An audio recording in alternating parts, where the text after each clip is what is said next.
Can you believe it?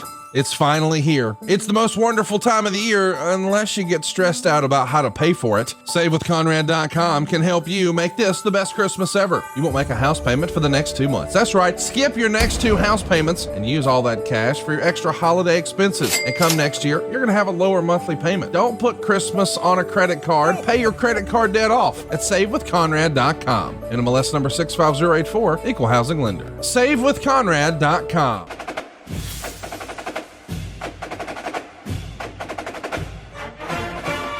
Hey, it's Conrad Thompson, and you're listening to Grillin' JR with the voice of wrestling, Mr. Jim Ross. Jim, how are you, man? I'm good, Conrad. I'm having a wonderful Thanksgiving memories today. My favorite holiday is Thanksgiving, without a doubt.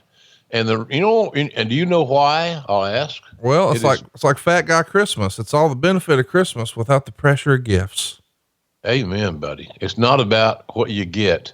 It's not about your iPhone, your iPad, your iShit. It's about being having fellowship. It's about being around your buddies, more specifically your families. It's just a cool thing. And of course, I understand the COVID thing. I'm going to spend Thanksgiving alone.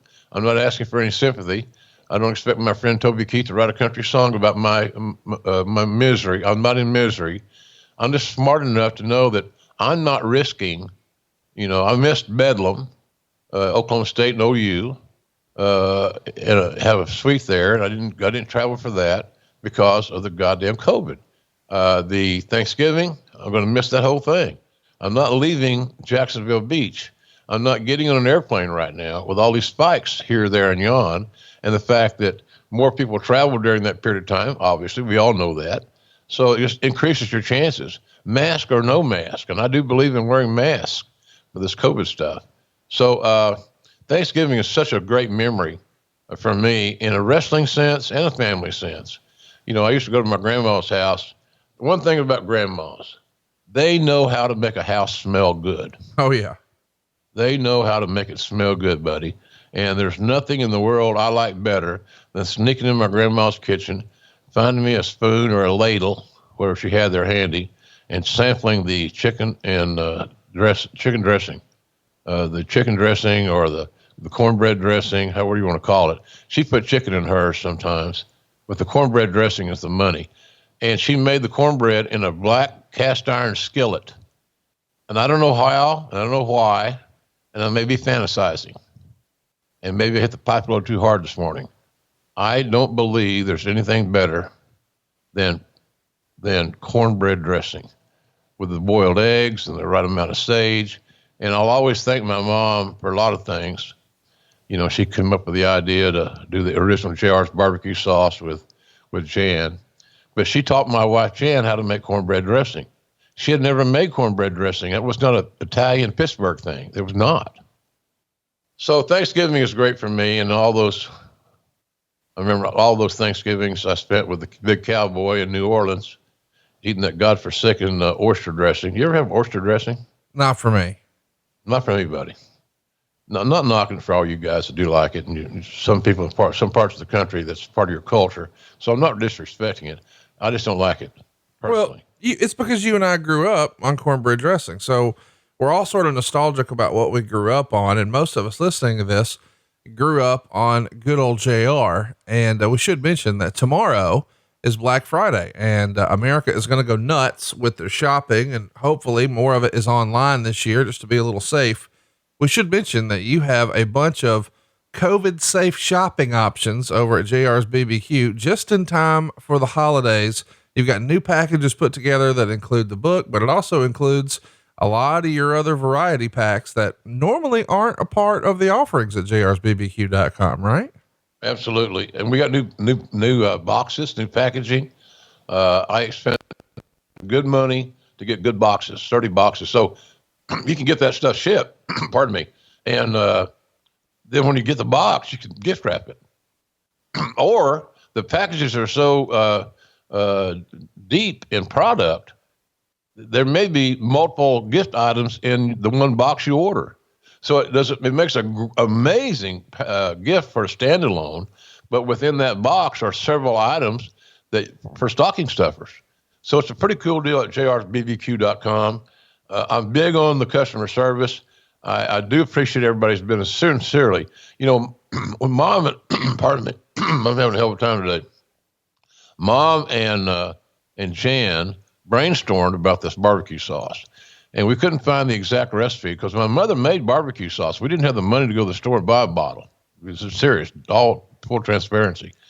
So she taught Jan how to make the barbecue sauce, or at least they experimented until we came up with our JR's original, which is our best-selling product. It's amazing. It's exactly the taste that my mom used to make in her kitchen, and I love it. So, and the other thing we're doing, Conrad, we're going to have on those packages. We're going to. I wanted to do something special. I wanted to increase sales. I wanted to do something nice for our customer base. So we're doing free shipping in the lower 48. So I'm paying the tab on the shipping. All you got to do is go to jrsbarbecue.com, click on there, and have at it. There's 3 distinct packages at 3 different price levels, and I think you'll find them most interesting. So great gift items for your vendors. You know, we'll ship it wherever you want, within reason. You know, lower 48's the free stuff. So it's been a real good. It's going to be a good season, and Black Friday's what it is. But I can help you out, and you never leave your home. You never leave your phone. You never leave your iPad. You never leave your tablet. Whatever. It's just safer, and you do a brother a solid. You know, we all got to eat. So I'm not saying that sounds bad. I'm not begging for your business, but I want your business, and I think you'll enjoy the stuff that we give you, and we damn sure will offer great customer service. Well, I think you're going to like what we're giving you today. It's Starrcade 87 Chi-Town Heat.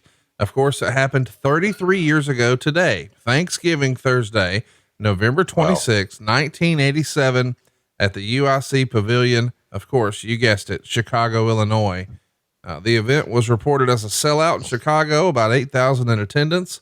But early on, we do see a lot of empty seats visible. I guess apparently they were letting some fans in late. Of course, this event was produced by Jim Crockett Promotions under the National Wrestling Alliance banner. And I believe this is the first ever NWA event to be broadcast on pay-per-view. Of course, before this, we had seen a lot of closed circuit attempts, but here by 87, the World Wrestling Federation has established themselves as a pay-per-view juggernaut, of course, most famously with WrestleMania 3. But in a response to that, boy, the war is on. The NWA is throwing their hat in the game. The WWF is counter-programming it with Survivor Series. We're fresh on the heels of Bill Watts selling his territory to Crockett. Man, there's a lot of moving parts in this era, right, Jim? Yeah, there were. And a lot of it was based on your little head is thinking for your big head. Ego. We'll show them. We'll do this. We'll do, selling a bill of goods. And I think sometimes the overall strategy from the side I was on was probably erroneous. I just don't think it was smart business to do some of the things we were doing.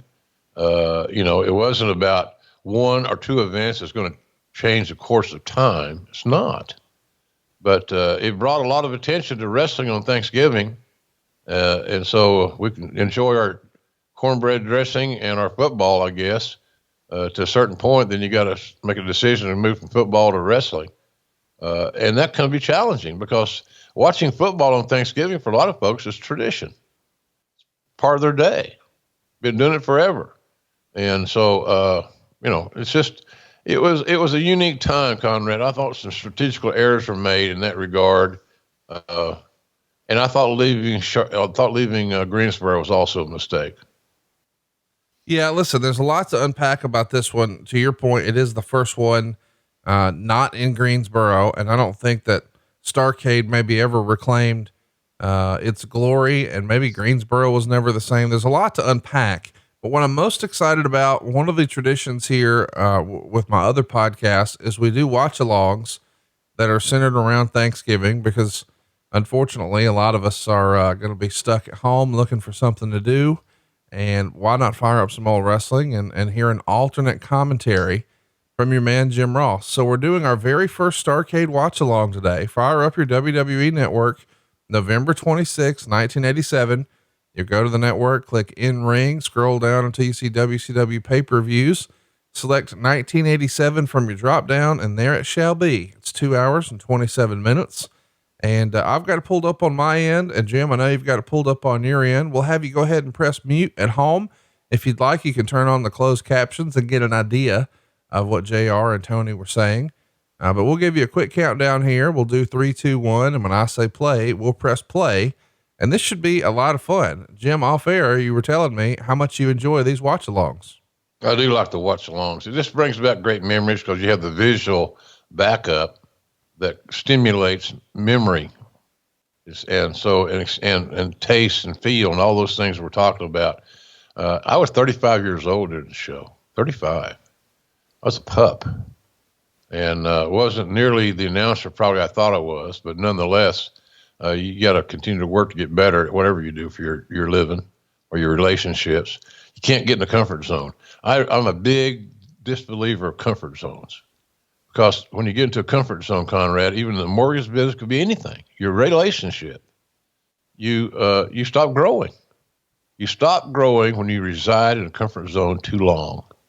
And that was the thing. Because I've heard the show and I was a shit sometimes at times. I should have been better. And I made mistakes that were just out of enthusiasm. But it's fun to listen to them. It's fun to listen to them because I'm a big critic of my own work. I rarely watch it. I normally don't like it. It's just the way I am. And that's probably some sort of Dr. Phil show, but it's just the way that it is, man. I always felt like I could be better. And I think that's a good trait to have. So nonetheless, I'm ready when you are, big boy.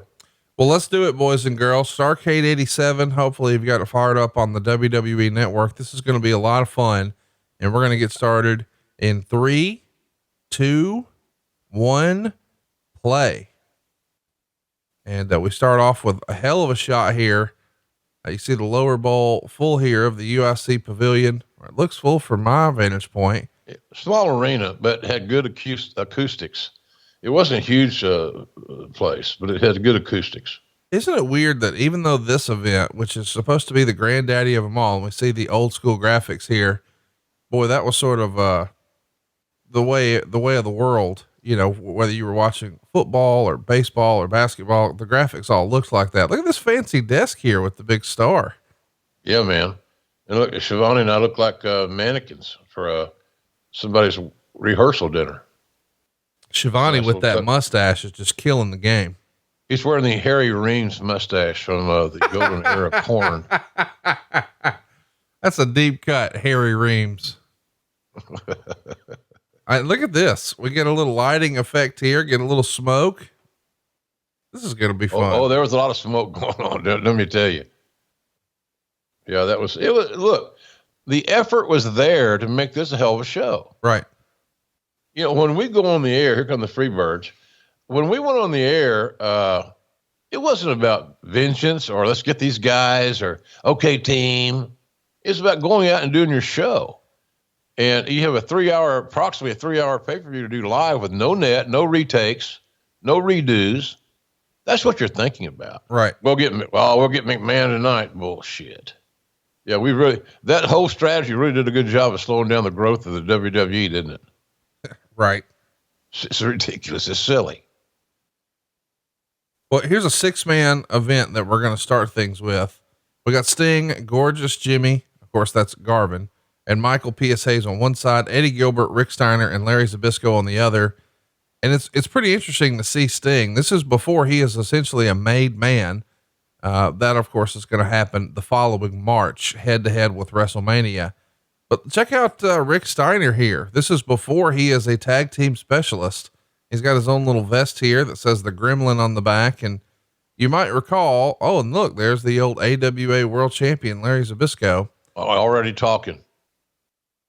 Hi, I'm Larry. I didn't run a Bruno. Want to talk about it? Not again, Larry. I'm sorry. No.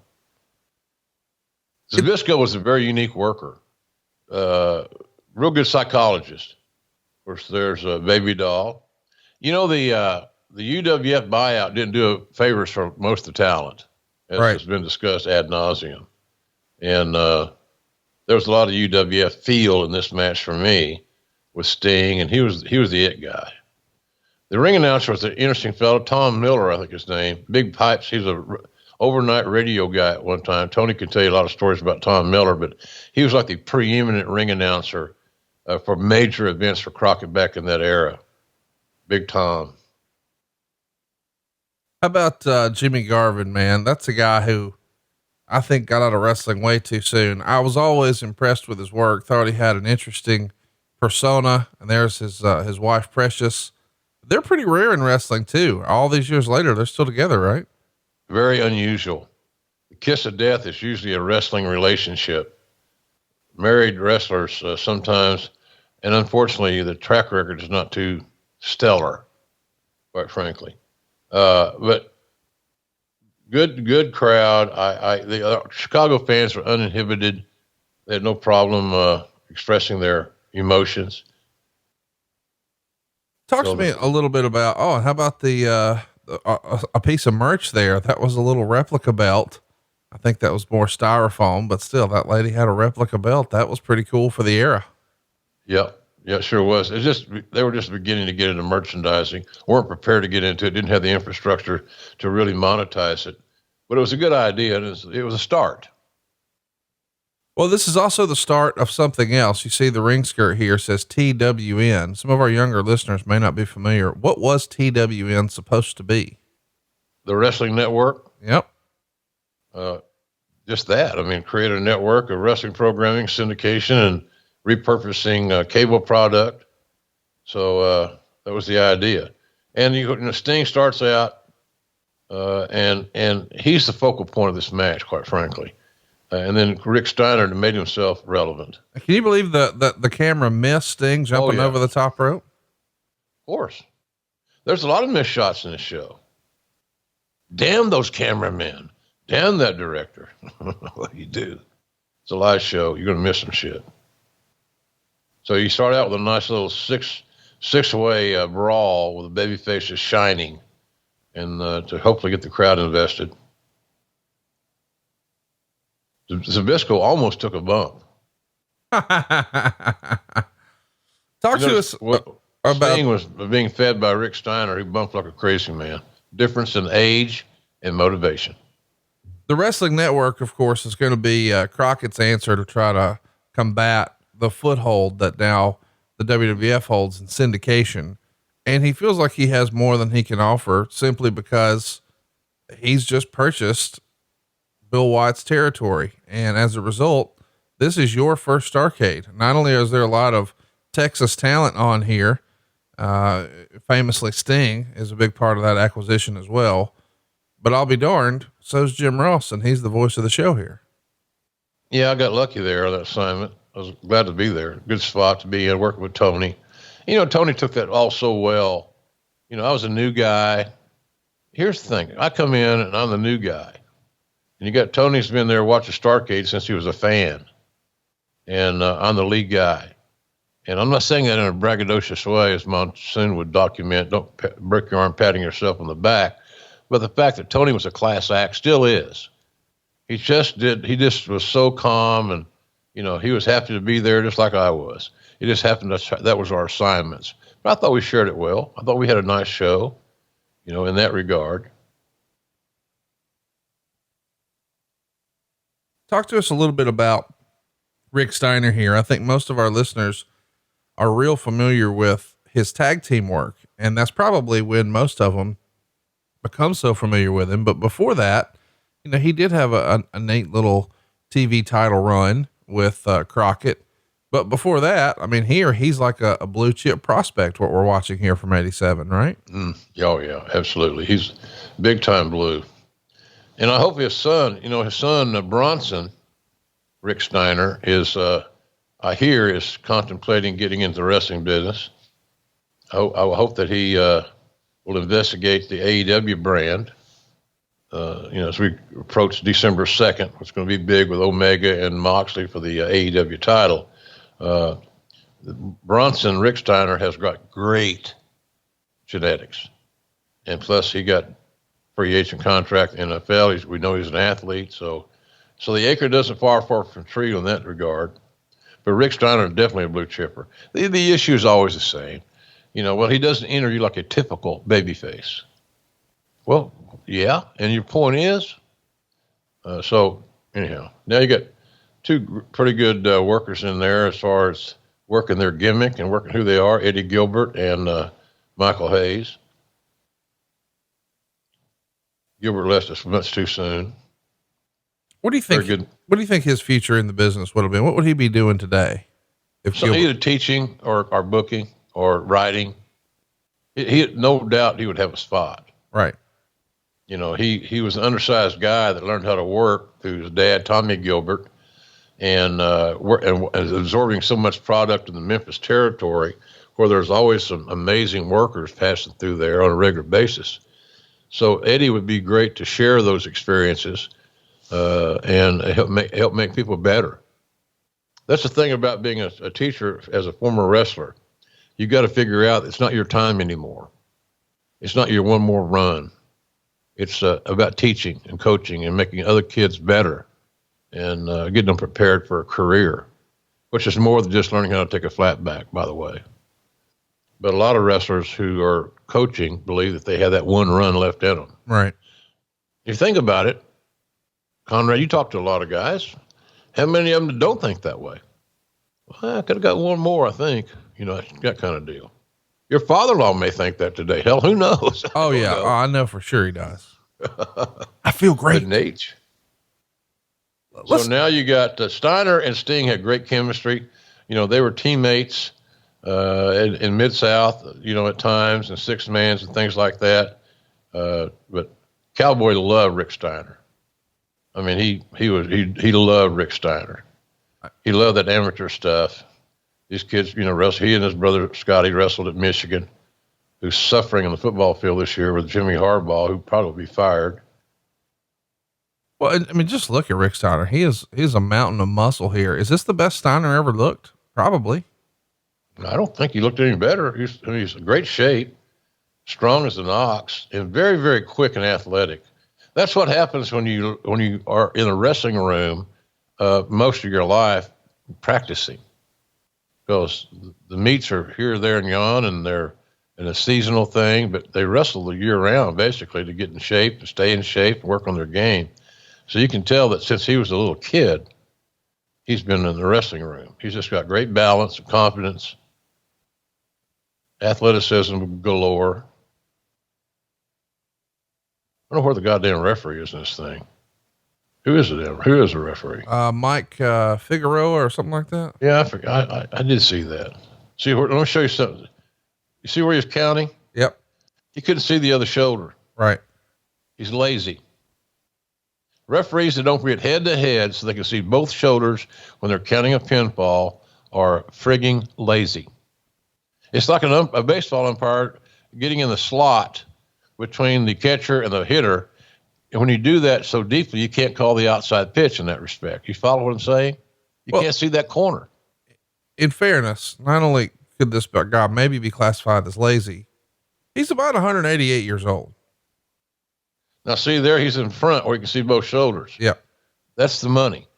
But we see so many referees that as soon as there's a pinfall, they immediately go to start counting instead of getting into a position to count, as if it's fucking real.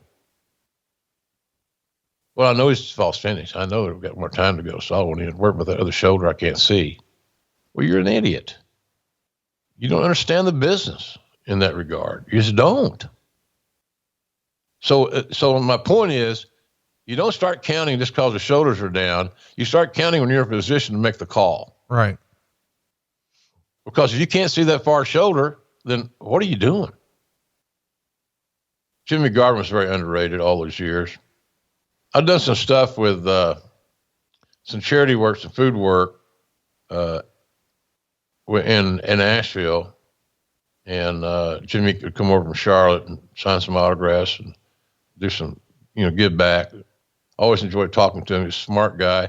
He got out of wrestling, as you said, maybe too early for wrestling fans, but just right for him because he became a commercial airline pilot. And that's a good career. Made a good living, learned a great skill.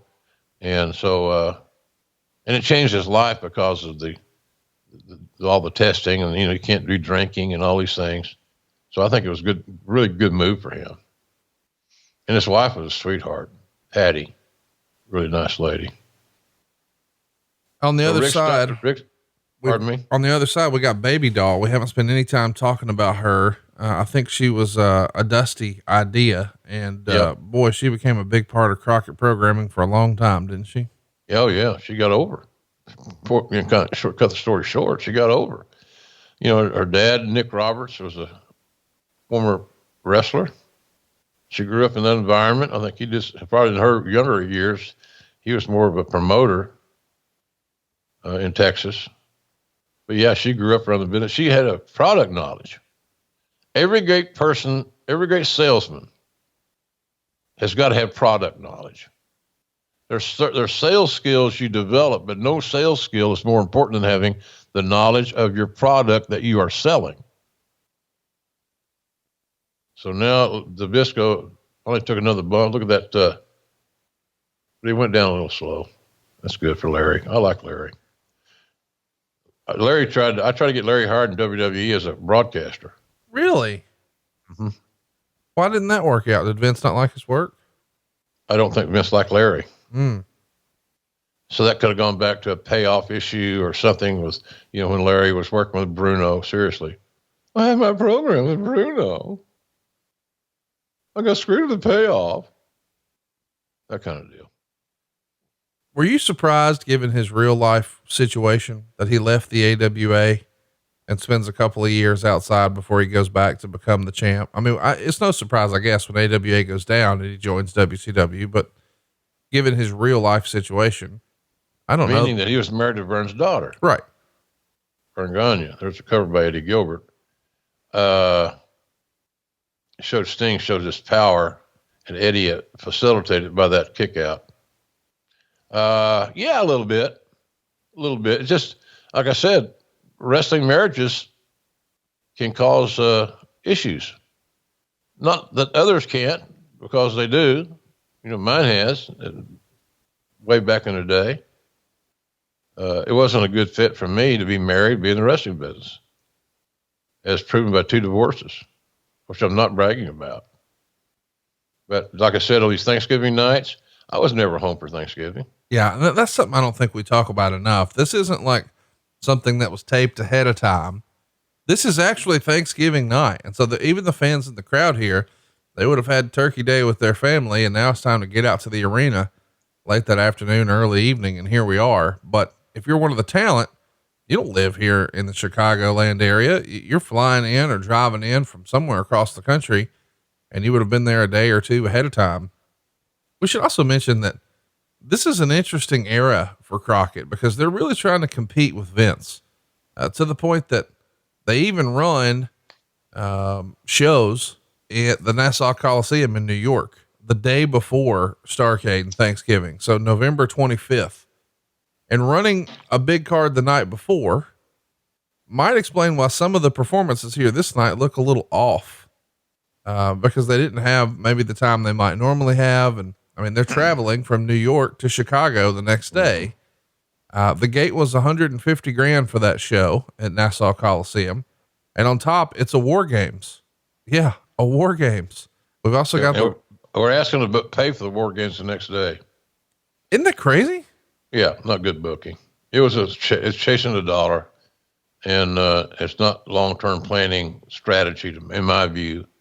And it's all, look, we spent, and I say we because I was on this Crockett team. I thought we spent more time worrying about Vince than we did about our own shit. See, that was another cover. He almost could see both shoulders, the referee. Now I'm fucking focusing on like a goof. Hayes is trying to get Zbyszko up to feed his comeback. It's a little challenging. So he just grabs him in a sleeper hold. All right, here, you don't want to take any bumps? Here, boom. It's fun watching this stuff. Eddie Gilbert comes off the top and a rare offensive move generated from the top rope. Now it's commonplace. This is common as a side headlock takeover. Speaking of that, I watched a match the other day with young Vern Gagne in the Chicago Amphitheater challenging Luthez for the NWA World Title. They went an hour. I watched all of it. It was centered around 2 things, a headlock and a hammerlock. You said, oh my God, that's so boring. If you saw it in the context of the story these guys told, how they worked out of it and worked back into it, you would not have that same feeling, I don't believe. How many 450 splashes were there? There was no leg slaps either, Conrad, and no 450. So it wouldn't be accepted in today's marketplace. It probably, I don't know how many stars it would have gotten. There's an Inside Cradle by Hayes. That's the second wrestling movie he knows other than Headlock. Hayes was much better, in my opinion, as the third guy, the guy behind Buddy. And Michael was not nearly as good a worker in the ring. He'll tell you that, as Buddy Roberts and, of course, Terry Gordy. But Michael but when he put that whole 3-man package together and Hayes was on the outside, tripping and passing knucks and raising hell, they were at their best. He was better Michael wasn't a bad worker, Conrad. He just wasn't as good as Roberts and Gordy. And we're seeing, by the way, it looks like we've got a pin, but in reality, Gilbert gets the shoulder up and does not make the count. And this match is going to end in a draw here, a 15-minute draw to start the pay-per-view. In hindsight, was that the right spot on the card for a draw?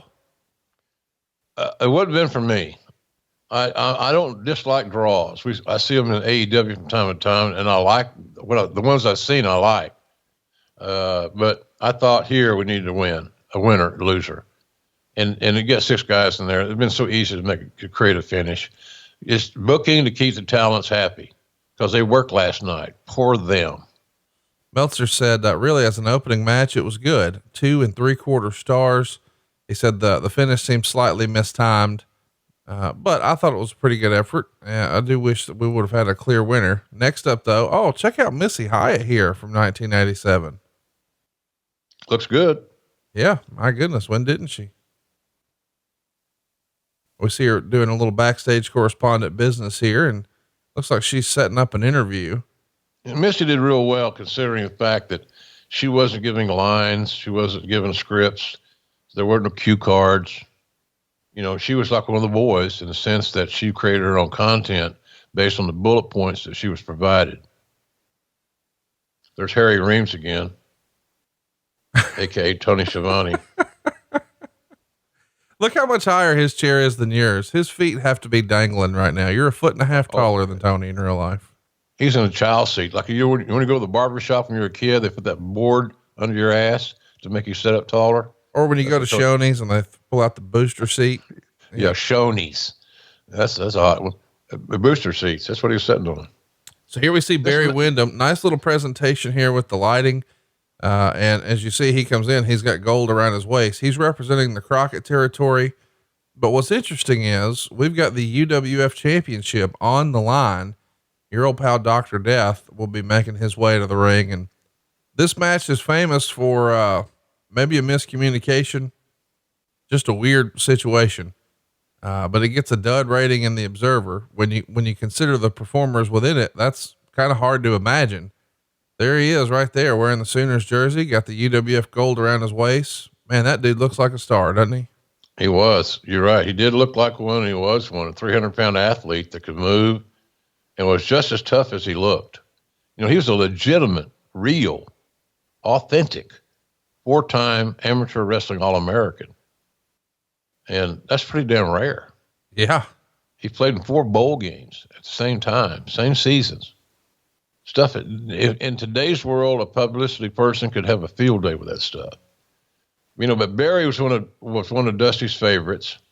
The UWF was kind of tentative as far as are they going to fit and they're not going to fit. I thought that whole buyout was mismanaged like crazy. And the idea I gave Jimmy when I pitched to sell the company was, you create 2 leagues, then you have a Super Bowl. Right.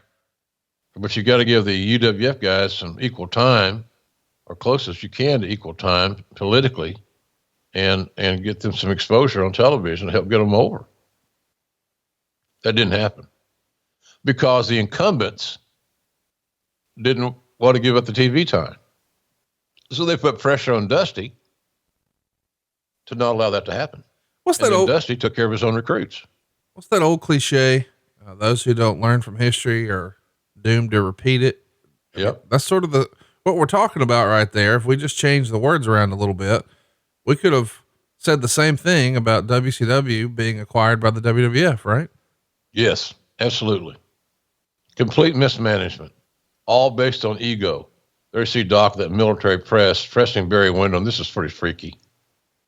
There's no way you can work that. No. To any large degree. You just got to be a strong bastard. So the match starts off very good. Very hot. They're very athletic, back and forth. Both guys are in great shape. When Barry Windham was in his best shape and healthy, and then subsequently motivated, there was no one better. There was a point in time, in my view, that he was one of the top 3 or 4 workers in the entire world. Probably the year prior. I mean, he's great here, but 86, I think most people say you could make the argument it was probably him and Rick at the top of the heap. Yeah. I couldn't argue that at all.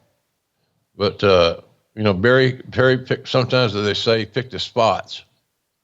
If he was motivated, he was amazing, as we documented, but sometimes he wasn't motivated.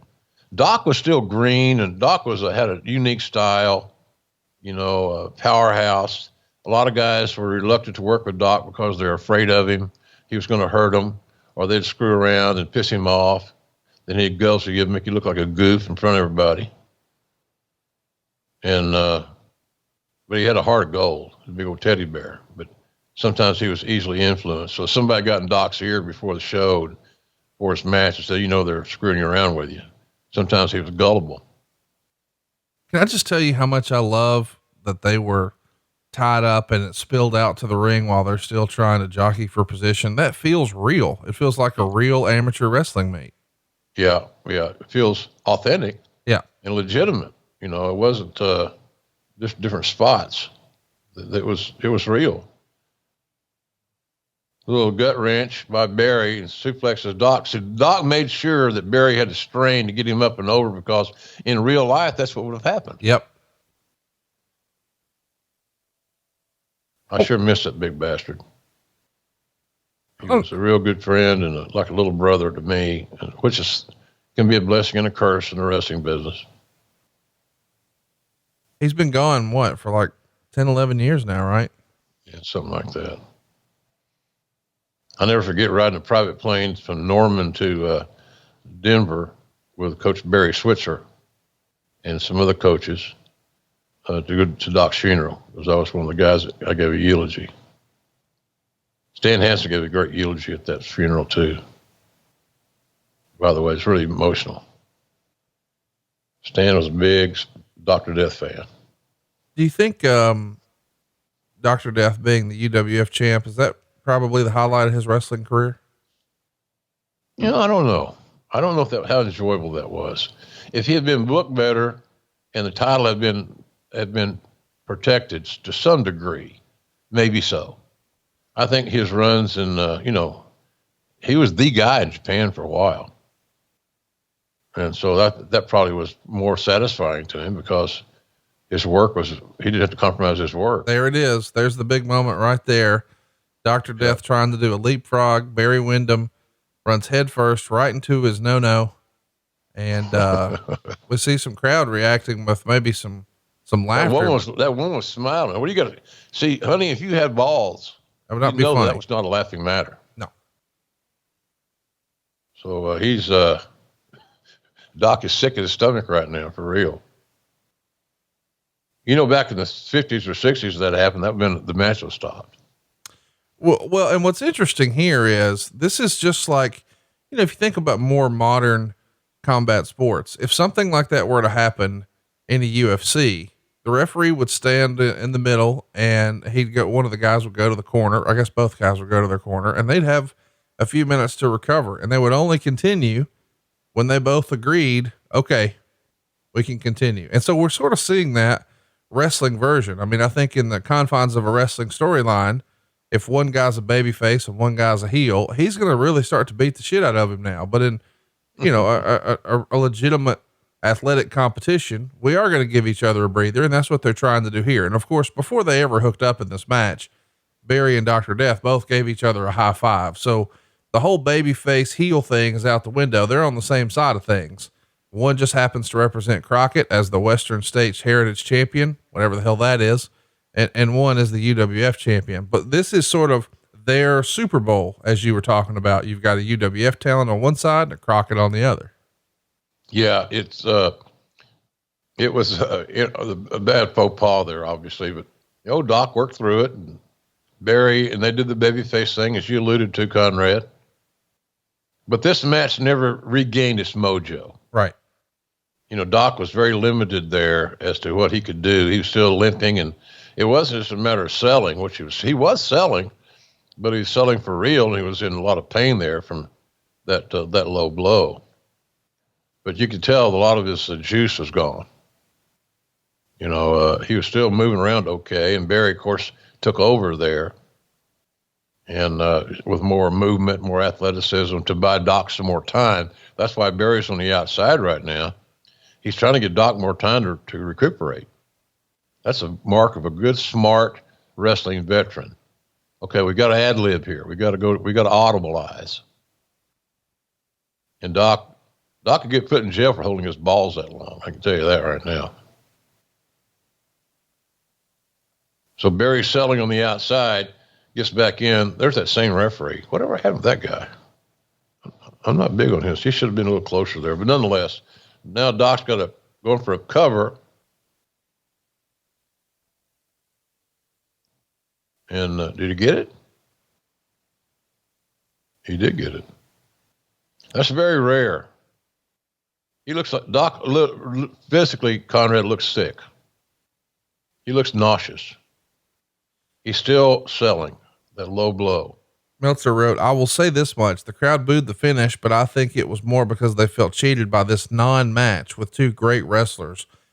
Almost nobody I talked with even got the hint that this was the beginning of the heel turn. The booking of this match was atrocious. He gave it a dud rating. It is pretty wild to think we got 15 minutes out of the first one, but here we've got two of the all-time greats, and it's only 7 minutes. Yeah, I didn't have a problem with that. 7 minutes. That's somebody else's bullshit. Tell us a great 7-minute story. Nobody's going to complain about nothing. The match lost its mojo, lost its momentum in the middle of the match after the low blow. It never regained its pace. Yeah. Now, if that was a work, then it was ill-planned, ill-advised. But if it was legitimate, which I think it was, then it's just part of the game. Yeah. Up next, we've got something pretty special. You saw, I believe that was Tommy Young and Earl Hebner. It's pretty remarkable because I think most people, when they hear the name Earl Hebner, they just think that guy was born in Stamford, Connecticut. But the reality is he doesn't show up there, until early the following year for the whole double Hebner, evil twin referee storyline. But we see making their way to the ring right now, your United States Tag Team Champions, the Midnight Express. Of course, Stan Lane is here, along with Bobby Eaton. And in the background, there he is, what is going to be one of the bigger stars in the business next year. It will be Big Boss Man, but today he's Big Bubba Rogers. And there is, the mouth of the South for real. Mr. Jim Cornette, look at his own way he can look. Conrad, call me the mouth of the South. That's Jimmy Hart's name, you motherfucker. I'll kill you. Dennis, this is the scaffold match. Yes, it is. Look at the presentation with the lighting. It didn't mean shit, to be honest with you. I'm not knocking any talent, so everybody can go on their tirades. I ain't knocking anybody. The match would have been better with no scaffold. By far. Why is that? Why do we have sometimes some of our best wrestlers and we eliminate their ability to do what they're so good at? This feels like, to me, the scaffold match. You put some big lumbering guys who can't have a great bell to bell match, but these guys, my goodness, two of the best tag teams of all time, certainly the two best of this era. And we're like, nope, let's not let them wrestle. Let's put them in this gimmick that restricts all their ability. You put these two teams in a regular match in Chicago at Starrcade, and all of a sudden, you get match of the year, like match of the night, more likely, without a doubt. But that's not what happened. It was being afraid. Well, we can do more. Well, somebody's going to say, well, they've seen this match many times. They mean the fans, pronoun boy, and so we got to add something to it. We got to get something. We got to put something with it, some garnish. So let's do the scaffold. which take everybody completely out of their game. All the great athletic things that those two teams could do and would do and had done were eliminated, essentially. It becomes a stunt show. And so it was an unnecessary shortcut to try to hotshot this match that could have been a classic match on this stage in any way. So you can tell I wasn't a big fan of that. I like things when I see them for the first time, but when you replay them just for the sake of trying to get the gimmick in, I'm not so strong about that particular booking.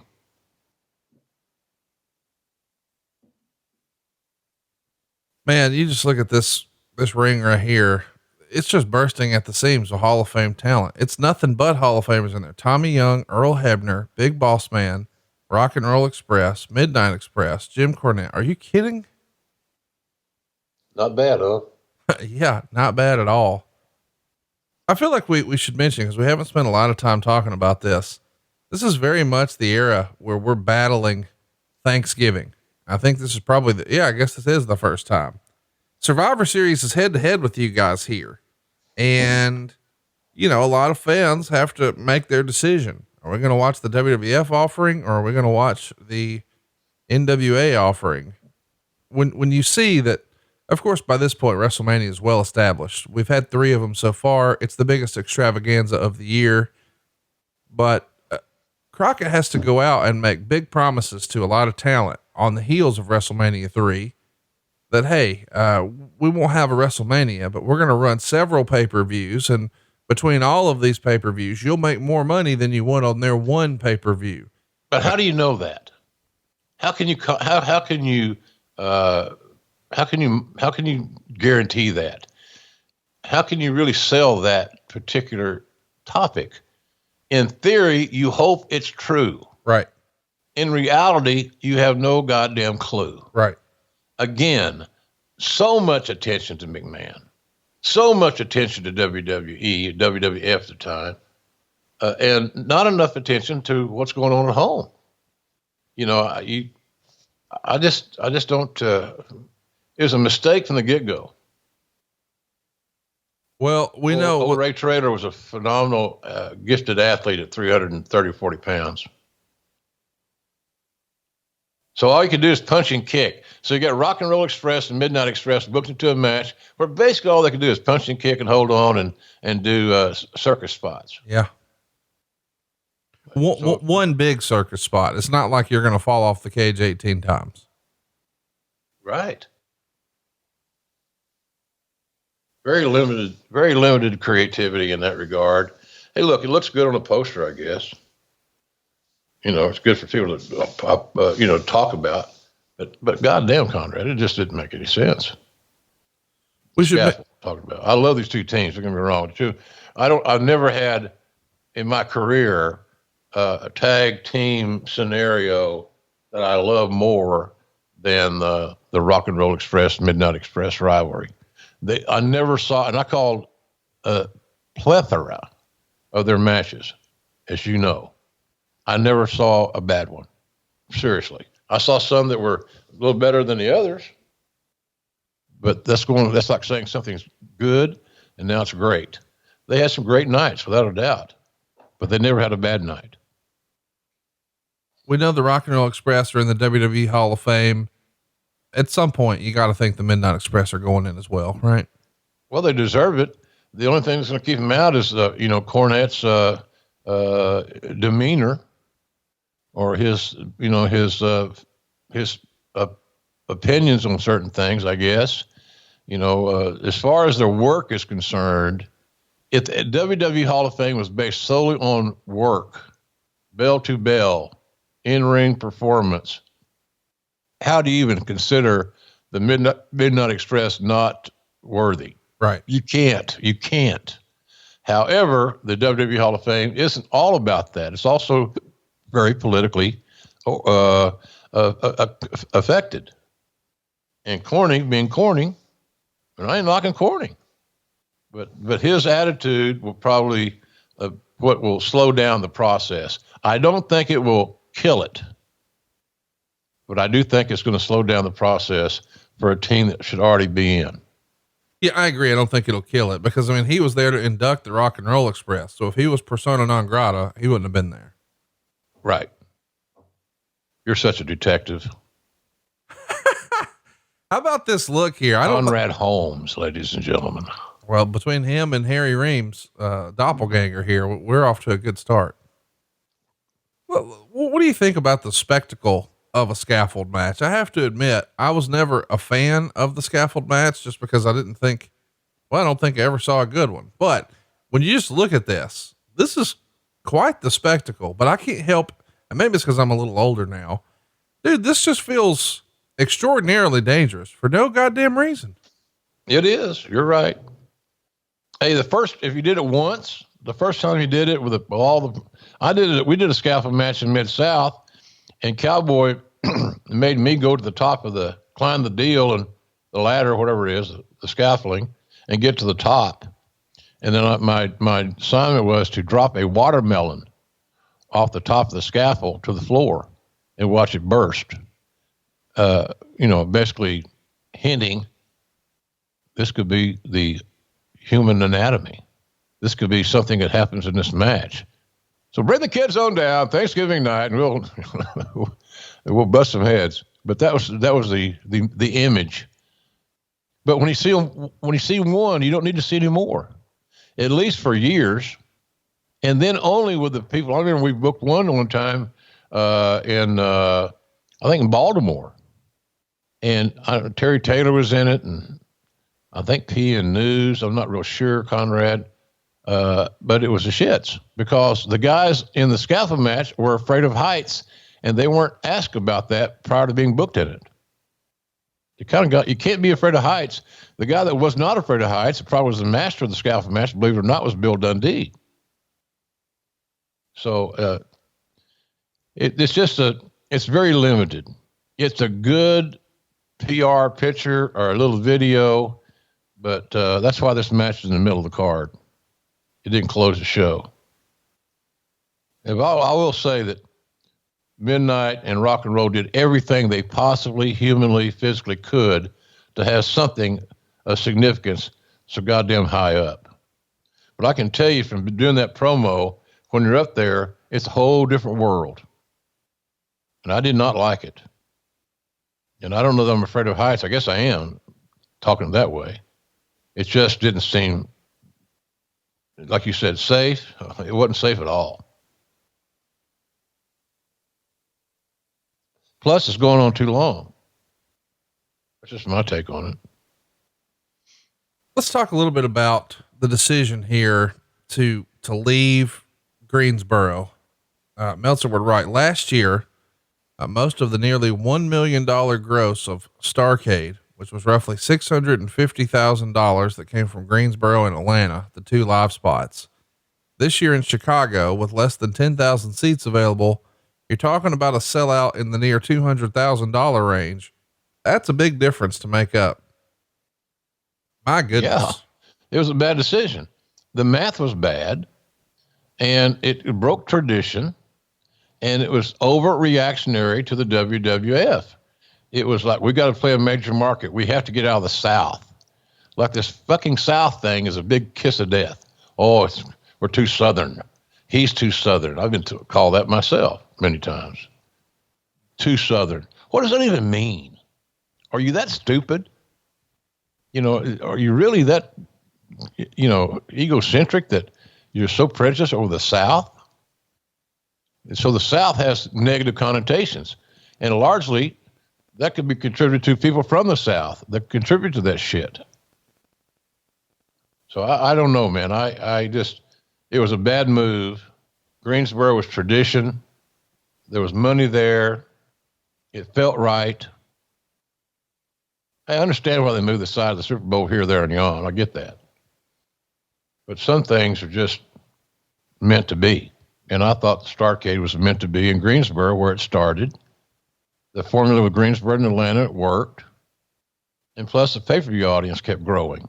So now you give them an attraction for two major cities. Right. They have great wrestling tradition, and you shit on it.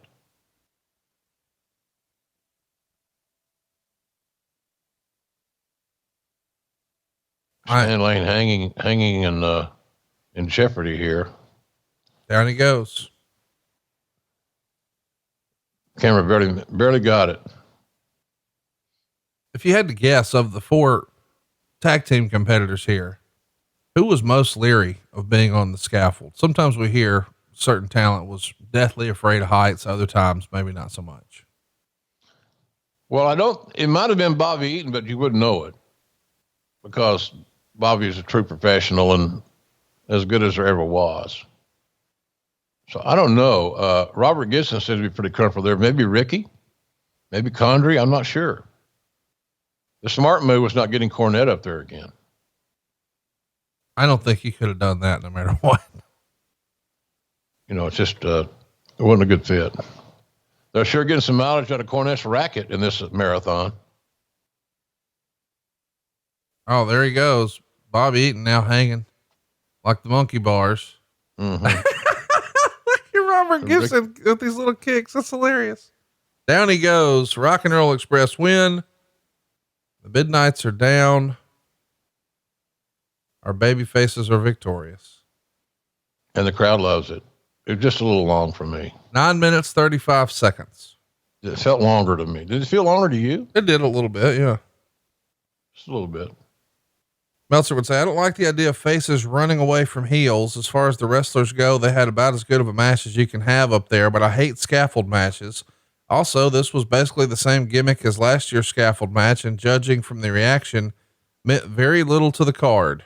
3 stars. I think he's pretty generous with the 3 stars just because he likes the talent. And here you see Big Bubba on top, says he doesn't need the racket, takes the jacket off, and look at Jim Cornette going nuts down below. Cornette's a master showman. Just a master showman. God dang old Ray Traylor, aka Big Boss Man, Big Bubba Rogers. What an athlete he was. Big boy. Yeah, man. Little football background. I kind of dug that. That's pretty fun. The distraction, punch him in the dick and run away. Yeah, we also didn't like the baby faces scooting, but you could also say they won the match. Yep. Their payday's made. They're done. Get out. Yep. That's kind of how I see that. So I didn't have a problem with babyface running. Sometimes Dave has a lot of the Paul Bosch element in him. Well, Mr. Bosch probably would have said the same thing.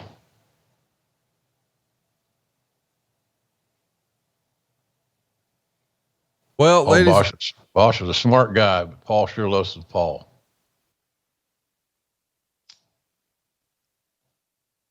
They see the replay there. How would you was that like snow angel kicks? What would you call that? Well, they were more annoying than they were painful.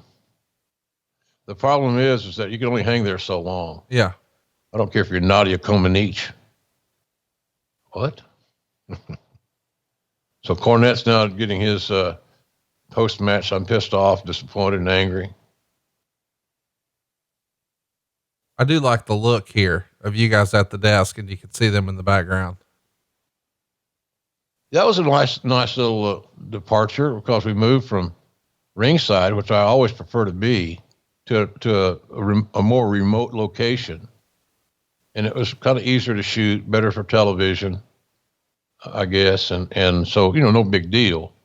Now at AEW, we're in Daly's place, which is an amphitheater. We're on the stage and the ring is down in the pit. So we're not that far, but we're not at ringside, as people know.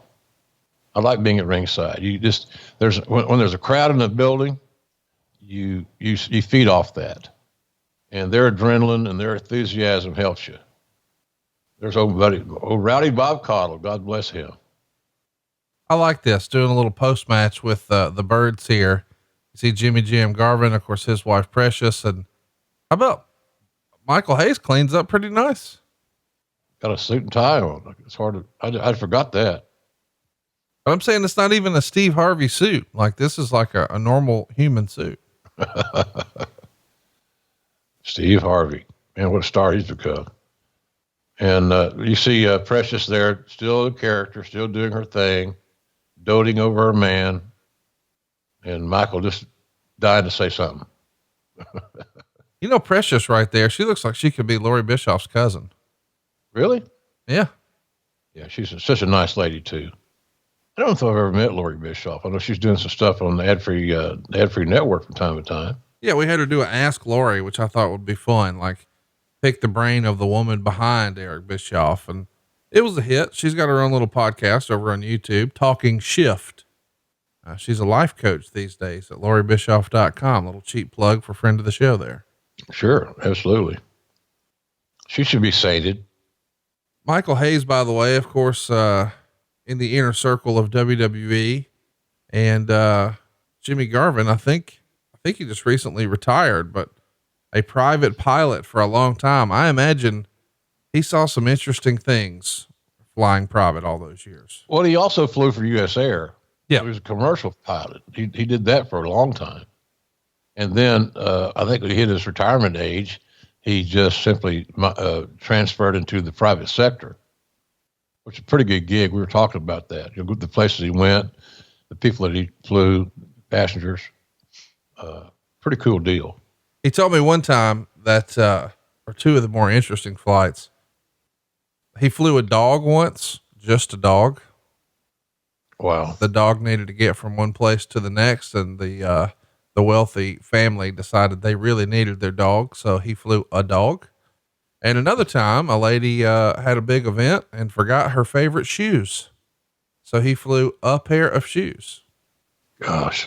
Can you imagine how much, I mean, some of our listeners, they may not be familiar with how expensive sometimes a private charter could be.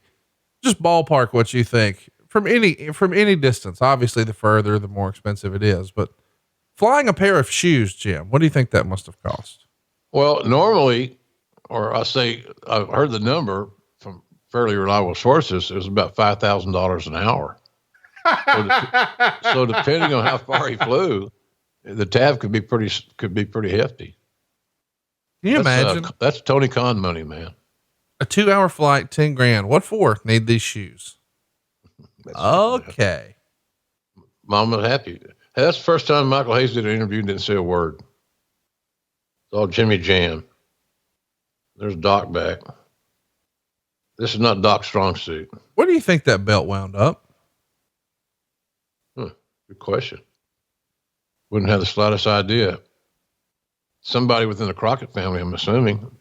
Of course, years later, Ring of Honor would borrow that design for their world title. And famously, that's the one held by CM Punk and Austin Aries and Samoa Joe, and sort of the heyday of Ring of Honor. It was that design. We should also have some heritage. It's special to me because I was a part of the creation of it, but, right. Including naming the company. So, but you know, Doc, shorter the better. Wrap him up, please. So, one thing I'll say about Doc's promos, he meant everything he said. Right. He may not have been as eloquent as one would, want in a perfect world, but we know the world's not perfect, but he was real. So you didn't have to roll your eyes thinking, oh, this guy's just doing a wrestling promo. That was never really him. And again, you talk about these guys didn't have producers and writers and all this stuff. So they were basically left with their own devices. There's one guy that could talk though, Bob Caudle. Man, how great was he? Oh, amazing. I have a phone message on my cell phone from Bob that'll never be erased. I just think the world of him. He just was like a uncle to me when I first went to Crockett, saying, hey, look, you think the wrestlers were not welcome with open arms? You think I was? Right. No. You just endure it, man. You just work through it. You don't focus on that. You focus on how to get yourself better. So I like the fact that we could Tony and I could reset. We could put a bow on what we just saw and build hopefully some positive anticipation for what you're about to see with quasi, as far as pro wrestling is concerned, intelligent conversation. There's not enough of that in TV and wrestling now where you stop, summarize, bow it up, reset, and move forward. And it takes a minute. It doesn't take a lot. It is like we're stopping the show with the announcers on camera.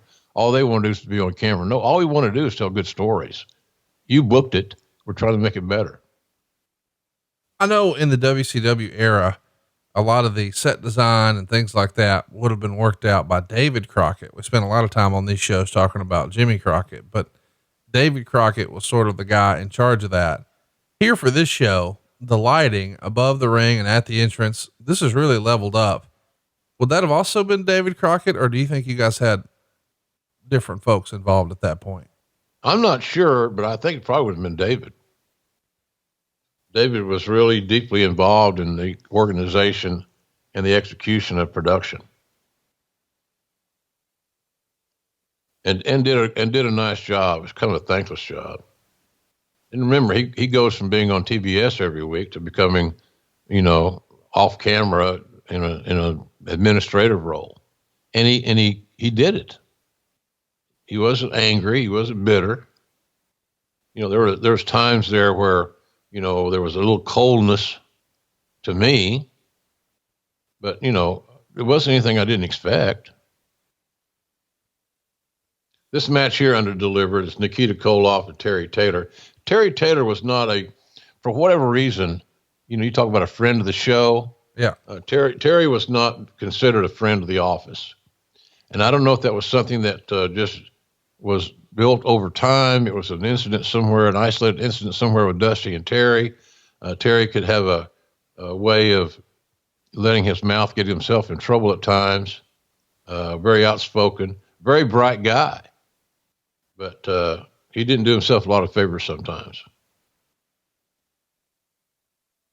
And Nikita, of course, being one of Dusty's boys, he's not going to do anything in this match, as we'll point out here, I'm sure, to make Taylor better, because he's going to beat him. Why wouldn't you want to make the guy you're beating better?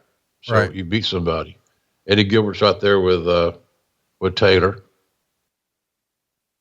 And then, of course, Nikita had his big run in NWA. And, after Magnum TA's accident, he got a hell of a babyface run, which is kind of unusual for a quote-unquote Russian to be a babyface in our xenophobic world.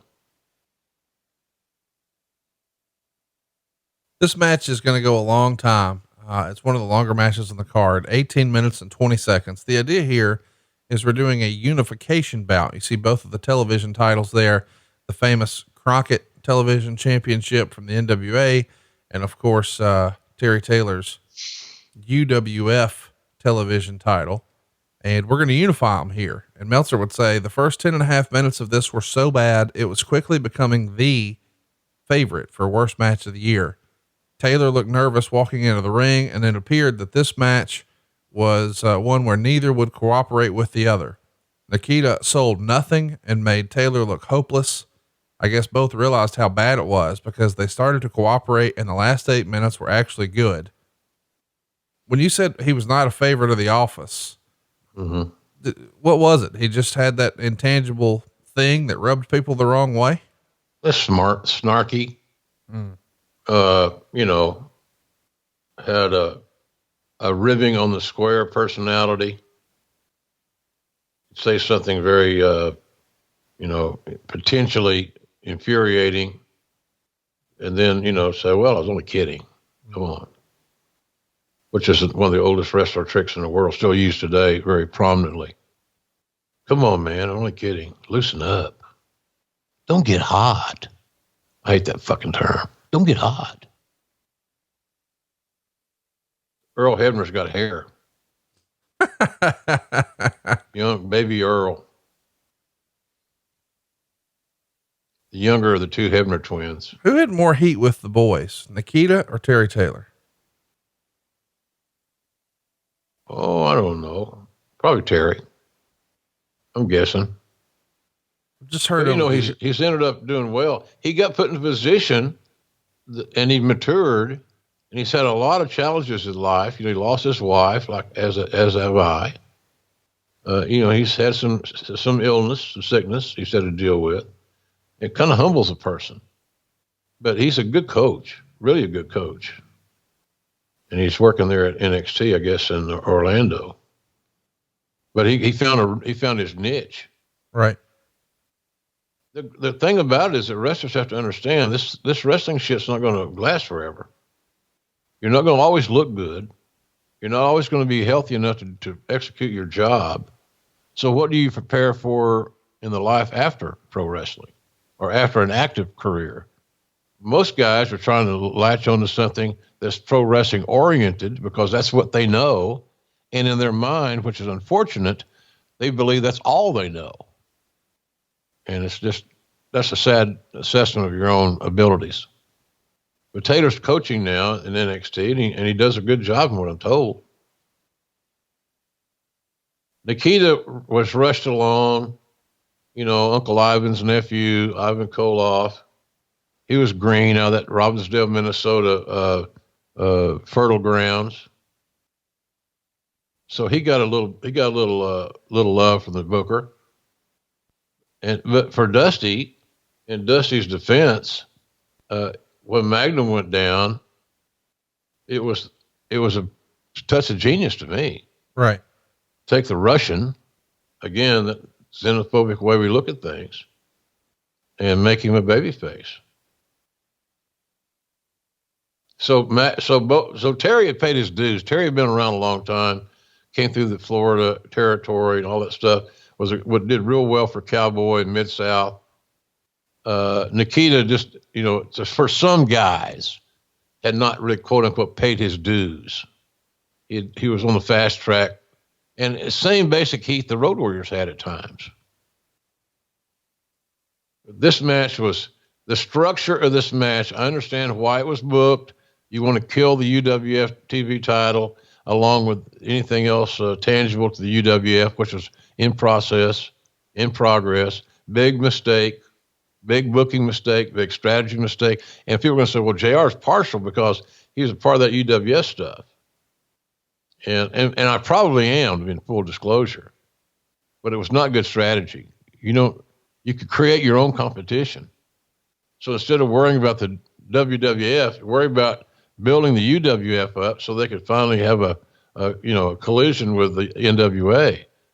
And if you alternated, so let's say you did two NWA pay-per-views for every one UWF pay-per-view.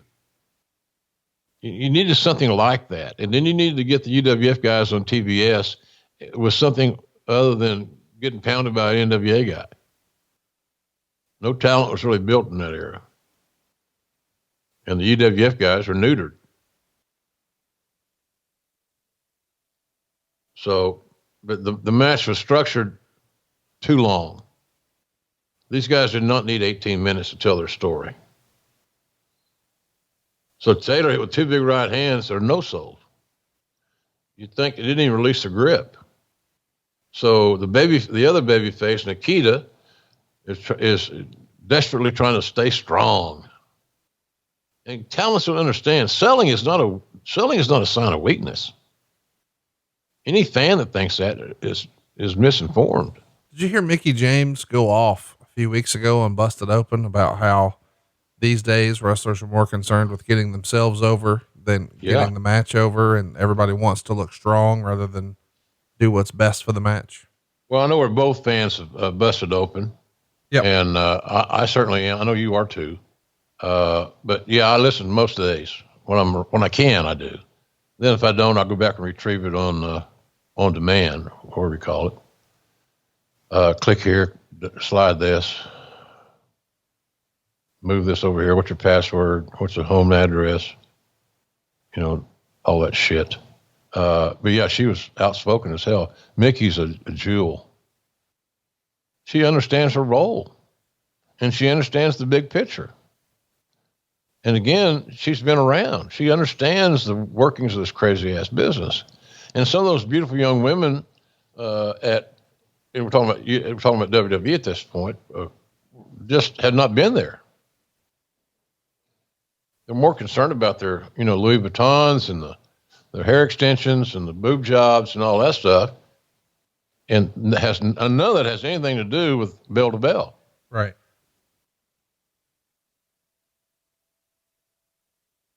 So Terry Taylor is with Eddie Gilbert.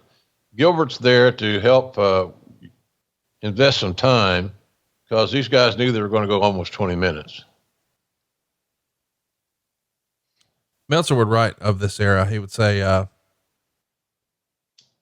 normally when a match starts slow and ends good, there's nothing wrong. But the beginning of this match was so bad, it ruined the ending because nobody believed Taylor had a chance. Considering the build up, most people probably thought that going in. Everything leading up to the match was an example of how not to run a promotion, including the choice of winner for many reasons. Actually, at this point, the right guy won because they've been burying Taylor so much on television that it would have been ridiculous now to let him get over. Yeah, just bad booking, bad planning. And I'm not going to tirade you on Dust. I love Dusty Rhodes, still do. Think about him every day. But, the powers that be, and look, it wasn't just Dusty. Jimmy Crockett was being manipulated by a lot of his incumbent talents. Some of his biggest stars, as they always are, live their life in paranoia and insecurities. So what about me? What about the TV time? What about my pay-per-view payoffs? Can you imagine if you said, well, why don't we do, like I said earlier, let's do 2 NWA pay-per-views to 1 UWF pay-per-view. Well, the guy's going to bitch about those paydays and not having those paydays. They're off. And so it was the talent had a lot to do with UWF being neutered and deprogrammed, de-emphasized, better said. Let's mention what we were talking about earlier with this being head to head with Survivor Series. I don't think we've talked about that enough today. Vince McMahon takes it personally that now Crockett decides that he wants to throw his hat into the pay-per-view arena. And so he goes to all of the pay-per-view providers and says, hey, I'm running my own show now on the same day as Survivor Series or the same day as Starrcade. And you've got to pick, do you want Survivor Series or do you want Starrcade? You can't do both. Yeah. Here's the other part of that equation. And do you want WrestleMania? That's it. He held WrestleMania 4 over their head, with the idea being WrestleMania 3 was a juggernaut for everyone. It exceeded all expectations. And the pay-per-view companies know that as a brand now, a viable brand that fans are going to spend money on. And he says, if you carry Starrcade, you will not get WrestleMania 4. And a lot of pay-per-view companies fold and say, you know what? You're right. We want that. Now, of course, there are some strongholds. Believe it or not, there's a couple of spots in California that still carry the show. And there's obviously a lot of folks in the Crockett territory, the Carolinas and whatnot, who are going to maintain that, nope, we need Starrcade. Well, here's the result. Whereas, Starrcade has been branded and it's a huge deal and everybody wants it. This is not a financially successful pay-per-view. We've talked about how they moved away from Greensboro and they lost a lot of revenue as a result, just based on the lack of ticket sales because they were in a much smaller arena. Greensboro is a huge venue. Now, a lot of people listening to this think, well, it's in North Carolina. How big can it be? Big enough that they hold the ACC tournament there. It is a monster building compared to the UIC Pavilion. So yes, it is in Chicago, but it's not the United Center. It's not the Allstate Arena.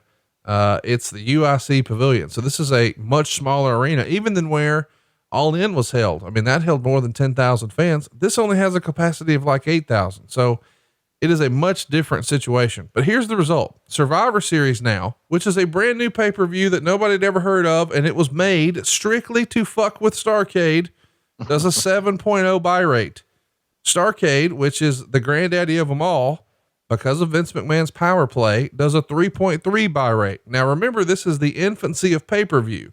So a lot of people will hear 3.3 and think, God damn, that was a huge show. No, it's 20,000 homes. So you've got 20,000 homes who picked up this pay-per-view. And after you paid for your marketing and your satellite time and all of your production expenses, this is a disaster. Payoffs. Of course.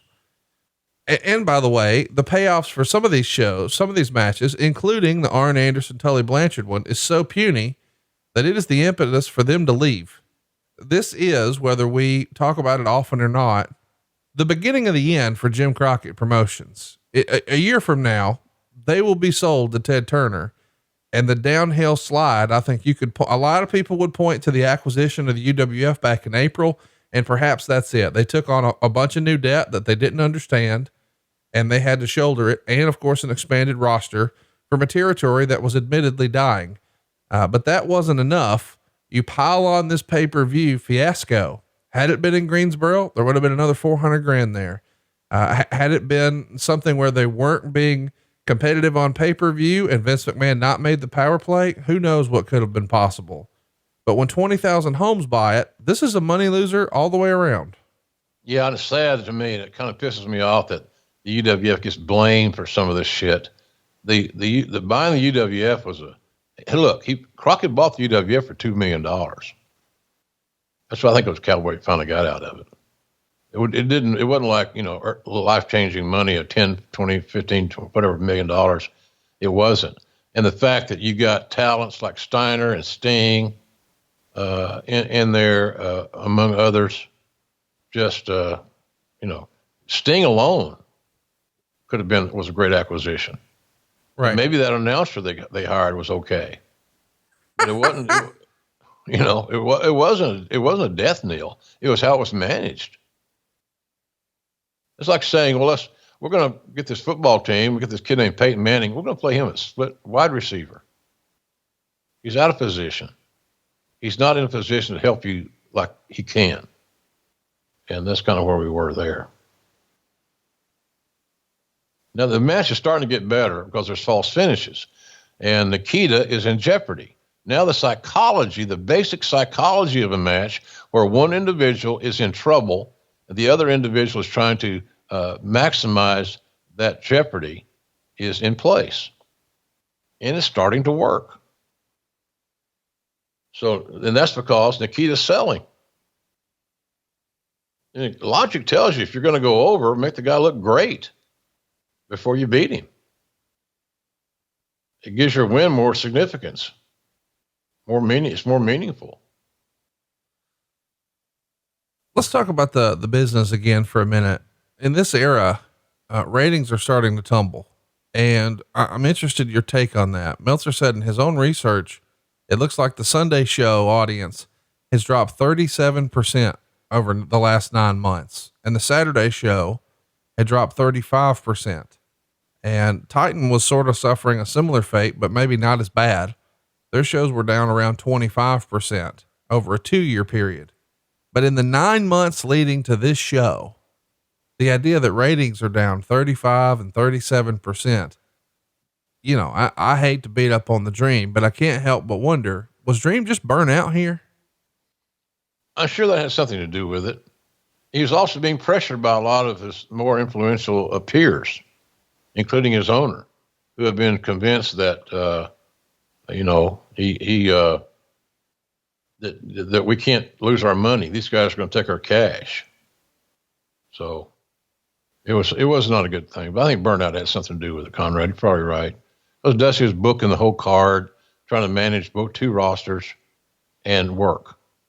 The criticism from some of the boys would be that perhaps Dusty had let some of the success of Crockett in '86 go to his head. And now, we've got this big office in Dallas and we're going to make movies, baby.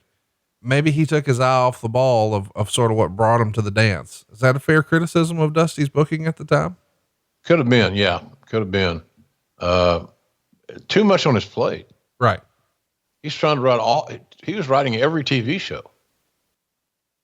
And one guy, it was a work that, really needed a bigger staff, or certainly, lessen your time you're spending in the ring. But, Dusty liked those payoffs like everybody else.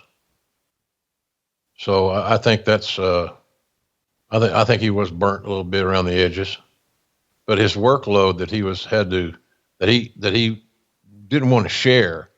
JJ helped him some, no doubt.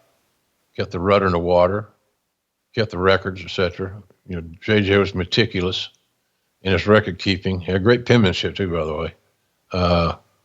So I think Dusty just was a one-man band there, and that was a little bit of an ego thing that just went along with it being a top baby face in that era. There was ego issues. Talk to me a little bit about the idea that Crockett now feels like they need to compete with Vince. I mean, obviously Vince is trying to sabotage their show, but we talked earlier about how they ran New York the night before. That's not something that Crockett did very often, but they do here. They even ran Boston Garden, had 142 grand.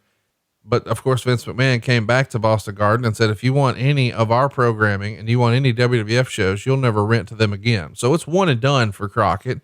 And it feels like they ran New York the night before here, almost as like an FU to Vince. But now you've got to have your talent travel all the way from New York to Chicago.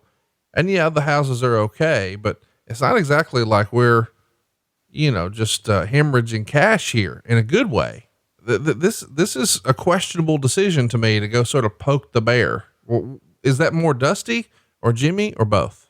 Oh, I think it's both, quite frankly. And the talent, that consortium of talent, Rick, Arn, Tully, Barry, all the stars there, they bought into all that stuff. So it was a combined effort and a feeling. But the illogical part about this situation is that you're flying in late November from New York and into Chicago. Nobody thought about weather issues. Right. There's a sickle and a 3 count. Nikita wins.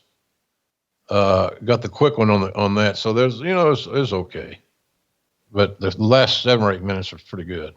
Nikita's over with the crowd too. I mean, I know people are critical of his relationship with Dusty and maybe think that played into Dusty's booking, but you see the crowd. Well, he got over. Yeah. He got over, did Nikita, and more power, and good for him. But I was going to say about the weather, you can't control the weather. You can't, it's going to change. So what would have happened if there'd been mechanicals or just weather delays for your crew? And I understand that a lot of the guys flew private, which also alienated others that didn't fly private. They had to go to the airport on a crazy ass travel day. Think about that. Thanksgiving travel, winter city to winter city. Yeah. And if you don't make it, you're really in trouble. Next up is something pretty special. See Tully Blanchard out, followed by Arn Anderson wearing the Horseman shirt, and right behind him, of course, James J. Dillon. They're going to be taking on the quote unquote hometown heroes, the Road Warriors. That's their kayfabe hometown. And Meltzer would note in the Observer, the reason the Roadies didn't enter to Iron Man and their entrance got a worse reaction than it ever had is because this was going on a video, and you can't use other artists' music on a video, which is for sale, but you can on free television if the artist doesn't complain.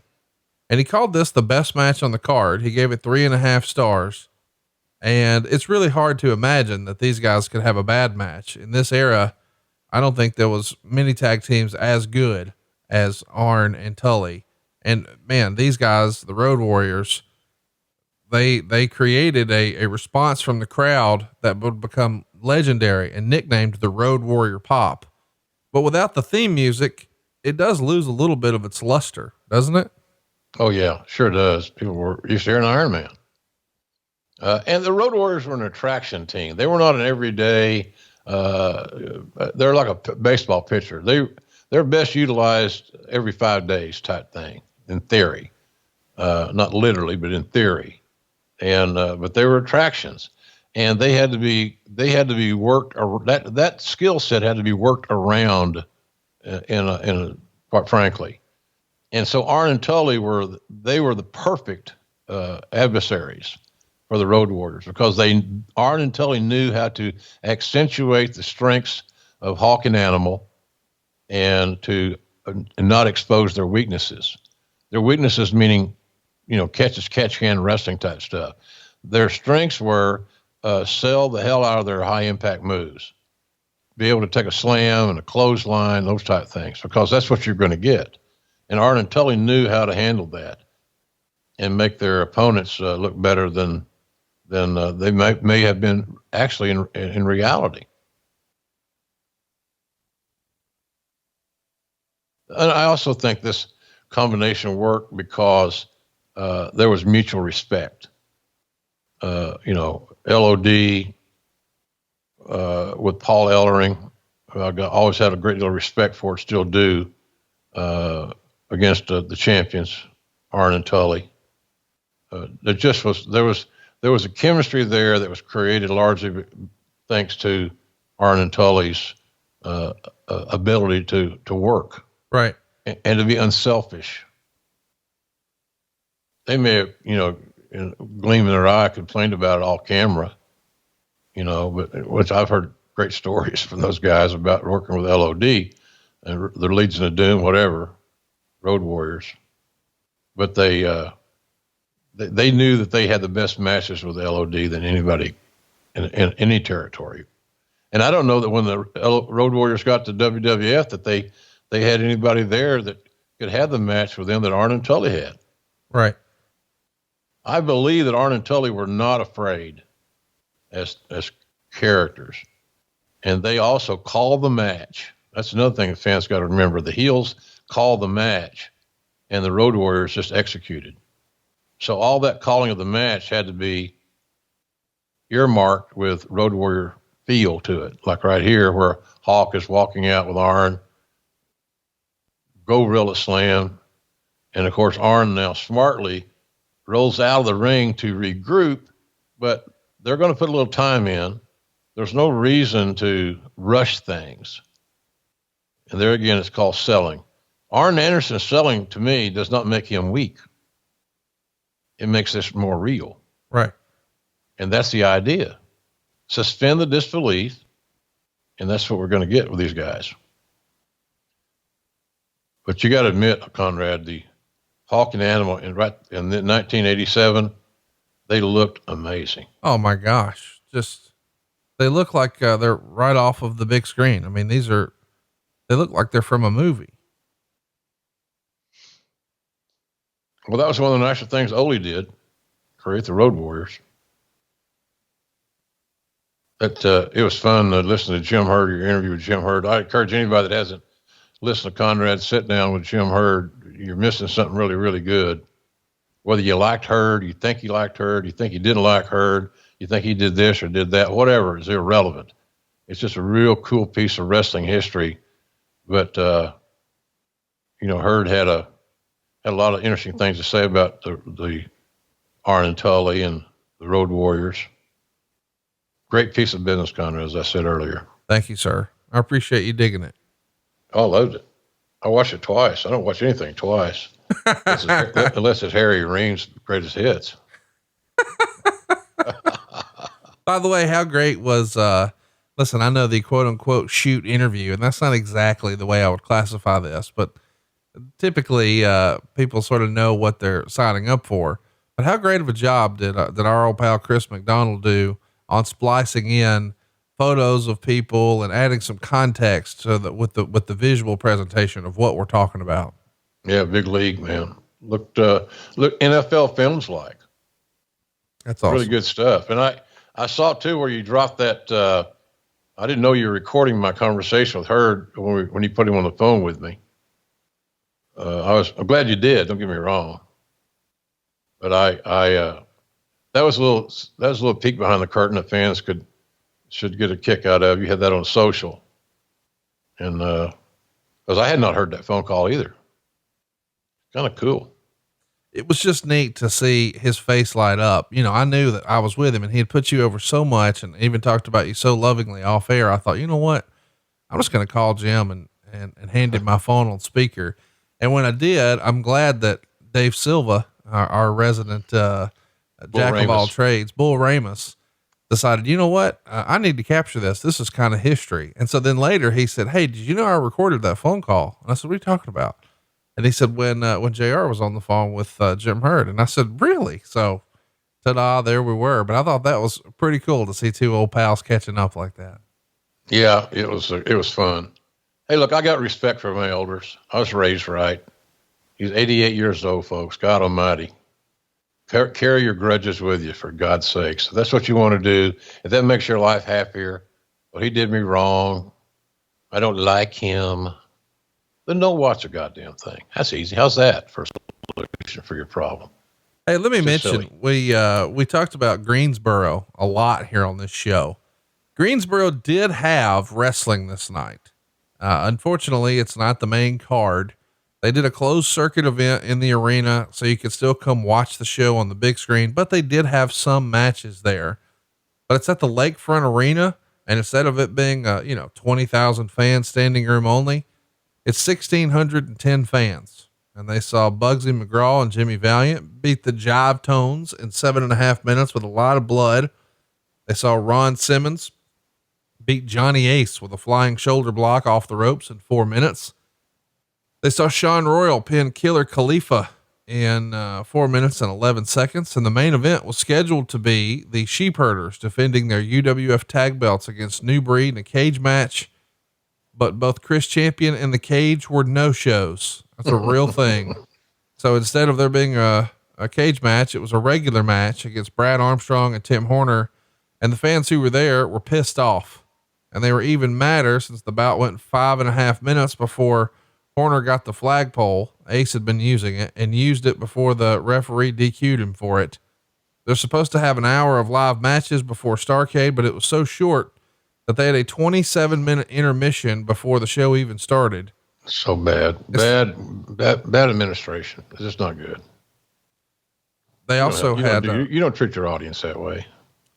Taking advantage of those loyal 1,600 people that were there on Thanksgiving, for God's sakes, to see a B card at best, then watch a television basically with your buddies on the big screen. Now we're getting all the traditional double team, power move, Road Warrior stuff. There you see, Tully making sure that he was near the rope so he didn't kick out to keep the Road Warrior strong. Little subtle things like that, where he was just able to put his foot on the rope, stop the count. Of course, Tommy Young is the referee in this match. Hardly the best to ever do it. Hey, another thing about referees, the Mike Chioda stuff on ad-free is good.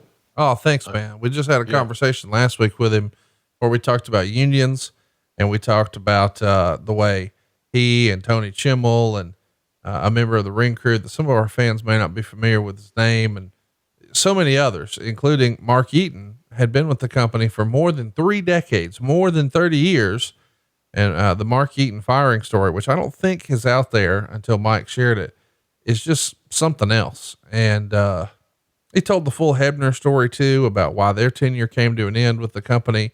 It's really a unique perspective at the inner workings of WWE and how maybe the company has changed over the course of the last 30, 35 years.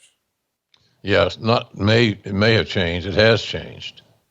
And, and all under the name of, we're a publicly traded company. Well, because you're a publicly traded company doesn't mean you have to treat people like shit. There's nowhere in the publicly traded company manual does it say, and now because you're publicly traded, you can treat people like dog shit.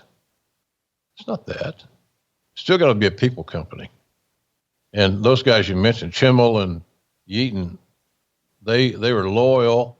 They did their jobs very well. And not for the massive money that, it wasn't just the money. They were making a living and providing for their families, but they were just very, very loyal. None of those guys ever worked for me. They worked in the operations area. So, but I saw them on every TV. I consider them friends. And I felt badly for the way they departed the company. It should have been a little bit more ceremonial. It should have been more feel good, because you're letting people go that have been with you for, like you said, Conrad, 30 years. The Eaton story, he's in a production meeting and they come pull him out and fire him, tell him to get his shit and get out. And they don't explain why he's being asked to leave or what's going on. And everybody went home the next day. They didn't just let him go home and then make the call. It was like a public humiliation thing. And I don't know that. And even the fact that Chioda, I think he's been there more than 35 years. When he was let go, no call. He didn't talk to Vince. He didn't talk to Linda. He didn't talk to Stephanie. Just, you're out of here. It's It's weird, man. Yeah. Egos and a lack of common sense on how to manage people. You know, sometimes the people that come from our wrestling world are not the greatest administrators. It's that power thing. I've seen it happen time and time again. And I think maybe I've been guilty of it too. And that is, you know, you're from the old school, you got in, you didn't make any money. And then all of a sudden you're with this big time company, the biggest, and you're an administrator. And sometimes that goes to your head. Nice DDT by Arn. Arn set up to make sure that Hawk could power out and again get his strength over. Going right back to what brought you to the dance. A quick tag with Tully. Arn and Tully were just so damn good.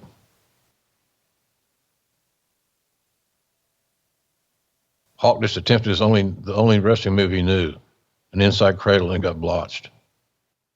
When you got the Road Warriors off their feet, it was a good storytelling for Schiavone and me because that's what you want to do. You want to pick and get and take down and things. But when you destroy the vertical base of powerhouses, they're not nearly as strong lying on their back. That's just logical. So, and now they isolate a body part. Imagine that. And thus far in this match, which I'm very disappointed, there's not been one leg slap.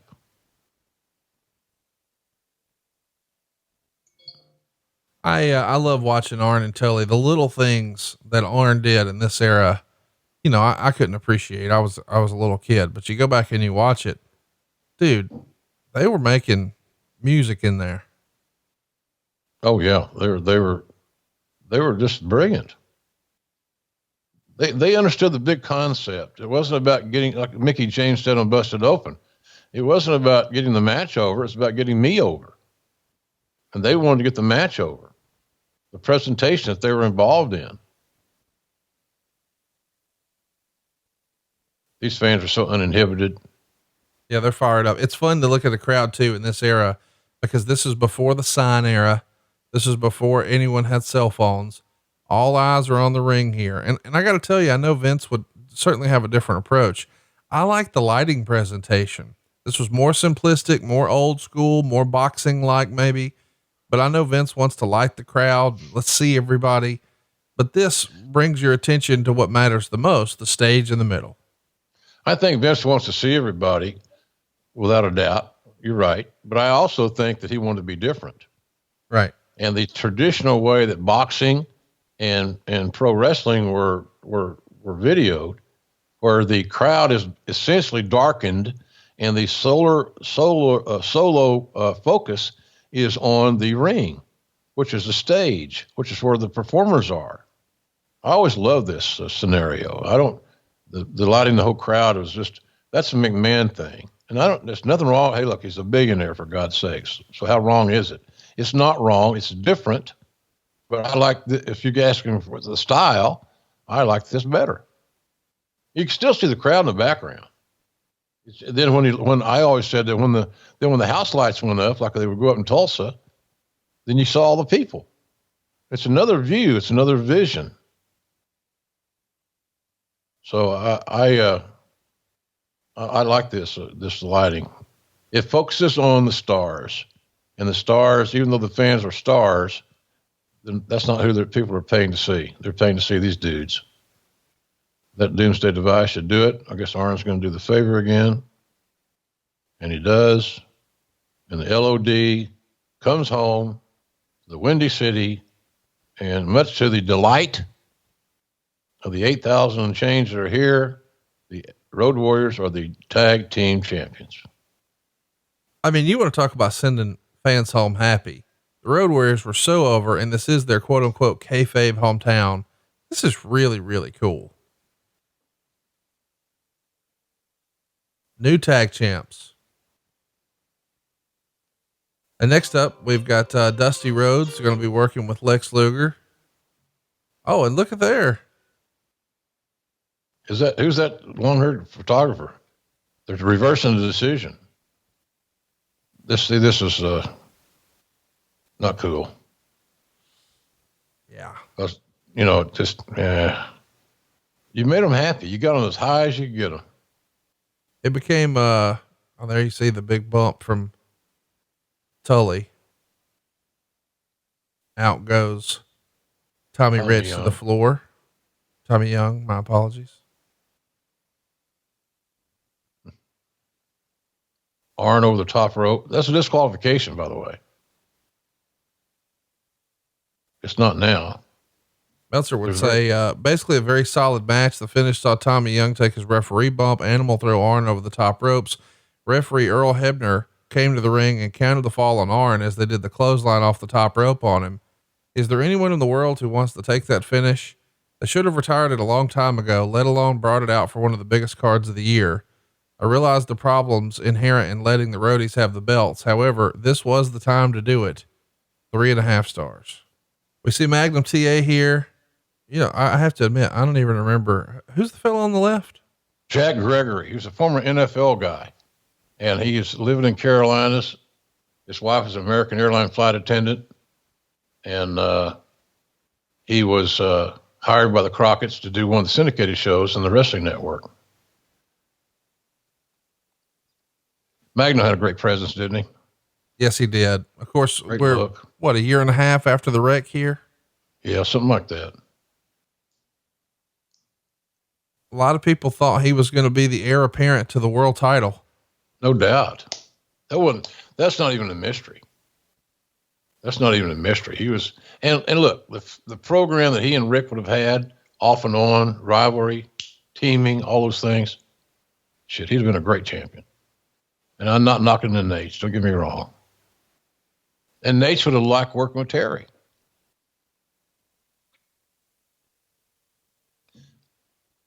So, in any event, Jack Gregory. There was a plethora of announcers to this damn show, huh? Oh man, they were announcer heavy, and check him out. Dual television champion with Bob Caudle, Nikita Koloff. I love the TV title and the unification concept. I think Nikita still has that UWF TV title all these years later. So it clearly meant a lot to him. Is he one of the best fake Russians ever? Yeah. I sort of started to say he did pretty good, that fake Russian accent, being a Minnesota boy. Amazing look, great eyes. Well, there's some studs coming out of Robbinsdale High School. Whew.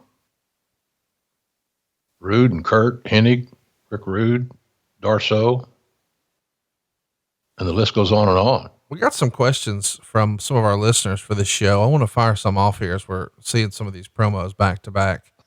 Bubba left after his payoff for this show. Do you think Cornette and Boss Man versus Hogan would have been an even bigger deal? I think the idea here is we know Bubba's gone and he's going to become a megastar as the Big Boss Man. But what if Cornette went with him and was in his corner against Hogan? That would have been box office, wouldn't it? Big money. Great pay-per-view, because Cornette would have talked him into the seats and Big Boss Man would deliver. And that would have been a great opponent for Hogan.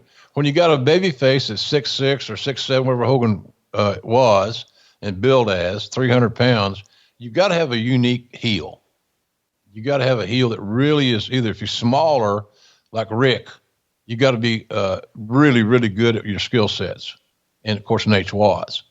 But Big Boss Man was bigger than Hogan. So it made selling for Hogan a lot more believable. Right. And realistic. They would have had a great run. And of course, and at the end of the day, up there in WWE land, Hogan did have a good run with Boss Man. But with Cornette there to talk him into the seats, that's pretty damn strong. We should mention another great question here that we got a lot of times. A wrestling historian on Instagram wants to know, is it true Ricky Morton or Magnum TA were originally going to wrestle Ric Flair for the NWA championship at this event? Well, I'd heard that. The Ricky Morton experiment, so to speak, worked with Nate's. They had great chemistry. Yeah.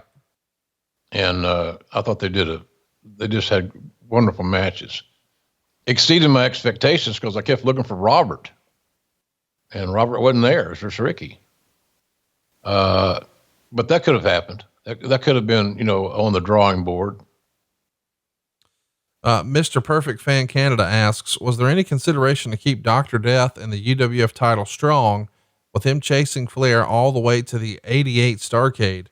This could have delayed Luger's face turn to make him a new opponent for Rick in 89.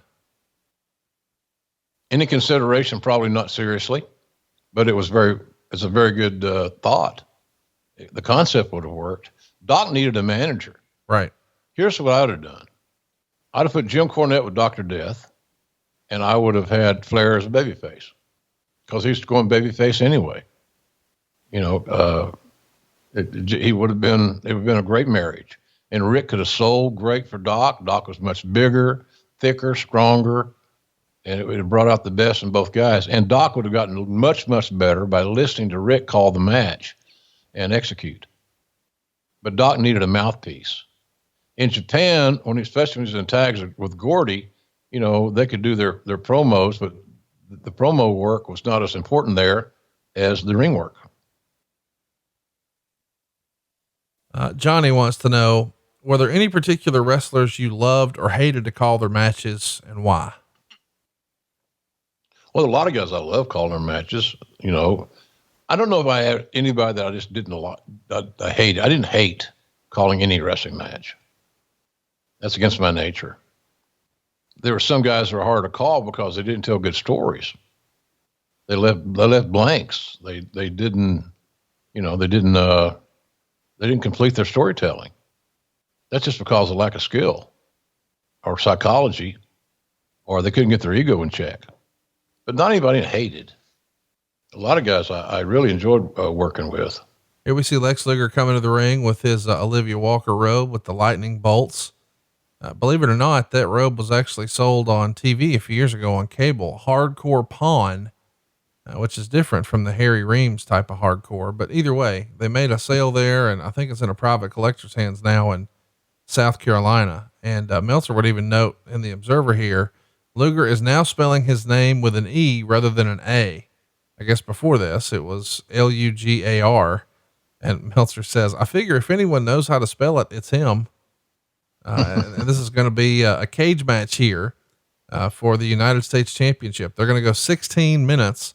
And the stipulation, just so everybody remembers the stakes here, is if Dusty loses, he has to quit wrestling for 90 days. And Meltzer would say that Rhodes got a 50-50 mix of cheers and boos, but Lex was mainly booed. And Rhodes was trying too hard to get the reaction from the fans. And while they responded, it certainly couldn't have met his expectations. So Meltzer, pretty critical, but I mean, he was always critical of Dusty. He even says the finish was tremendous, particularly since the antics led everyone to believe the heel was going over. And in fact, all hints were that this would be the case, but the match was awful. And he gave it 1 star. And he would be clear to say the star is because I love the finish. Those who watched it with me, although, thought the match deserved negative stars. You know, he was never real high on Luger, but man, it felt like Meltzer just always had it in for Dusty. Yeah, I don't get that. Maybe Dusty wasn't communicating with him. Right. You know, type deal. I don't know. I don't know how you could just turn a blind eye to Dusty's skills, his charisma. But, you know, here's the thing again, you know, Dusty is a one-man thing here. This guy's doing an amazing amount of work. You're writing all these shows and every week. It wasn't a seasonal thing. It was every week. And then booking himself. All that good stuff. There's Johnny Weaver. Crockett brought a little bit of Greensboro with him here to Starrcade. The Dream was one of those travelers, but guys like Big Tom there in the ring doing the announcing was a Southeastern guy, Greensboro guy, Tommy Young. There was a lot of that was exported into Chicago. Unnecessarily, as we discussed, but nonetheless, it's what it was. And again, Luger was very, very green. You know, he was the United States champion. He had JJ with him. So, of course, the one thing about Luger is that he had one of the great bodies in all of pro wrestling. Johnny Weaver was a former Crockett star, television broadcaster, but a great baby face back in his day. So I guess he was a rep or something here. Baby Earl is the referee. Still has his hair from earlier in the night. There's Klondike Bill. Bill Solowico, ate 2 72-ounce steaks, the Big Texas Steakhouse in Amarillo. Much to his colon's dismay. Dismay, that's right. Dismay's a very mild way of putting it. So there you see it. Well, the old padlock's there. Johnny Weaver's going to keep the key to make sure there's no skullduggery. He keeps it one-on-one because we know JJ's got backup. This is going to be already seen him. Big time cage match here. Lots of questions about the cage from some of our listeners. Bar Getty's FAL says, which format of the steel cage did you prefer, Jim? Where you have to escape to win, or the WCW rules where you just have to take care of your business inside the cage? I like the old school stuff. I like the reason the cage was invented, to prevent outside interference and to finish one's business, to do a blow off. I'll never be a fan of escaping the cage. I just think it's ridiculous. So that finish was created to appease some talents. If you're a heel and you want to keep your heat along with your massive ego, and you have to do the honors in the cage, you can always say on your promos, you didn't pin me. You didn't make me submit. You walked out the door. We didn't finish. So there's always that quote unquote out, but I never will be a fan of escaping the cage. Seems to be counterproductive to me. We should mention that we're at 144, 43, 44, 45. We got lots of questions about the cage. Nick wanted to know, I love this old style gritty cage. It looks more menacing. What's JR's favorite in terms of that? The War Game style, the WWF's blue cage, the Hell in a Cell look, etc. Well, I wasn't a big fan originally of the cage. Not like this cage is my favorite, what we're seeing right now. It's why the cage match was invented, in my view. But after seeing the cage on the outside, I think the first time I saw that probably was, I can't remember exactly how the War Games cage was, but I know how the Hell in a Cell was. And the Hell in a Cell gave the talents a little bit more room to play on the outside if they went out there. I never understood why if you had a cage, why you would have the element of going outside the cage. Now, of course, people say, well, what about Mankind and Undertaker, 1998? Different ball game, folks. That's one of those rare exceptions. But I'm not a big fan I wasn't a big fan of the cage on the outside, but I got to liking it okay. Hell in a Cell is good, and again, it just gave you some more room on the outside to maneuver, create some spots, create some jeopardy, create a comeback. But I would say of all the cages, this is probably my favorite. What J.J. Dillon did a good job is acting like a real manager, a coach, whatever. Did a real good job. Always got a lot of time for J.J. J.J.'s a big proponent of promoting the Koloff Alley Club, Conrad. I know you and I are both lifetime members. And what a great organization. CauliflowerAlleyClub.org if you want more information, folks, and how this total nonprofit functions, and how many families they help, wrestling families that need some assistance. Great group. See Dusty trying to work the sleeper hold. That almost feels like almost a forgotten move in wrestling. Why do you think that is? Well, I could ask you the same question about a DDT. It's a spot. It became desensitized, so to speak. And of course, if you're a big, strong guy like Luger, younger, bigger, stronger than the Dream, you shut off the flow of the blood of the brain through the carotid artery, and you got a chance to win. And that works against a big guy. It's even though he may be bench fresh 400 or 500 pounds, it's irrelevant when you cut the flow of the blood to the brain off. Ask any police officer. Some of them, unfortunately, the way they operate, it works in MMA became very famous, rear naked choke. And it's a kind of the same concept of a sleeper. But I think it was just a shortcut. So many things become shortcuts. How many times do you see wrestling now? You see a DDT as a high spot or a transitional spot. So it's just really it's castrated the DDT. Sleeper hold could fit in that same debate or argument. It's pretty remarkable to see how wrestling changes. We got lots of questions about Dusty's booking decisions. Michael wants to know, does Jim think it was a mistake to not have the Road Warriors win the tag title since they were in Chicago? Of course, the fans live probably felt like they did win since they announced them and then, left with the belts, but Dusty became famous for the quote unquote Dusty finish.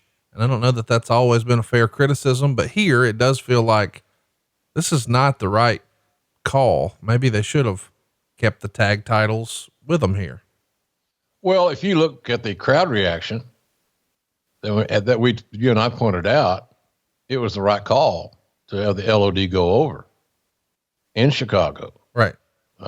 And it, to be quite frank about it, it didn't hurt Arn and Tully at all by passing the torch. Arn and Tully weren't going to be around that much longer anyway. But it was a matter of keeping, the locker room happy, so to speak. But yeah, you could hear the crowd when the crowd is so emotionally invested as this crowd was when the LOD went over. That really answers all your questions. It does feel like a mistake in hindsight. I mean, what's the trouble with letting them win here? But it is what it is. Michael wants to know, what was the original planned finish of Dr. Death and the Barry Windham match? It seems like it was cut short. Were you privy to any adjustments there? I didn't ask, I've said here many times, the less I know, the better off I think I am as far as telling their story, because then it becomes spontaneous. It becomes real. I can react normally without preconditioning myself to say, well, this spot's coming, or this is how it's going to end. This is the finish. I really don't care to know that information. Now, I've worked with guys, and I've seen other play-by-play guys that feel compelled to request to know all the information they can get. That just wasn't my style. I tried to call it like a real sporting event, like a ball game. And, it's just better for me, for my style. It's more realistic. So I don't know what the finish is going to be. I knew the plan was for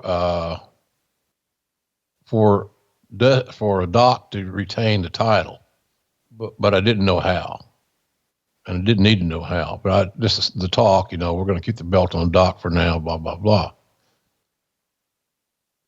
So I don't know what the exact finish is going to be, but I'm pretty sure it wasn't what was done.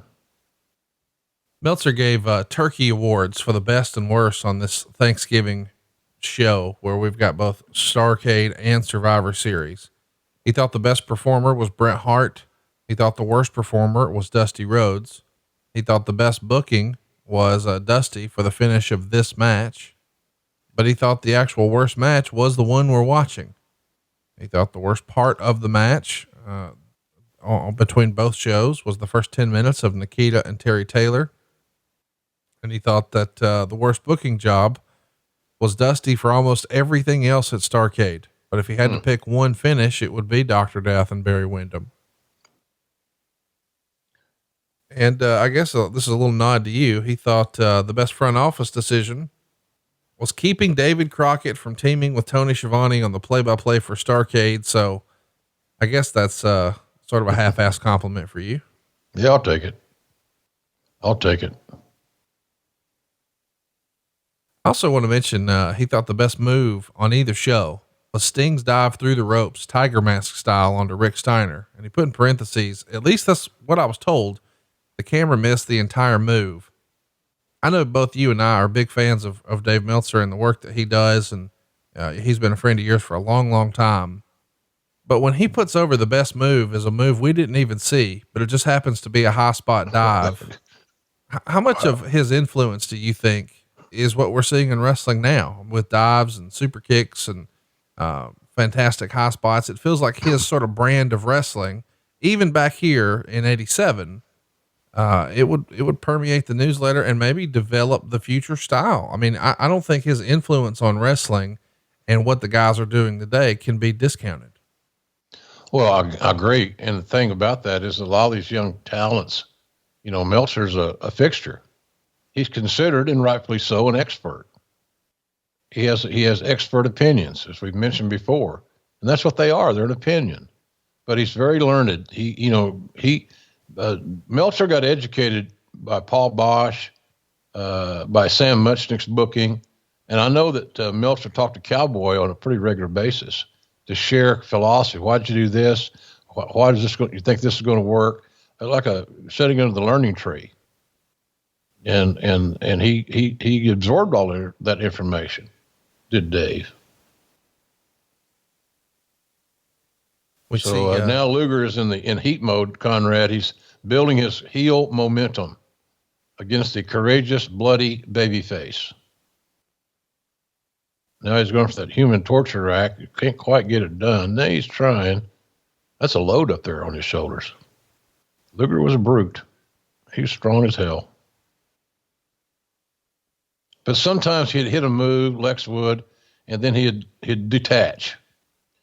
And sometimes you wondered if that was planned or he's just trying to ascertain what to do next.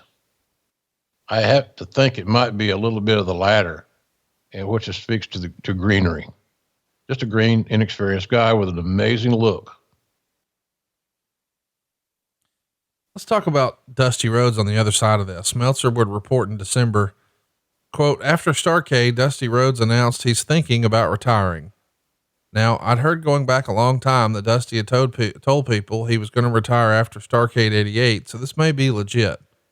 At the same time, Dusty knows full well just how over Terry Funk got in Japan when he announced his retirement, and Dusty never misses a trick to get himself over. I am curious. Now listen, we've been pretty clear over the years that for whatever reason, Meltzer just did not have a lot of love for Dusty. And I don't know if that's always fair or warranted, but maybe that's a discussion for another day. I think part of that, Conrad, to be honest with you, is Ric Flair's relationship with Dusty affected Meltzer some, because Meltzer was, as we both know, an amazing fan of Nate. Yeah. Who wasn't? And I think the rivalry of Dusty having the book and being the Celtics of the equation and Rick being the Lakers, for that basketball analogy, in that era, because that was the rivalry. I think there's something to be said there. I think the Flair element had something to do with that to some degree. What do you think of the idea though, that he might have been considering retirement after this show? You know, I mean, the idea is maybe he's disappointed in the reaction, that it is a 50-50 mix, that it's not the overwhelming. I mean, he had been the star of Starrcade, in 84 and in 85 and in 86. And now here we are in 87, and he's not getting quite the reception he has throughout the rest of his career. And I just wonder if he thinks, man, maybe it's time to get out of here before they totally turn all the way, because it's not like he doesn't have a solid footing within the company at this point. I mean, he's still running things behind the scenes. Yeah. Gosh, I think burnout was a big thing. You know, the fact that the workload was getting immense. I can tell you from running talent relations and having 100 people or so on your roster, you have a lot of opportunity to address problems and hear negatives. And then there were a lot of guys didn't have a downside guarantee. A lot of guys didn't have a contract. So, I think that you just constantly were under that microscope of addressing issues day after day after day. And it gets old. And plus he was no spring chicken. He's working his ass off, trying to maintain that his hold as a single star. I think as far as Starrcade's concerned, you could certainly make an argument that he stayed too long at the top of the Starrcade card or very prominent in it. but you got to be willing to sacrifice yourself to some degree and get, let somebody else have your spot and see if they can make it work. Think of as a booker to create new stars. And Dusty's making a great comeback here. He made one of the best babyface comebacks of anybody because it looked real. It felt real. So, but I think he just got a little burned out there, Conrad, did too so much. You know, he's like you. You're ubiquitous. You do something every day. And I admire that. But at a certain point in time, you're going to look back and say, well, I'm building a staff around me. I'm not going to do this. I'm not going to put so much, I'm going to worry about the wagon somewhere. Right. The old Murdoch thing. Don't worry about the mule, just load the wagon. So I just think burnout was a big thing, and his workload was immense, and babysitting, for lack of a better term, was what it was, and it gets old. So maybe he was a little fried around the edges, but I don't ever think he was serious about retiring. We should also mention that, you know, he is wearing two hats, and a lot of JJ just got the key, Conrad. He just hit Johnny Weaver probably with a shoe or something. Over the head with a chair. Oh, a chair. I didn't see that. The camera missed that. God damn it. Oh, there's a chair. Let's try to send it sailing over the cage. It's in.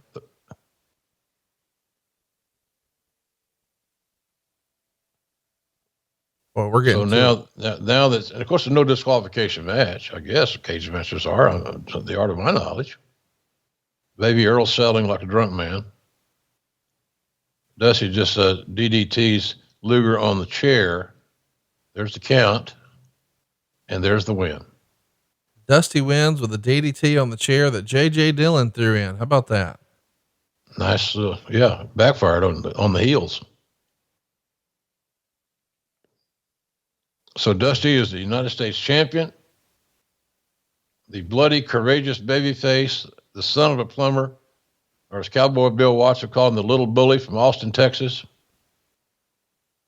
victoriously leaves the cage at Starrcade. And the crowd they looked happy. Well, they saw a moment, you know, first of all, it's a cool it's a cage match. It's a cool match. It's a cool finish. And anytime you see a new champion crown, that's going to get some sort of reaction. Yep. Always works. And how about JJ really selling it? He's all stressed out. And this is the story here where you would see, boom. Yeah. There's the chair in the back, takes down Johnny Weaver. JJ does his business. Or as David Crockett would say on TBS Saturday night, watch JJ. Angle alert. Referee gets incapacitated. Angle alert. That tickled me. And JJ almost had one of the faux pas of the year. If that damn chair had bounced didn't go bounce over the cage and bounced back at him, he'd have been hit right in the face with it. Would have been unintentionally hilarious. It would have been unintentionally hilarious. That's right. So there's the chair. Referee's nodded himself, and Dusty takes advantage.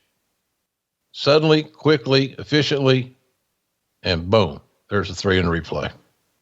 By the way, Meltzer, you want to talk about some hate here coming through the newsletter. Even though they pretend Dusty weighs 270 and Lex 277, it looked like an ant trying to carry a watermelon. Meltzer a little stiff though. No, Meltzer may have been on turkey and wrestling overload that day. Of course, next up, we've got their world title. And man, this is going to be something else. 17 minutes, 25 seconds.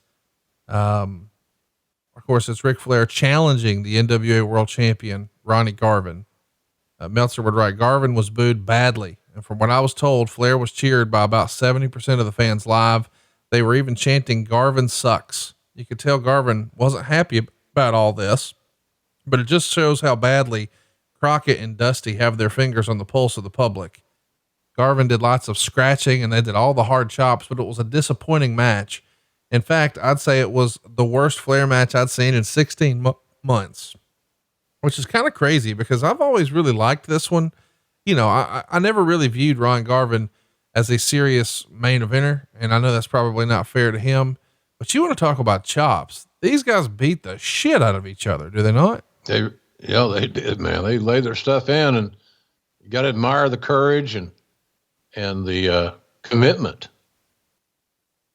So the challenger comes out first.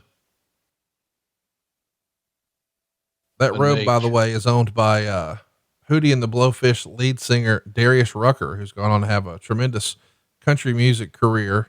He bought it at an auction years ago, and every now and again on his social media, you'll see him post a picture of it. Pretty cool to have a Starrcade robe from Ric Flair. I'd say so. Nice get, Darius. Talented dude. Oh yeah. Follows me on Twitter. His version of Wagon Wheel is probably my favorite version of Wagon Wheel.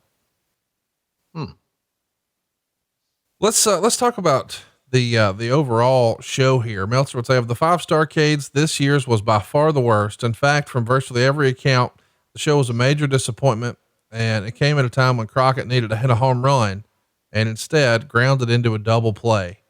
The lighting and picture framing wasn't good, and the live camera missed several key shots during the card, including Sting's dive through the ropes, JJ attacking Weaver and stealing the key, the ref bump during the Dusty match.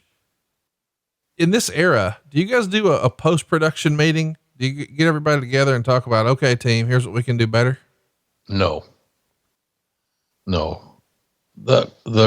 As much as I enjoyed my time with working for the Crockett's and working my first Starrcade here in 1987, we were not long on structure. Infrastructure was not, one of the fortes. Did you like Ron Garvin's work better as a baby face or a heel? I always thought he was a much better heel. Me too. And if he's going to be a baby face, a rugged baby face, as we described earlier, which is again, a way to describe, Cowboy Bill Watts was a rugged baby face. Ronnie Garvin, when he was a baby face, was a rugged baby face. He beat the shit out of it. He didn't change his game much. But here, we're in 1987, and I know that Rick was resistant because he loved being a heel so much that it was time. It was time for the Nates to be a babyface. But to be a babyface, you got to dislodge somebody that's also a babyface at the top of the card. And it's also not building with youth, all those excuses. But again, promoters, all of us that are involved in wrestling we have to listen more to our fan base. They're going to tell you, just like I mentioned earlier about how the crowd reacted with legitimate passion when LOD won the tag titles. There's about as good a market research as you're going to get. The finish got over, the match got over, the LOD as tag team champions got over, and then we don't listen and we go another way. Tommy Young assigned this contest, ladies and gentlemen. Let's talk about these guys in particular. We mentioned the chops. Jeremy Priest wants to know, Jim, who's on your Mount Rushmore of delivering chops? Well, these two cats in the ring would be on that list. Maybe without Steamboat's on there too, maybe. Who's that? Steamboat. Yeah, Steamboat delivered good chops too. Wahoo McDaniel was infamous. Blackjack Mulligan was infamous. So, but Flair and Garvin were in that deal. Garvin was also a private. He was flying his own airplane back when he would come in and out for Cowboy back in the day. He was also a pilot, not to Jimmy Garvin's level, but a private pilot on his own plane. And there's just some of these chops.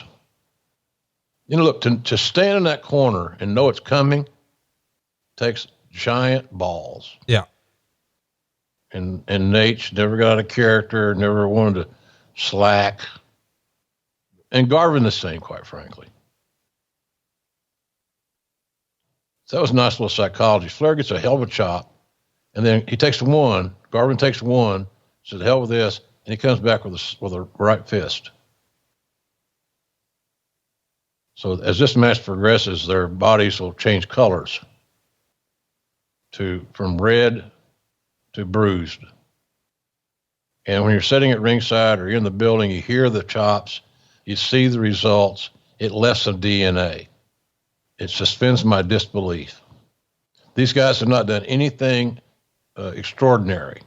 I'm not a big fan of these scratches. Again, I'm an old watch guy. If you don't have skin under your fingernails and show visible scratch marks, don't do it. So why would you do it anyway? You can't beat anybody with a scratch, back scratch.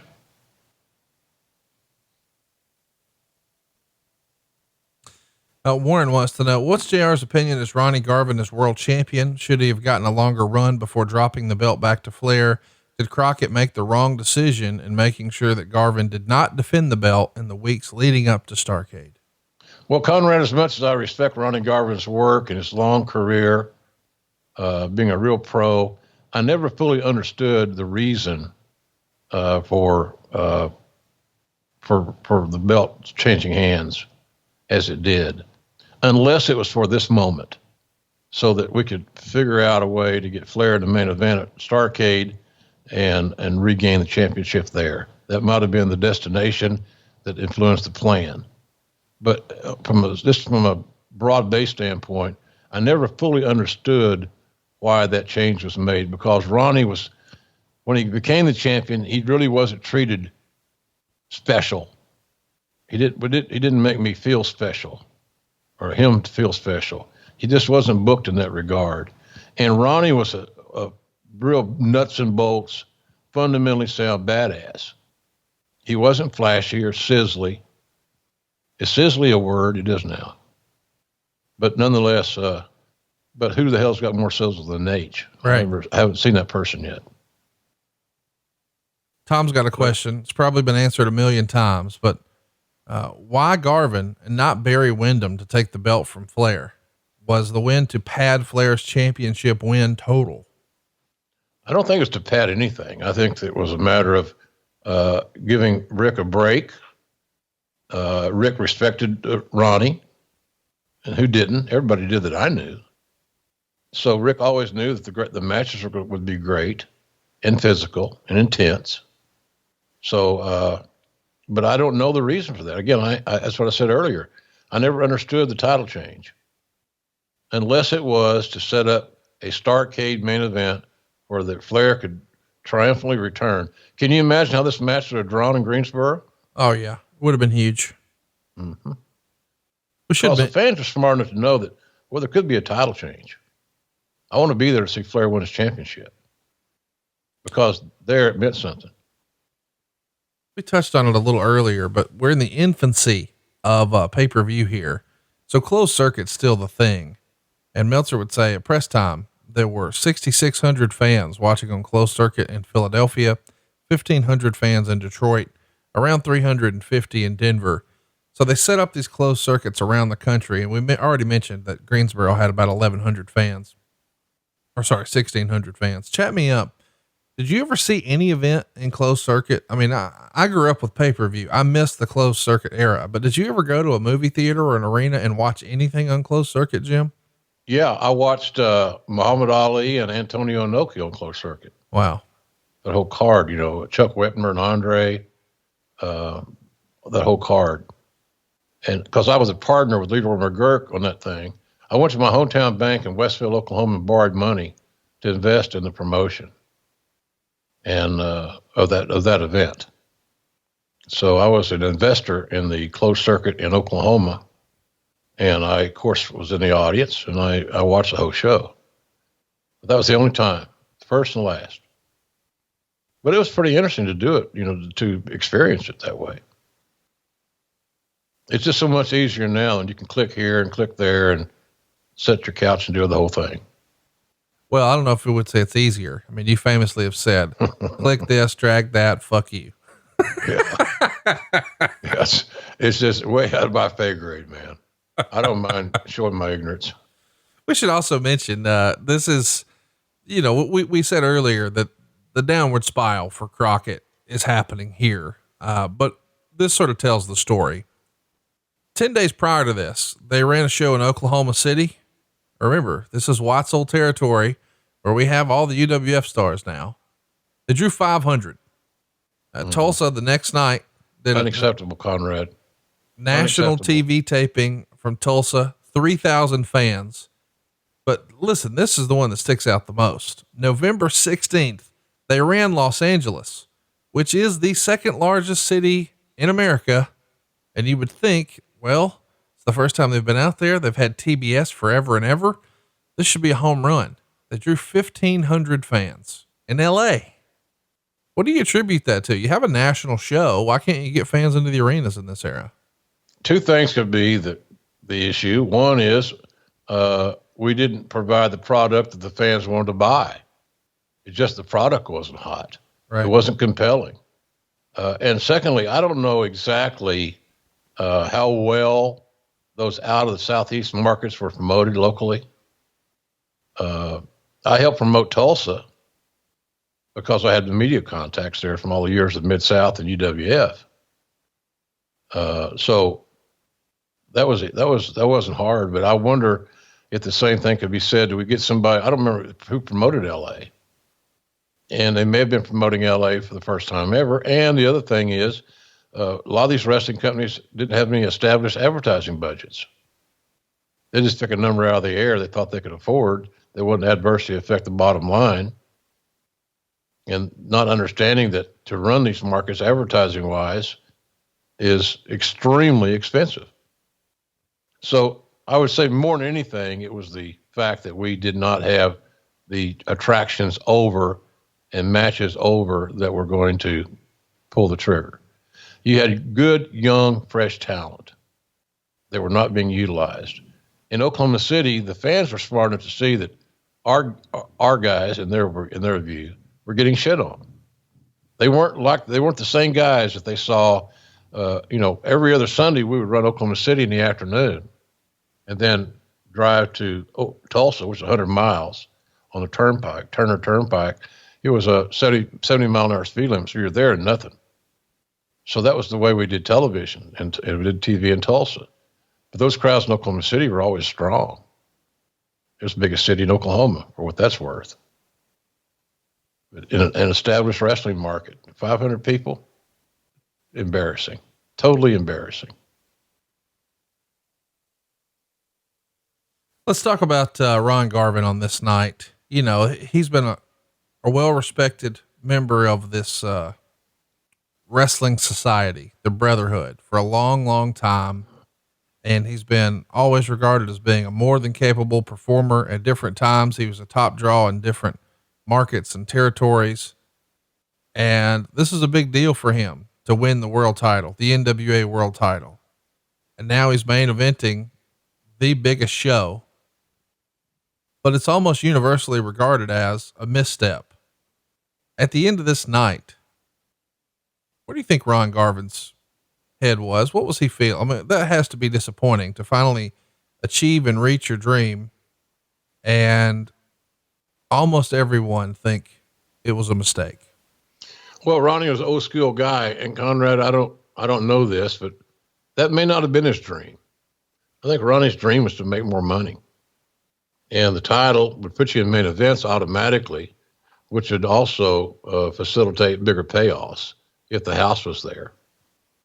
But Ronnie will always be known. You hope the guys today would have the same work ethic and the same, professionalism that Ronnie Garvin always displayed. He had big shoes. He beat the Ric Flair. And even though, Rick was the heel, was he really? I don't think so. So you got both the roles are reversed, and it just didn't click. Everybody was afraid to declare Rick as a babyface or announce him as a babyface or all that good stuff, because you got to protect all the other babyfaces that were paranoid. Right. But his turn came, maybe a year or two late, in my view. Because I always thought it was amazing. He could be the dirtiest player in the game, and still get cheered like a son of a bitch coming down the aisle. Again, market research ignored. It was frustrating in that respect. It's pretty crazy to think how many people are leaving here very quickly. You know, like Barry Windham's going to go to the WWF. Terry Taylor's going to go to the WWF. Arn Anderson and Tully Blanchard and JJ Dillon are going to go to the WWF. Ron Garvin is going to go to the WWF. A year later, Dusty Rhodes is going to be out of here and go start his own territory. There's a lot of stuff bubbling beneath the surface here.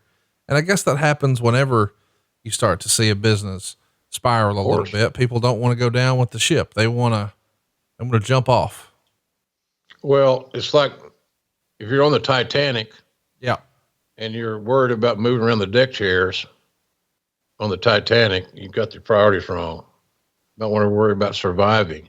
And when you do 1,500 or 3,000, whatever it was in LA, for example, Tulsa outdrew Los Angeles. I mean, by double. That's unbelievable. So, guys are smart enough to see that their money's, which is always the biggest concern. Sure. Talents, I always just love the company. I love it. And it's not all about the money. I just get so sick and tired of guys saying that. Well, it's not about, I love the business. That's what I've always wanted to do. You're starving, man. You can't pay your fucking mortgage. You can't buy groceries. What are you thinking? Of course it's about the money. And guys say it's not about the money. Well, really, folks, it's all about the money. They know their careers are short. They know they have so many bumps in their bump card.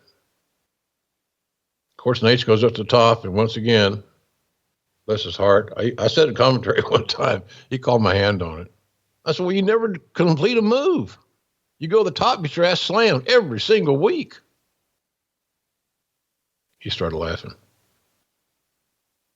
So, Nature's got his color now. And he's got a figure 4 being applied. They told a great story, these two cats. Oh, yeah. I'm not, and again, we talked a lot about Meltzer here. Good for his business, so no problem with that. But dang, man, this match is physical, intense. I just don't see the negativity in evaluating this match as being, stuck in pond water. Let's, since we're talking about Meltzer, let's do one more thing here from the Observer. And I know you're going to have a reaction. The commentary at Starrcade wasn't bad, but it was disappointing. Tony Schiavone was off his usual form, and Jim Ross did a good job of following the action, but they both tried too hard to emphasize how great all the matches were, when in fact the matches weren't great. The interviews were a waste of time, mainly to kill time while putting up the cage and taking down the scaffold. And the NWA's best interviews, like Flair and Cornette, never talked, and Michael Hayes just stood there while Jimmy Garvin was obviously killing time. I'm not sure what purpose all the Crockett announcers had for being there. At least Missy looked good in her black dress, but why did they have 3 others to conduct interviews? The matches at Starrcade were rushed, particularly the Flair match, to fit into the 2-hour, 30-minute satellite time. They should have had a post-match celebration for Flair's win and Dusty's win as well. Lots of criticism here. What say you, Jim? Well, Schiavone and I are trying to do our job. Our job is to get people over. Yeah. And because Dave Meltzer doesn't think a match is good, doesn't mean we agree. My job was to get talent over, just like, and Tony's as well, obviously. Was it our best work? Hell, I don't know if it's our best work. I don't know if I've ever done my best work yet. But bottom line of it was that we worked our ass off to get talent over. What are you supposed to do for the people that are paying you? So I don't know. That stuff used to bother me. I'm sure when I read that in the Observer, which I've been subscribing to for forever, since Mid-South, that's where I found out about the Observer. And I think Paul Bosch turned Watts on to Meltzer. So in any event, that was frustrating back in the day. Today, look, I get blasted every week for something. Everybody's an expert on social media. And you just got to grin and bear it. I used to take it here. I guess the bottom line is this. I took what he said personally. Well, Flair's working his ass off, God almighty. But I don't anymore. It doesn't sting as like it used to. You just got to continue to go out and do your best work. I like Tommy Young's interaction with Ric Flair over the years. Oh, they had great chemistry, man. Tommy Young was probably a bigger Ric Flair mark as there ever was. Next to maybe Charles Robinson.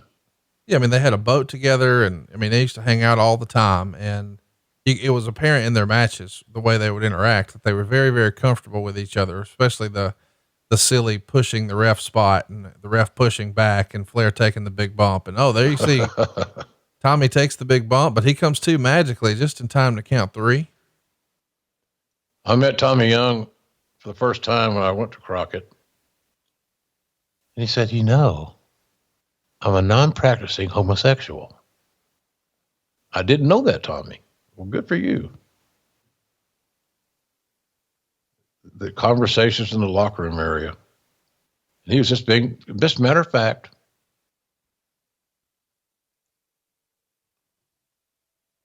So Nate just worked his ass. So is Ronnie Garvin, quite frankly. Yep. We've got a new world champion. Battered, bruised, bloodied, but with the gold.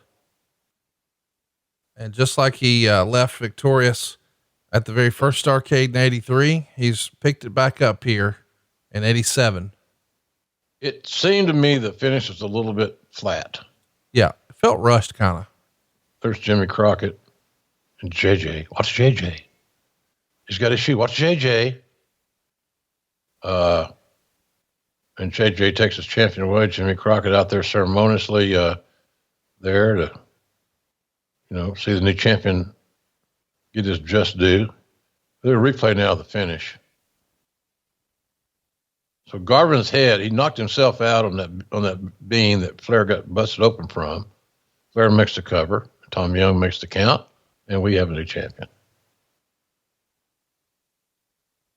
Well, there you go, boys and girls. Starrcade 1987 in the books. You watched it back for the first time all the way through today since it happened, right? You haven't seen this in 33 years? In 33 years. What would you There we say? are, Tony and JR again. A lot on camera time. Might have been a good night to bar that night. I don't remember. What would you say overall watching it back? Thumbs up, thumbs down, thumbs in the middle? I thought it was thumbs in the middle. I didn't hate it. It wasn't our best ever effort. Those are hard to replicate and create, but I thought it was thumbs in the middle. There were things that in hindsight, you can look at and say, we should have done this, should not have done that type scenario. My wife started me on athletic greens right at the start of the pandemic. She wanted to optimize our immune system. And you might be asking yourself, hey, what is this stuff? We see that scooper right there? Well, with one delicious scoop of AG1, you're going to be absorbing 75 high-quality vitamins, minerals, whole food source superfoods, probiotics, and adaptogens to help you start your day right. This special blend of ingredients supports your gut health, your nervous system, your immune system, your energy, your focus, your recovery, your aging, all of your things. And it's also lifestyle friendly. Whether you're trying to eat keto or paleo or vegan or dairy or gluten-free, has less than 1 gram of sugar, no GMOs, no nasty chemicals, no artificial anything, and it still tastes good. It's going to support better sleep quality and recovery, better mental clarity and alertness. And we look at it as almost like an investment in your all-in-one nutritional insurance. Don't just take Jim's word for it. Don't just take Conrad's word for it. Go check it out, man. 7,000 5-star reviews. Unheard of. It's crazy to think. I couldn't tell you the last time I left a review. It has to be over the top, crazy awesome for me to go out of my way, figure out where to leave it, type it up, create an account, click send. It has wowed over 7,000 people. Not 1 star, not 2 star, not 3 star, not 4 star. Dave Meltzer's favorite 5-star affair. And right now it's time to reclaim your health. Arm your immune system with convenient daily nutrition. Just 1 scoop and a cup of water every day. That's it. No need for a million different pills and supplements to look out for your health. And to make it easy, Athletic Greens is giving you a free 1-year supply of immune supporting vitamin D and 5 free travel packs with your first purchase. All you got to do is visit athleticgreens.com/JR. Again, that's athleticgreens.com/JR to take ownership over your health and pick up the ultimate daily nutritional insurance. That's athleticgreens.com/JR. Good stuff, man. Good stuff. Help you. And I tell you, it's so simple. I mean, it's idiot proof. It is. It's idiot proof. So, and it helps you get healthier. And I just think it's just a no-brainer. This is a great product, folks. You're going to get a year's supply for free. That's right. That's a hell of a deal. I don't care what you're buying. No doubt. So give it a shot. A lot of guys are using it. I know a lot of the wrestlers use it because it's a quick startup. It's a quick way to get your motor started in the morning with that one scoop. One scoop does everything. Merry Christmas to all that celebrate it. We're happy you're with us. Hope you had a great Christmas. I'll sum up mine very quickly. My Christmas was shoehorned into my 2 daughters and my 2 granddaughters' schedules. So I got some time. It's like going to a high-dollar doctor. You know, they're experts, and you got to see them, and you want to see them. I love my kids. So we met last Saturday in Tulsa. So a nice 200-mile round trip for Grandpa, and we had a great meal, and that was the main thing. You know, I've come to find out this. The holidays, I'm growing past maybe my era of relevancy because I'm not so jacked up anymore about gifts. Right. I give them. Right. But I was really jacked up about sitting at a big table with my 2 daughters and their husbands and my 2 granddaughters all at one table having a meal and not getting in any hurry whatsoever to rush out or get to another line or go to another house. Just chill. And it was absolutely awesome. So I reevaluating some of those things, and hopefully I'll be able to spend more time with my kids. As a matter of fact, my youngest daughter and her husband have expressed an interest to join us on pay-per-view in downtown Chicago on AEW coming up in February. So Cool. I want to do little trips like that every now. It's a kind of a cool thing. Come see Dad work and and enjoy the atmosphere because it's going to be pretty cool. They sold out in 50 minutes, so people are going to be jacked up and ready to roll. Absolutely, they are, and we've had a lot of requests because Eric, Tony, and myself did a show last year at C2E2, and that's of course the first time that a lot of the guys like Kenny Omega and the Young Bucks had an opportunity to see the hype that is C2E2 in downtown Chicago. And yes, JR and I are working on putting together a show right now, and Tony Schiavone is fired up to spend everything that he earns at that show on Batman paraphernalia. So it's going to be a fun trip, man. Whether you're a wrestling fan or not, you got to come check out C2E2. And if you're there, I would encourage you to find some sort of scalp ticket situation because the AEW show in Chicago, you have to see to believe, man. You guys are in your element there. That's your real hometown crowd. Seems like it. And they've accepted us very well. They're willing to accept the blemishes as we grow. And that's going to be what you're looking for with a real true fan, is that they're willing to be somewhat patient and understand that this is what we're doing in AEW, building a new brand, trying to get more talent over, creating new stars, all those things you hear discussed freely. And sometimes even from people that know what they're talking about, we got to be patient. So, we tried the patience of some fans apparently here lately, but none of the things that are identified over and over again are uncurable. So I'm very optimistic, Conrad. I do feel like we should mention, the video went viral, last Thursday, a week ago, of the Dark Order beat down at the end of the show, and I think one of the gentlemen under Hood was trying to give the business and the what for to Dustin Rhodes, and well, it looked a little less than awesome, and everybody had an opinion about it, and I think it unfortunately it may have put a damper on some of the fun that the Young Bucks are having because they promptly left Twitter the very next day. So I know that toxic Twitter exists in the wrestling landscape, and when you can manage to run off two of the nicest guys that I've ever met in the wrestling business, woo, something must be amiss. They didn't deserve that. Come on. Those kids didn't deserve that. They worked their ass off. They're dedicated to the brand. They sacrificed some of their own clout, if you want to say that, or their own being over by putting other people over. Then they get bitched up because they're putting too many people over. And if they weren't getting beat, then they'd be selfish because they're not putting anybody over. It's like a cat chasing its tail. There is no conclusion, none whatsoever, to this scenario. But apparently people that do this, Conrad, this is my only personal take, I may be wrong, have lonely ass lives.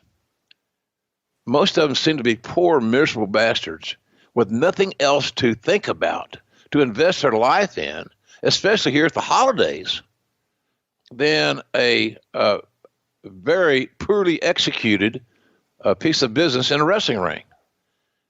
And it's as if, we've created this amazing sin that can never be duplicated. Hey, look, man, since the 70s, how many matches do you think I've called that were the absolute drizzling shits? Oh, sure. At every brand with some big names. You ain't got to be an unknown under a mask to shit the bed. Right. I knew that the crowd did not go crazy on how we went off the air because I was in the arena. Right. And you can feel those things. If you've done it long enough, you can feel a lot of things of the crowd and their body English and their noise they make and their facial expressions. There's stories being told. That's great market research for all of us to pay attention to. So, but I never knew how bad that one piece of business was until it was everywhere. And a lot of people want to really make sure that I saw it, as if I could go back in time and fix it. Right. Or I could pile on. It was poorly executed, folks. And hopefully nothing like that will ever occur again. And I know everybody that has some ability to change things in AEW are well aware of it. So, I don't know what to say other than, I if I had not seen that clip that went viral, as you mentioned, Conrad, I would not have known just how bad it was. Right. So, hey, not the ideal way you want to go off the air, but god dang, man, come on, folks. It really is. I love what we do. I'm a pro wrestling guy through and through, more than most folks would ever imagine, ever dream, and maybe more than I should be sometimes, quite frankly. I should diversify my life as well. But I'm not on Twitter hiding behind the keyboard, being a big badass or self-professed wrestling expert. And here's what they should do. I'll talk about this on my podcast. Here's what we'll suggest. Okay, well, whatever. I wonder if those guys that are doing that are actually suggesting these ideas to the right people in AEW, or if they're just broadcasting their own shit so they get some clicks. I don't know that. Anybody know the answer to that? I don't know. So I think everything that people saw can be fixed. I'm as excited about this brand as I've ever been. I know we're going to be just fine. I truly believe that, Conrad. It's not just me bullshitting. I'm 67 years old with a 3-year contract. You guys do the math. I'm on the back nine, baby, and I ain't planning on going out of the back nine, less than what I want and what I feel, what I need. So we're going to be fine. It's just going to take some time. So the question is, how much time? I don't know. I don't know that answer. It could. I think in a year from now, we'll be able to see a lot of growth and a lot of things change, a lot of different faces and different roles, new talents coming in. But it's a hard act to balance to keep your incumbents, so to speak, over while getting other talents over. So it's a hell of a deal. So we'll be fine. I really believe that. And I was embarrassed to see what I saw. Did I like it? Hell no, I didn't like it. Who could like it? Right. For God's sakes. So I'll follow them. I'll just admit to all of you, I thought it was the drizzling shits. So that'll be your buzzword to get your clicks on your websites.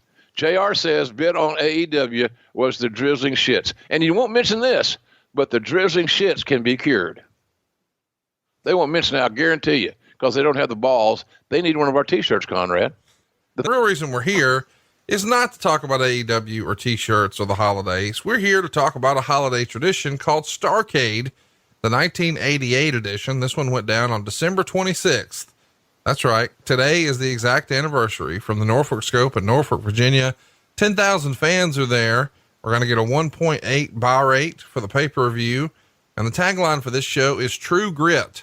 And this is very much a different time in wrestling. You know, we're very much used to a pay-per-view every month now, and sometimes two. But here in 1988, there were three. We had the Bunkhouse Stampede in January, the Great American Bash in July, and now Starrcade in December, closing up 1988. Of course, Starrcade is a holiday tradition. This one is going to take place the day after Christmas, but years prior, it was a Thanksgiving tradition. What'd you think of the idea to move Starrcade away from Thanksgiving and closer to Christmas instead? Well, you got yourself away from Survivor Series. Right. You know, that's just like walking on the same side of the street that you got your ass whipped on yesterday. I think I'd probably move it to another date. And for many years, as a matter of fact, my youngest daughter and I were, and both my daughters and I were talking about this yesterday or Saturday, that the fact that, you know, there were so many Thanksgivings and Christmases that Dad wasn't there, because we always had in Mid-South, we always had that was major events. You know, Christmas night was a great night. And we had a lot of big events, especially on Thanksgiving. Thanksgiving night was the Superdome. That's where I had to experience that god awful oyster dressing. How you cannot have cornbread dressing at a holiday is, I believe, sacrilegious. I believe it is a punishable offense. God damn it, folks. Cornbread dressing is a part of the fabric of Americana. For God's sake. So anyway, so I didn't have a problem with it, but it got us away from the Thanksgiving ass whipping, and that was a good thing. So, and again, in most territories, over the years and the generations, a Thanksgiving and or a Christmas night extravaganza was normal piece of business. So it wasn't a big adjustment. So I don't think it was a bad thing at all. So, you know, obviously it is a bit of a departure, but you know, one of the ideas is, to your point, Survivor Series is here now. It was a major catastrophe, Starrcade 87, because of the shenanigans that Vince McMahon pulled with the pay-per-view distributors and the cable companies. So we've got to find a new date if we want to partake in this newfound pay-per-view money. But the idea of doing it the day after Christmas, I think is smart on a few levels. A, you avoid Vince McMahon's Survivor Series, but B, it can be a nice stocking stuffer. You know, now moms and dads can give kids and other family members wrestling tickets, right? Yeah. Or pay-per-view vouchers or whatever you get, you know what I mean? You can gift the event in various forms. Smart marketing in that regard, without a doubt. The only thing that I found it to be a little bit cumbersome was the fact that that is not true. Most of us traveled on Christmas to get to the event. So that was another day where you have Christmas in a hotel room. Right. And that can be a pain in the ass. But thank God there's Crown Royal, and I found it in Norfolk. And the other thing, I can't remember this hotel that we stayed at. It stayed at for years. And Flair and all those guys made it famous. And I can't remember the little bar's name in it, but boy, the ladies of wrestling, wink, wink, knew exactly where it was. And they're like 7-Eleven, man. They're just open all the time. The NWA actually does a house show in Charlotte on Christmas night where Ric Flair would wrestle Eddie Gilbert for the first time. Of course, World Class used to hold big events on Christmas Day. And I mean, Christmas Day is very much a wrestling tradition. And we're going to do it the day after here for True Grit. But man, the business has changed, not just, you know, from then to now, but inside the NWA as well. Let's take a look at what Dave Meltzer was writing. On Wednesday morning, Dusty Rhodes officially resigned as booker of the NWA. From all accounts, this was a forced resignation ordered by the TBS hierarchy based on several episodes over the past few weeks. On Thursday, Jim Crockett was officially informed that he would no longer be running the day-to-day operations of the company starting January 1st. Officially, the Universal Wrestling Corporation will be handled day to day by James Hurd, and currently an executive with Pizza Hut. Hurd's official title will be executive vice president of the company, with Jack Petrick acting as president and overseer of the operations. Hurd has had some wrestling background in that he was the director for Vince McMahon Sr.'s television tapings out of Washington, D.C. in the mid-60s, then the director for Sam Mushnick's television show in St. Louis from 69 through the early 70s. Hurd later became the general manager of Channel 11 in St. Louis, which was the station Mushnick's program aired on, and he followed that by a stint working the front office for the St. Louis Blues of the National Hockey League, and then went on to Pizza Hut, with Pizza Hut being in the process of being purchased by PepsiCo. Hurd was the number 2 man in the marketing department of Pizza Hut and decided to accept Petrick's offer to run the wrestling company. As of press time, the new booker of the NWA is Jim Crockett. This is expected to change in January. Nothing is for certain, but it appears that the booking will be done by committee, which had been speculated elsewhere. The makeup of the committee has yet to be determined, but it looks to me as if the present plans continue. The actual key brain and power in the committee will be the Nature Boy Ric Flair, which is both good and bad, and I'll get to that later, but there are numerous variables left in the equation. So lots of upheaval covered in the December 12th, 1988 edition of the Observer, the biggest of which being the result of this pretty controversial angle that airs on TBS, where the Road Warriors were doing an interview. Dusty Rhodes would come out. He would challenge the Warriors. Animal pulls a spike out of his shoulder pad, sticks it in Dusty's forehead, and then his quote unquote eye. Blood's everywhere. And this is a no-no from TBS, and apparently sort of the straw that broke the camel's back for Dusty being the booker. What can you tell us? Well, he made a mistake there, obviously. If the home office mandates, and they're signing the checks, they mandate they don't want X, you don't give them X. Whether you believe X is what you need, or is meritus of it, or whatever. It's just, you can't do it. So that was a mistake. But it's a lot. There were a lot of cooks were beginning to migrate into the kitchen about that time. And most of the executives in Turner that I can recall in that era, all those years ago, didn't really have a burning desire to embrace the wrestling genre or the brand. They weren't overwhelmed that the redheaded stepchild was going to be brought into the big house to eat with the grown-ups. And so there was a few guys in the white shirt, red tie, blue jacket dudes that probably, to be honest with you, were subscribers to the Observer. And they felt, many of them did, that because they quoted Meltzer all the time, they felt that if they read the Observer every week and had done so for quite some time, perhaps even going to the fact of going back and archiving the issues and catching up, that they had enough education in the business to support their premises. And so they made decisions oftentimes in a vacuum without talking to the wrestling people. It should have been a synergy of conversation and communication, but it wasn't. Poor communication. And a lot of that was, a lot of people didn't want to work with Hurd either. I mean, he was a gruff, kind of a tough dude to deal with sometimes. So I just thought that it was really a political time. The brands were underachieving. The guys that had the little knowledge, that had the white shirts, they had a vision of what they wanted the shows to be like based on what they read in the Observer, in my opinion. They watched all the wrestling they could consume, which I applaud. But at the end of the day, they needed more practical experience and hung around the product. You never saw those guys over on the 12th floor. They were hardly ever at our place. I don't know if they didn't want anybody to see them coming into our offices. I don't know.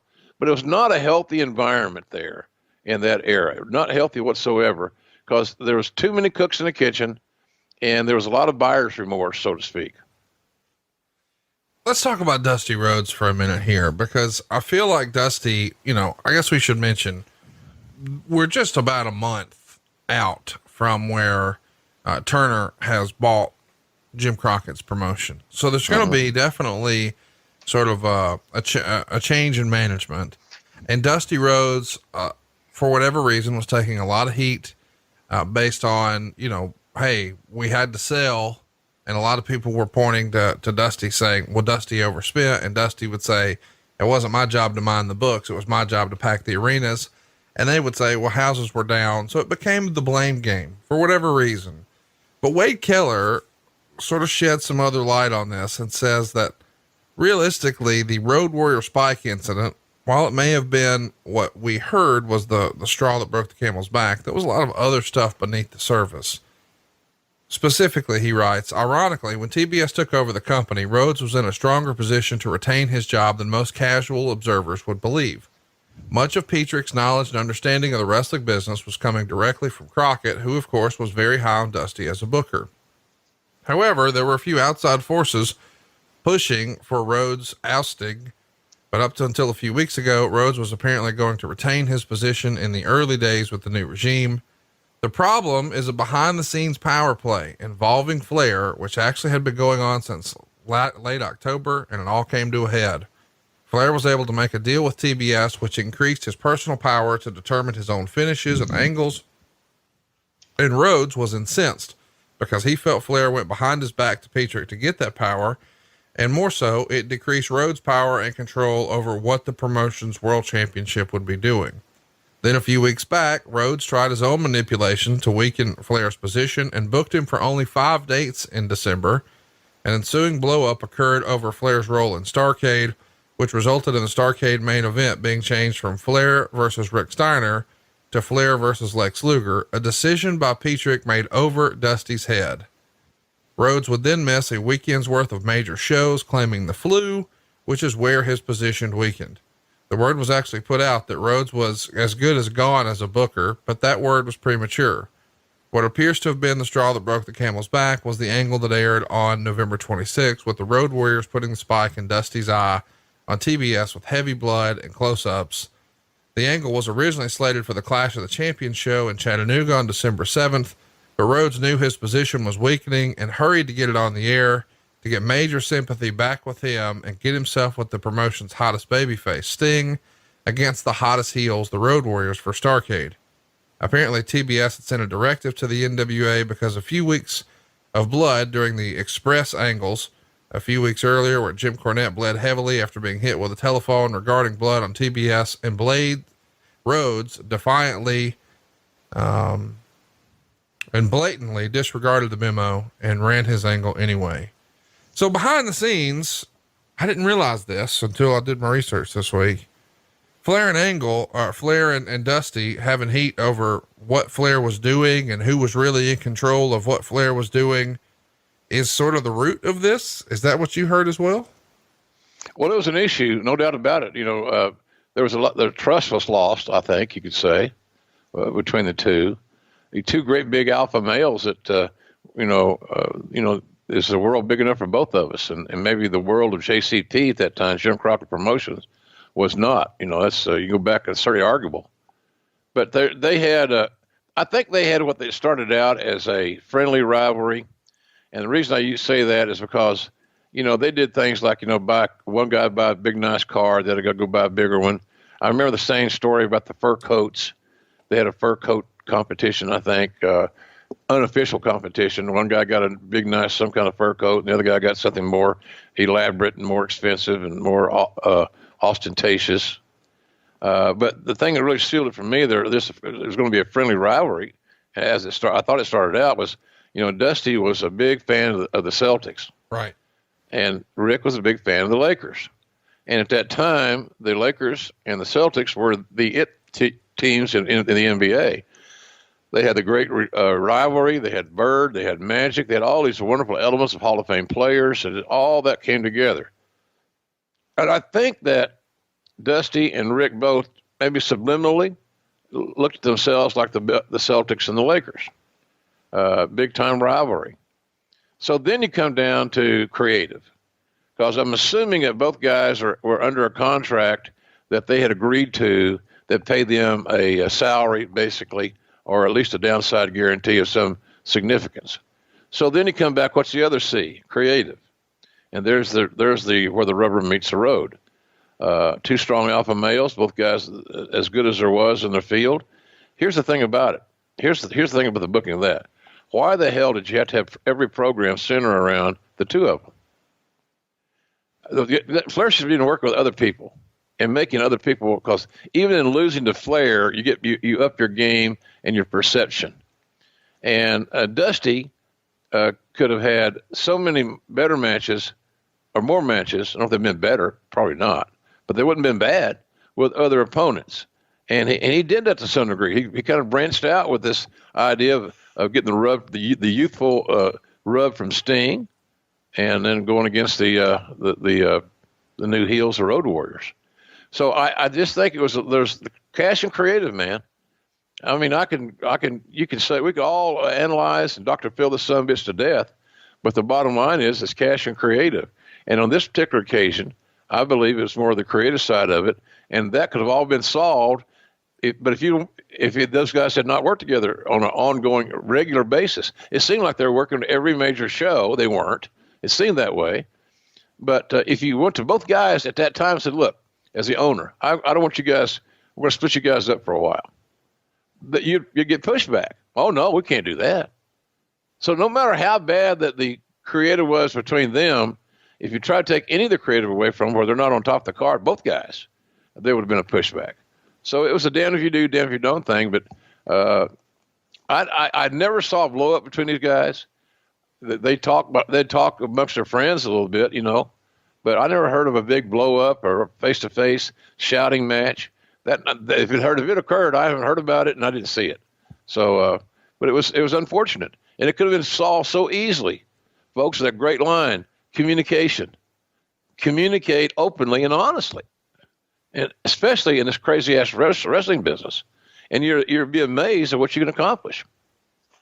How much of this do you think is just spillover from, when Rick was first getting going in the wrestling business, he looked up to Dusty. I mean, he even wanted to call himself Ramblin' Ricky Rhodes, and he dyed his hair and put a perm in it. I mean, he was carrying Dusty's bags. And of course, later, Flair would go on to get a lot of attention as being, one of the biggest attractions in wrestling, just like Dusty had. But then somewhere along the way, people started to consider, Flair one of the greatest, if not the greatest wrestler of all time. How much of that do you think just sort of, I don't know, was a burr under the saddle of Dusty Rhodes? Not that that's popular to talk about, but hey, wait a minute now. This guy used to want to carry my fucking bags, and now he thinks he's better than me. What the hell? Yeah, well, it's a part of our aging process and our maturity process, I guess. All performers, including some announcers, are always leery of always look over their shoulder to some degree, and many will not admit that. I will, because I don't give a shit, and I'm honest. I'm an honest man. You're only as good as your last show. Announcers could be replaced very easily, even though for decades they weren't. You get used to that voice, like you get used to Vin Scully with the Dodgers or whatever. And all that stuff has changed. But I can understand Dusty's apprehensions and the fact that he looked at it not from Rick's point of view, but from those that are supporting Rick's point of view, that it was being disloyal. There was Dusty, who was the top, most charismatic star in wrestling, and that it was Dusty who influenced Rick to become this bigger than life character back when Flair was influenced by the Dream. And that was during those days when Murdoch and Rhodes, the Texas Outlaw tag team, also. And they were beyond compare. Folks have not seen Dusty and Dick Murdoch as when they were true heels in the AWA and other places, but primarily the AWA, missing a great treat. And I bet you a lot of the wrestlers who listen to the show, and I appreciate them doing it, young heel teams say, how can I get better? You got to watch people that are better than you. And you don't want to say this, but you think it. And by the way, there are a lot of them. And go back and look at the Midnights and the Tully and Arn team and all these other, but go back and look at Murdoch and Rhodes. Go back and look at Joe Hamilton and Tom Ernesto, the Assassins. There are a lot of great teams I'm leaving out, but I don't mean to. I'm talking here. So that was kind of I'm sure I can understand it. But after a while, you think you got to get over it, because it is what it is. You helped a guy get started, and he became really, really good. I would suggest that would be a cause for more being proud than being envious. Let's talk a little bit about the Rick Steiner situation, because I'm fascinated by this. Allegedly, according to the rumor and innuendo, because of Dusty maybe having some sort of real life personal situation with Rick, he wants not only to have Rick wrestle Rick Steiner, but he wants Rick Steiner to go over and if the rumors are true, and you may debunk that and tell us it was a myth, he wanted Steiner to beat him in like 5 minutes, which is not typical of a Ric Flair main event in this era. Did you ever hear that story? And what do you think of that? I know that, after it seemed like Conrad, and I might get my chronological might be a little flawed, but I think we saw a side of Rick Steiner when he was courting Robin Green on TBS, who was Nancy Benoit woman, etc. And we saw a side of his personality that heretofore we had not seen. He had just been the scowling, dog-faced gremlin of his older brother of the star of the family type deal, and Scotty. And so he opened a lot of eyes there, and I think in a good way. And I for one could see going down the road in a good story told and building it up to where, the blue collar guy, the old amateur wrestler wearing the short black boots, and he still loves his singlet and all that other shit. Somewhere down the road, again, in a well-told story, as a part of a plan, could beat Rick for the title, and WCW title, the world title, whatever you want, NWA title, whatever the hell. But I never heard about that sort of time, but that's an old booking thing to shock people, because there was a theory or school of thought that might be a little long, 4 or 5 minutes, but there's a school of thought that when somebody loses a quick one, that sometimes it's easy for the loser to make, the heel especially, to make excuses that he wasn't ready, he wasn't loose, all these things that have, no bearing in truth, but they're certainly nice excuses for a villain to use. But I never heard the 4 to 6 minute deal or whatever it was going to be. But I did like the fact that here's the thing. I like the fact you're separating Rick Steiner, and making him a NWA challenger. And I thought he and Rick would have great matches. I really did. And then what you get there is that you make 2 stars. You make Rick Steiner the single and Scott Steiner the single. So now on your card, you got 2 guys, 2 matches that are going to be high quality, with 2 guys that are over, instead of having 1 match where these guys are combine their forces. So never was against Rick Steiner's push. I liked it, but I never heard the story about the quick squash type thing with Nate. Let's talk a little bit about Jim Cornette. He was mentioned here when it was discussed that maybe that was something that first got on Turner's radar with regard to blood. And Cornette has said that Dusty came to him and said, listen, the fans have seen the other guys bleed, but they haven't seen you bleed. So he wanted him to get, quote, a little color. But Corny had admitted he'd never done it before. And he said it was cold inside of the studio. So when he cut himself, he didn't start bleeding. So he does it several more times. And then he bled a gusher all over his white suit. You were there for this. What'd you think? Too much blood, man. It was distracting. It was, hey, look, at the moment, it was dramatic as hell, but there's nothing to do. It should have been rethought. Somebody should have helped him a little bit there or something, so he wouldn't have cut himself repeatedly when he didn't need to. That's what I'm saying. Was it dramatic? Did it serve its purpose? Oh, hell yeah. Absolutely. But then I thought that angle was kind of dropped to more, it was deprioritized after such a startling thing that happened in the studio. That match should have been on top in a lot of clubs and given some of the other guys some time off, like Nate. Some of these other cats are working every day, but that didn't happen. So I thought it might've been a little too much in hindsight. In the moment, being sitting there in the studio, I thought it was pretty damn dynamic. Let's talk about Jim Hurd for a minute. Jim Hurd has, for whatever reason, always gotten a bad rap with wrestling fans, and I'm sure it's because the boys themselves would bury Jim. Before we get to, discussing the actual meat of the matter, talk to us a little bit about, what the expectation was coming in. When you guys hear that, okay, Dusty's going to be moved out, as is Crockett, so there's going to be a hierarchy change. And this guy, even though we've sort of all heard the Pizza Hut gaga for years, he was at least involved in wrestling from a television angle for years in well-respected territories. Did that give everyone hope, or was it just Pizza Hut jokes from day one? No, it gave people hope.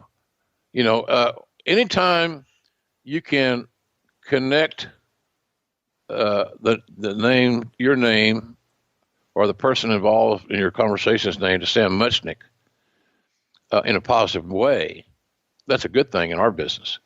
Anytime you can connect and get the rub from Vince Senior, that's a good thing in our business. So he had some interesting interactions with some very successful and smart individuals on his journey. So we thought, most of us thought that didn't need research. A lot of guys didn't care, but we thought that that was a sign it was going in the right direction, because there was just so much chaos, turmoil.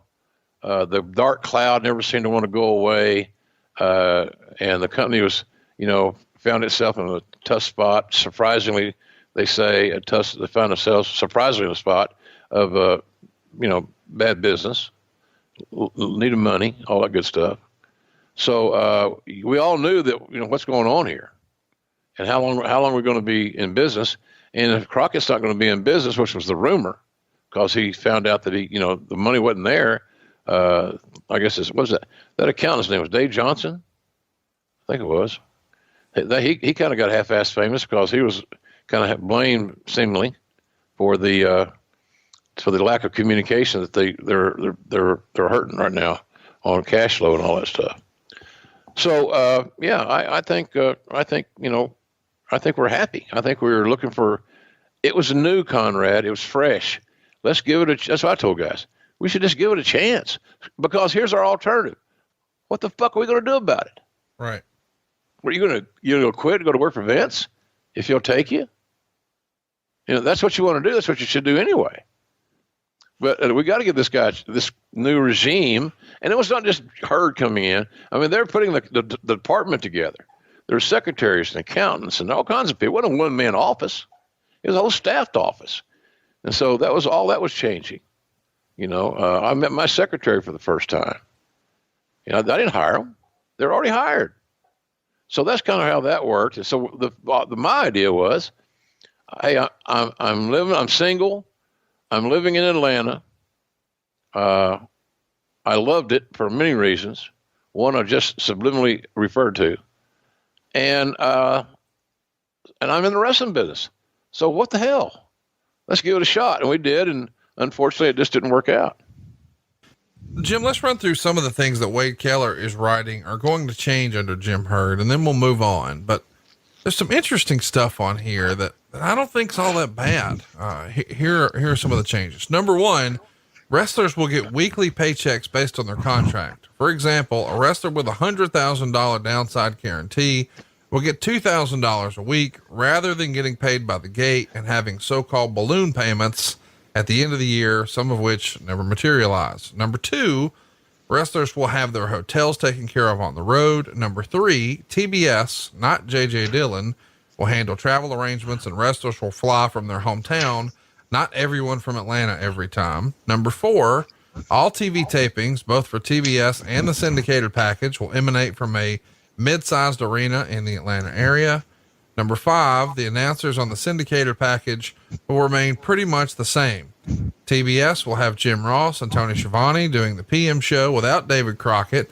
However, Crockett will do a solo act on the AM show without Ross or Schiavone. An early speculation is either giving Crockett a bone since the Crockett's are still in a position of some power, or perhaps they want to do away with the AM show and are putting David on solo to set up the ratings drop so it can be canceled, and then David can be done away with on television. Wow. That's nice to read. God dang. Number six, Crockett, Rhodes, and JJ will have to move to smaller offices in Dallas. And number seven, there will be attempts to improve syndication, particularly in major markets like New York, San Francisco, and Los Angeles. And lastly, number eight, the television shows will be post-produced, so the quality of the production should improve. So if we're getting better quality production, we're moving to more reasonable offices. We're going to improve syndication. Wrestlers are going to get paid on a more regular basis, and they're getting their hotels taken out of, and they don't have to start their trips from Atlanta. They can start them from home. Wait a minute. Why did everybody hate Jim Hurd again? Well, because on the fundamental structured things, like you just read over. And I'll assure you that Keller got that information right from Hurd. I'm guessing. I'd bet big money that he did, because it's funny when you go back and look at it over my career. Every booker, without exception, except maybe Ole, but at least every owner or every head honcho of a wrestling company has all talked to to Meltzer, and later on with Keller. So these guys got good information, and everything you read off there that I was certainly refreshed by made sense to me. Was there anything on that list that you would have said, I don't know about that one? No, I mean, I think everything here is an improvement, and some of the frustration has to come from guys like Nikita Koloff. He supposedly quit the promotion on a Sunday as we march towards this Starrcade, and Meltzer would say, quote, mainly due to problems regarding the travel that we detailed a few weeks back about having to drive from his home to Atlanta to catch flights for the road shows. Nikita, who was for a long time may have been the single most over promoted wrestler on the circuit, save for Dusty himself, had fallen into the doghouse with Rhodes and Jim Crockett in recent months and felt he was about to get buried, and he was probably correct. Nikita is expected to work for a new independent promotion that Nelson Royal is starting up in the Carolinas. Obviously we know how that worked out, but Nikita quitting, did you see that coming? No, I didn't see it right away because I wasn't privy to the conversations that Nikita and Dusty and Jimmy Crockett were having. I didn't know there were that many issues. He got over really big. Nikita did, thanks to Dusty, his look, and thanks to Dusty and of course, the Magnum TA tragedy helped get Nikita over as much as anything, because he became Dusty's friend, the Allied powers, and had empathy for a fallen warrior that he had went to combat with. So that sad, tragic thing helped get Nikita over. And sometimes guys in their youth, in this world like this world of make believe and play fighting, they actually believe that they're as good as they're being billed. And certainly Nikita was over, but he was over because of look and position and how and his no selling and things of that nature, stuff that probably not the greatest thing in the world, but he got over. And that's what you always look for. You want somebody to get over. So he was, I didn't see it coming, because I thought that he and Dusty were kind of joined at the hip. Because, like I said, Dusty created a guy in a babyface role. He put him with one of the great Ivan Koloff, and you can't help but learn. That's an education in itself. Those car trips are like they're just rolling classrooms. And so Nikita owed a lot to Dusty. And I saw Nikita pop up the other day on the NWA show. So it's good to see that he's back doing some stuff.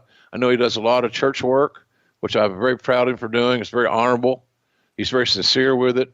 So his life has moved on from being a faux Russian strongman to being Scott again, right, and doing a lot of good things. So, but it was a rocky road at that point in time, and yes, somewhat surprising that two old friends like that were on the outs. It's just it's an interesting time because Dusty is this great beloved figure in wrestling, and Jim Hurd is not. But when the changeover happens, it feels like a lot of people have started to maybe lose confidence in Dusty, and they're really excited about Jim Hurd and some of the examples he's going to run out. And then we know over the course of time, boy, that flip flops in a major way. Well, here's the thing about it. As hard as Hurd worked in those structural things, those procedural things that were changing with the TVS brass, I can tell you that I know a lot of wives were ecstatic that their husbands were getting a weekly check, because it added some, some fundamentals, some continuity, organization, whatever, structure, for God's sakes, to their lives. And the fact that I had no idea, or if I did, I forgot about it, because I lived in Atlanta, so, I didn't have the flight issues. I moved to Atlanta from Dallas. But man, I'm telling you, you got to drive from Charlotte to Atlanta to start your trip. That's the stupidest goddamn thing I've ever heard of. No wonder Nikita was pissed off. That defies logic. So, and if you did, I think what they did, they finally ran the prices, Conrad, and sometimes flying from their home was cheaper than flying from Atlanta. It just makes sense. So anyway, but we remember the sensational things, and Hurd trying to get involved in creative was his downfall. And he didn't have great people skills as it related to working with the talent. And that was not a good thing. But the main thing is he, like a lot of guys, had enough knowledge of creative to be dangerous. Let's talk about your old pal Ric Flair and Mark Madden. Mark Madden would interview him for the Pittsburgh Press for an article. There's some interesting stuff in here, but the thing that sticks out the most is when Mark asks Rick, "What do you think of Hulk Hogan as a wrestler?" And Flair would say, "He's always had the public relations to the WWF behind him, but I'd better not comment. Let's just say that while he has tremendous notoriety, I think wrestling fans who really follow the sport see me in a different light." What were the strategies that you employed with Watts and then here with the NWA and WCW to combat the marketing juggernaut that had become a Hulk Hogan led WWF? Because it does feel like pretty routinely there were veiled comments on the old TBS show, especially from the Horsemen, and Ric Flair in particular would talk about how the greatest wrestlers in the world were here.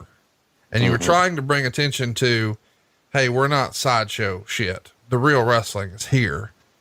Was there any sort of strategy meetings that you remember with Bill Watts or anyone from the office about how you could differentiate yourself from the more, while wildly popular, cartoon presentation of the WWF and Hulk Hogan? No, to the contrary, the Watts, the only thing that we did remotely paid attention to WWF at the time was they came in to run Oklahoma City, did WWF, and Cowboy was very competitive, very strong, bullheaded, stubborn, and very profoundly protective of what he had built. And all good things. So while they did a live event, a loaded card at the State Fair Arena, we went downtown to our building, the Myriad, it's known at the time, and had a meet and greet. And our meet and greet had all of our top stars. We brought in Kerry Von Erich and some guys from Dallas. So Kerry was the headliner. And I believe that we outdrew them with a meet and greet. And they never came back. And Cowboy looked at it as a feather in his cap. But they came back later, of course, But nonetheless, at that time, during the quote-unquote wars, well, that term's been used a lot in the wrestling business these days. Yeah, I have. Yeah, golly. So anyhow, but we didn't. Cowboy's deal was, is this all you've got to do? Meaning to think and report and to follow the day-to-day of WWF. Is this all you have to do? What are you doing for me? What are you doing for our company? What are you doing for the company that pays your salary? And then you can justify your wise ass attitude. Well, they're an opponent, they're an enemy, it's a war. Bill, it ain't no war, kid. The war is get people to come to our events, they're having trouble paying for their rent or their groceries or sending their kids to school or buying shoes. That's the goddamn war. The war ain't who's the biggest heel or who's getting the best push, for God's sakes. We love the fucking push, don't we, Conrad? You love the push, I love the push. Let's just fucking push together. So everybody loves the push. Well, I know you're fired up about it, but the word on the street is Jim Ross loves pushy. Yeah. Well, sometimes I've been known to try to act like I'm 40 when I'm 67, but so sue my ass. How's that? But yeah, Cowboy just did. That was him, man. So, but it was a different landscape in Atlanta, because in Atlanta, because of the influence of the white shirted guys in red ties and blue coats, they are always aware because they read the Meltzer Observer and they watch all the wrestling. If you lived in Atlanta at that time, Joe Pedicino and his wife Bonnie Blackstone, had that show on Channel 69. What was back to back to back, like 6 hours of wrestling from territories and stuff. Right. They did the wraparounds. Well, hell, man, you can sit at home, and I did it many Saturday nights, and watch all night. Watch every Dallas and Memphis and all Florida, whatever, Kansas, whatever's out there. I watched because I was looking for talent. Right.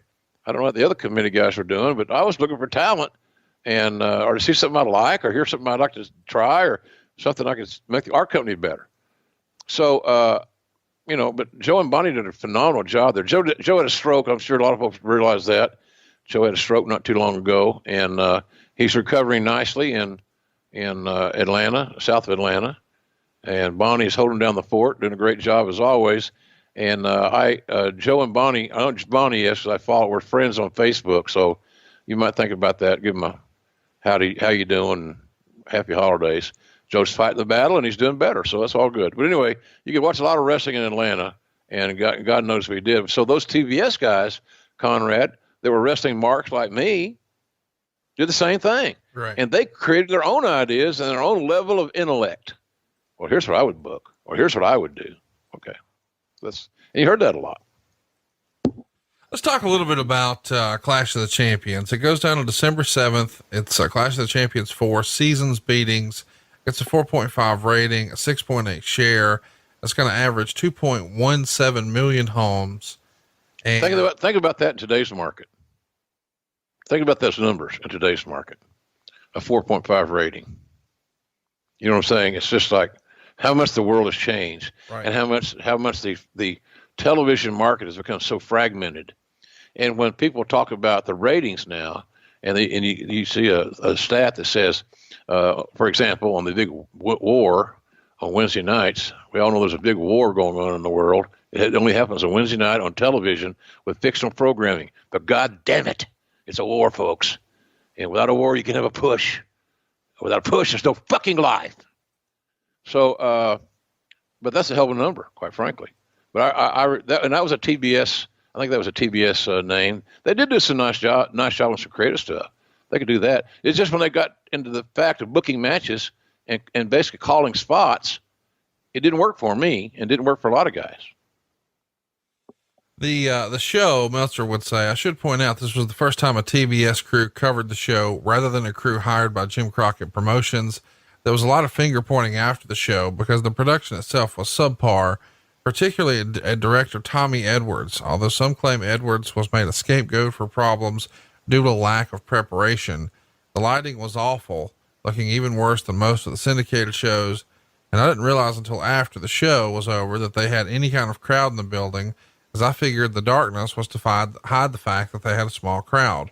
When I found out the place was almost full, the lack of lighting made no sense and made it look cheap, particularly in comparison to the competition. There were many technical glitches. Lex Luger hosted the show along with Tony Schiavone, and frankly, while I thought it was a good idea at the last Clash with Flair in this role, it didn't work. Luger, who has much less personality than Flair, didn't work in the role either. He seemed very nervous early on, but got better, but was still stiff and uncomfortable throughout. I think, that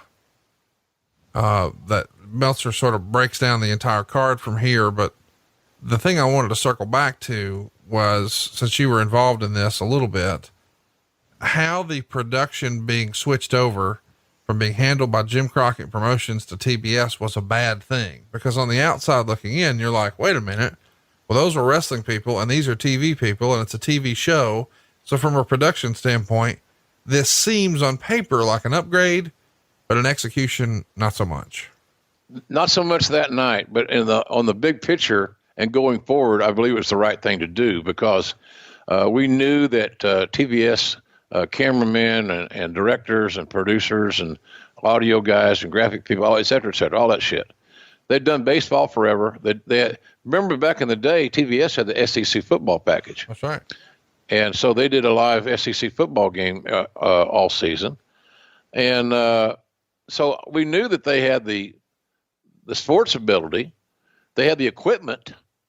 Could we find the individuals that had the aptitude, especially the shooters, the camera guys, the aptitude to want to be there and invest in the product? And we eventually found that not too long after that, Because going forward, some of those other in that regime, you know, when Keith Mitchell took over, things got better. Keith Mitchell's now the head of production for AEW, but he did it for Fritz, he did it for WCW, did it for Dixie. So Keith's the best. And but Tommy Edwards got a short hand on that deal. He got that damn thing dumped in his lap. Now, was he? You could ask this question: was he ready for that role? I don't know that. I don't know that he wasn't by any stretch of the imagination. He produced Tony and my studio show and the stuff we did in voiceovers. And that was, you know, sometimes like pulling teeth. Ironically, when I was doing voiceovers for Access TV and the New Japan brand, Tommy is a director of the late edition Sports Center and for ESPN with Neil Everett and whoever else the guy is, Jay Harris, I think. So Tommy's not done bad. No. And I seen we shoot the shit and talked to him and got reacquainted and got our numbers exchanged and everything. So Tommy's a talented guy. He might have been in a little deep water for that first go around because they had no time to prepare and to shoot something before they got there. You'd think, well, let's go up to Gainesville and shoot something. Let's go set up and let's do something that will prepare us to do a great job of doing live TV because there are no retakes. There is no net. And that didn't happen. So it was all on him, and some of it was not as pretty as I'm sure he would like it to have been.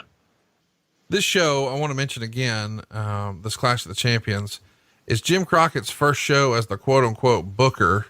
Of course, at this point, Dusty Rhodes has been demoted. And the main event is Ric Flair and Barry Windham taking on Jim Cornette's Midnight Express, a road where Animal would win the NWA 6-man titles for himself and his partner Hawk and Paul Ellering by beating Dusty Rhodes in a singles match. Ivan Koloff had one arm tied behind his back against Paul Jones. Steve Williams would pin the Italian Stallion. The Fantastics would win the U.S. titles over Ron Simmons and Eddie Gilbert. We recently covered this show with Tony Schiavone, but I didn't realize at the time when we were covering it that this is actually Crockett's first show as a booker. What did you think of Crockett as a booker? We know it's going to be short-lived, but do you remember this show in particular or any of the creative thinking, oh, I don't know if I'd do this? Not really, because you got to give a guy a chance. Right. And, to see how it's going to work.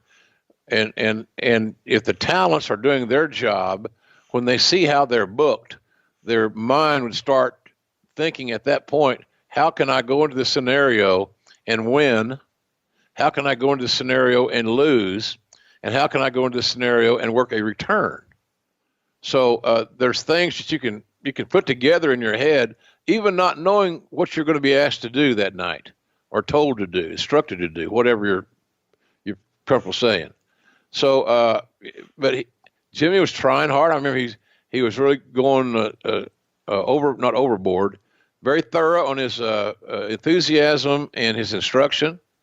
So, you know, and for a lot of us, he hired us. So, you know, you're just going to be loyal to a guy. At least I am. But I thought that, look, you never know how these shows are going to work out. Sometimes you see a show, I've been on them lately, where you think it's going to be a home run. Unfortunately, things happen beyond one's control that prevented that. So I saw this card. There are things I probably would not have booked. I don't need to see Ivan Koloff fight Paul Jones, who was one arm tied behind his back. Speaking of Ivan, I don't need to see that. You know, things like that. It's subjective. You like chocolate, you like vanilla, but no issues with Jimmy. We had the same. Everybody else was the same. Everybody else was in place.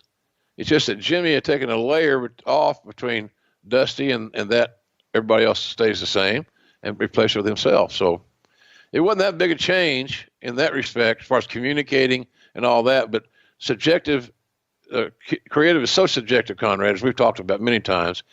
You can look at it on paper and say, God damn, man, this is going to be awesome. I love this. And then it's like a fart in church. Just don't work. Right after Clash of the Champions, Meltzer would report the future of Dusty Rhodes, the wrestler, is still uncertain. The word is that Rhodes will work through Starrcade, but nothing is certain about that. Nobody in the NWA seems to think that Rhodes will be around for the long haul. Rhodes has been negotiating with Vince McMahon, but no deal has been reached, and some in Titan swear that no deal will ever be reached. Other stories going around include Rhodes and Bill Watts opening up their own promotion, or perhaps Rhodes going to Florida with some of the NWA guys and opening up his own group. But at this point, that's all in the talking stages. Did you ever imagine in this era, even though you'd seen everybody else pretty much, at least tinker with the idea of going to work for Vince, did you ever think that Dusty would? I mean, we know he ultimately did, but that just doesn't feel in this era like even a remote possibility to me. I was not surprised one iota, because, Dusty had worked so diligently, and every effort that he was involved in, unfortunately, didn't make a lot of money. And I don't know, he and I discussed it, that we both wish that we had been smarter investors and financial guys early in our career. And thank God I got smart enough to do that when I started making some pretty good money. But Dusty had made really good money without that preparation, or that, is there going to be another payday tomorrow type thing? Because all those guys got on top. They just felt so invincible that those paydays were just not going to stop, man. I'm going to keep singing my hits and keep selling those records and selling out those concerts, man. It's my sound. So I thought that he would go to work for Vince, if that's what it came down to pay his bills and put some money in the bank and pay his taxes and all those things. So it didn't surprise me whatsoever. And it will never surprise me when somebody goes to work for another company, because, again, Conrad, what's it all about? Cash and creative. There you go. Let's talk about who's coming in. Meltzer would say that Steve Casey is going to come in on January 16th. Michael Hayes will be here on January 23rd. Butch Reed is expected to start on February 1st. Brian Pillman's going to be coming in, and there's a good chance that Jimmy Garvin is going to return. And they're talking to Terry Gordy, but Meltzer would say that's doubtful, because Gordy is making great money in Japan, doesn't want to do anything to risk that Japanese deal, and as a result has already turned down Vince McMahon several times. So he's doubtful that he'll come in. We know that most of these wind up happening, but Gordy, do you remember there ever being even a hint that, hey, we're going to get him full time on a regular basis here in WCW? Well, I think that's one of the reasons we were so excited about getting Michael Hayes in. Right. Although Michael Hayes is a great manager, I thought he was one of my favorite broadcast partners back in the UWF days for Cowboy. He's a natural. He's very gifted in that regard. And like I told Paul Heyman, made it famous in the show, Michael Hayes is easy to dislike as a wrestling villain. Right. He knows how to play that role. So maybe getting Hayes in place, and then we get Garvin in there.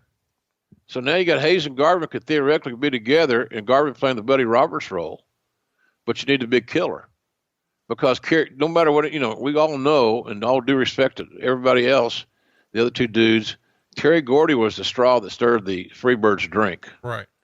Without a doubt. And that's not a knock on Michael or Buddy whatsoever. He was that goddamn good, speaking of Terry Gordy.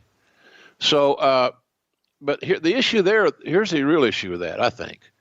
Bam Bam had not taken care of his body. He's not a big gym guy, and he was having chronic issues with his knees.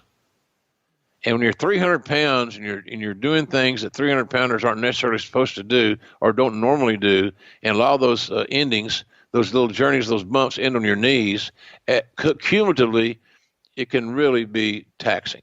And I think that was what was beginning to happen to him. I'm sure the arthritis was next. He probably needed some surgeries, truth be known. But I think he was trying to extend his wrestling mortality by wrestling fewer dates, but still making good money. I think that's the biggest reason we didn't get Terry Gordy in WCW. And then we were able to do that later on with Dr. Death. I believe that's later on, yeah. And but that was under different circumstances as well, limited dates. So he wasn't going on the road to do much. They were going to work on TV or TV act. So, but we couldn't get him at that era. He was too hot in Japan, probably making 10, 15 grand a week. That's pretty damn good money for a part-time gig. Let's talk about this schedule, you know, we've talked about how crazy the schedule could be at different times. And, before the biggest show of the year, Starrcade, Meltzer wrote, in typical NWA fashion, check the schedule out the day before their biggest show of the year. The guys work twice on Sunday, an afternoon shot in Greenville, South Carolina, and a Christmas night shot in Charlotte. Then flights from Charlotte on Monday morning were directed to Washington, D.C. rather than Norfolk. Of course, that meant the day of the biggest show of the year, after the guys had worked twice the day before, they all had to drive 200 miles from DC to Norfolk, and they were supposed to arrive by 4 p.m. in Norfolk because they wanted to go over the show early. I believe there were a few wrestlers who weren't even issued tickets for the flight and actually had to drive from Charlotte. And while this scenario is not unusual in wrestling, even the WWF wrestlers who regularly go through it, at least Titan doesn't make them go through those hassles when it has its pay-per-view shows. Yeah, bad management, man. Look at it any way you want. It's illogical. Somebody's not paying attention. There's too many cooks in the kitchen. Where does the buck stop? Who's going to take responsibility? Hell, it sounds like America. That's where we are. So it was just the left didn't know what the right was doing. Nobody want to take responsibility, culpability. You know, I kid people about my title in AEW, Conrad. You know, I've had laughed about this over a mule or two. That is, I'm the senior advisor. What that means, folks, is I'm the oldest guy on the goddamn roster. That's senior, get that? And as the senior advisor, by the way, I created my own title. Tony says, you need a title. Okay, so how about this? Because I didn't really want to be an EVP or a VP or a VVVP or nothing. I've done all that. I said, how about senior advisor? He says, fine. And here's my reasoning for that. As the senior advisor of AEW, now get this quote right, folks. As the senior advisor of AEW, I can feel freely to embrace in all the success that has begotten us as my idea. When something is a stinker, I know nothing. That's the senior advisor. So we had nothing there, man. Our manager was. You look, anytime you sign, and I look, Conrad, you and I both are wrestling fools. Maybe too much sometimes. I really believe that in our lifetime, there have been points in our life where we probably were a little bit too crazy about this shit. And I'm still crazy about it. And I'm going to always be till my time's up. But man, I'm telling you, there was just nobody there to keep the rudder in the water. And the big issue, wrestlers are the worst people. J.J. Dillon is the exception to the rule. J.J. Dillon is the most well-organized, structured wrestling person to do normal business tasks as anyone I've ever seen in the business. So it'd be like comparing J.J.'s organizational skills with Patterson's organizational skills. It's laughable. Now, if you want to compare their finishes and their creative work, that might be laughable as well on the other side. So that was what McMahon did. He found people who could do a good job. He put them in the role they could succeed in. But we had not been in WCW at that time long enough for anybody to know who had skill level, who could do things other than just what their one little niche job was. And for me, I wanted to know I could do a whole lot more than announce because I thought it would help my job security. The more tools in a toolbox, the better job you're going to do, and the longer you're going to be able to do it for the most money. Simple deal. So, but it was embarrassing. God, when I read that stuff again, it's just how hideous, how stupid. But when you're not, and look, when you don't have a jersey or you're not in the huddle, I don't feel guilty about it. I feel bad for the boys. But you know, if somebody had been able, if I had been able to be a bigger role, have a bigger role in it, but there again, trust, ego, you know, all this other shit. So, but it's sad. I read this, I'm appalled, to be honest with you. Let's keep it moving here and talk about the show. Starrcade 88, we're finally here. Meltzer would say, for those of you who missed the show, there were very glaring production weaknesses. He's going to be very critical of that. When they would switch camera shots, you would hear a noise that would annoy you. The sound would be screwed up several times during the show, including a backstage interview that Magnum TA was conducting with Rick Steiner. It also went out for 3 minutes during Steiner's match with Mike Rotunda. There were once or twice when Bob Keidel had a dead mic and he didn't even know that was the case. So lots of production sort of snafus here. But he was very complimentary to you guys. He says Jim Ross and Bob Caudle not only called the matches well and got across the storylines excellently, they also threw in quite a bit of subtle facts and intelligently approached analysis. Tony Schiavone's role as host worked a lot better this time than it had in previous shows, where his wrestler co-hosts have either looked uncomfortable like Lex Luger or seemed like they could have been used in a better role on the show like Ric Flair. They did locker room interviews for the first time at an NWA pay-per-view event. So, you know, it's not all bad. Maybe there's some production hiccups, but he's very complimentary of you, Tony and Bob. When you watch this show back for the first time in a long time, how do you think you, Bob, and Tony did? I thought we had a nice show, a nice show. Like I said so many times here, hearing Bob's voice and knowing that I got the opportunity and the privilege to sit next to him for all those years, in a unique time, because Bob was there and heard all the unrest in the JCP offices in Charlotte. He knew that things weren't going peachy. He understood that there were some crises, cash flow crises and so forth. And then all of a sudden, JCP is no longer in business. And he was retained there by Turner, which is great. He was always the number one guy, had been for years until Tony came in Mid-Atlantic. Bob moved to NWA Pro, and Tony was on Worldwide. Then I came in as Bob's partner. They said, Bob, we want you to move over to another chair. So go from doing play-by-play on the number 2 show to doing color on the number 2 show, and let this new guy you don't even know do the play-by-play. So he did not have to like me. But I gave him every reason to like me because I really liked him. I loved his work, his straightforward. He did tell you what time. He just told you what time it was, not how to make the watch, et cetera, et cetera. So I thought we had a nice show. But listen to Bob's work, knowing what he went through and the unrest and uncertainty at that time at his age was unsettling. But he didn't let it bother him. And our show was smooth as hell. And Tony's great in that role. Tony's a hell of a play-by-play guy. We all know. And, I love working with him on AEW on Wednesday nights. But, boy, in that role, the studio guy, the point guy, he's really, really good in that role. So I thought we had a nice show. And it wasn't up to us to make it good creatively. All we can do is to narrate what we see and provide the lyric to what we hear, in essence. And so that's what we have to work on. But I thought we came through it okay. Let's talk about the matches. Steve Williams and Kevin Sullivan are going to beat the Fantastics to capture the United States Tag Team Championship, 15.5 minutes. The match gets 3.5 stars.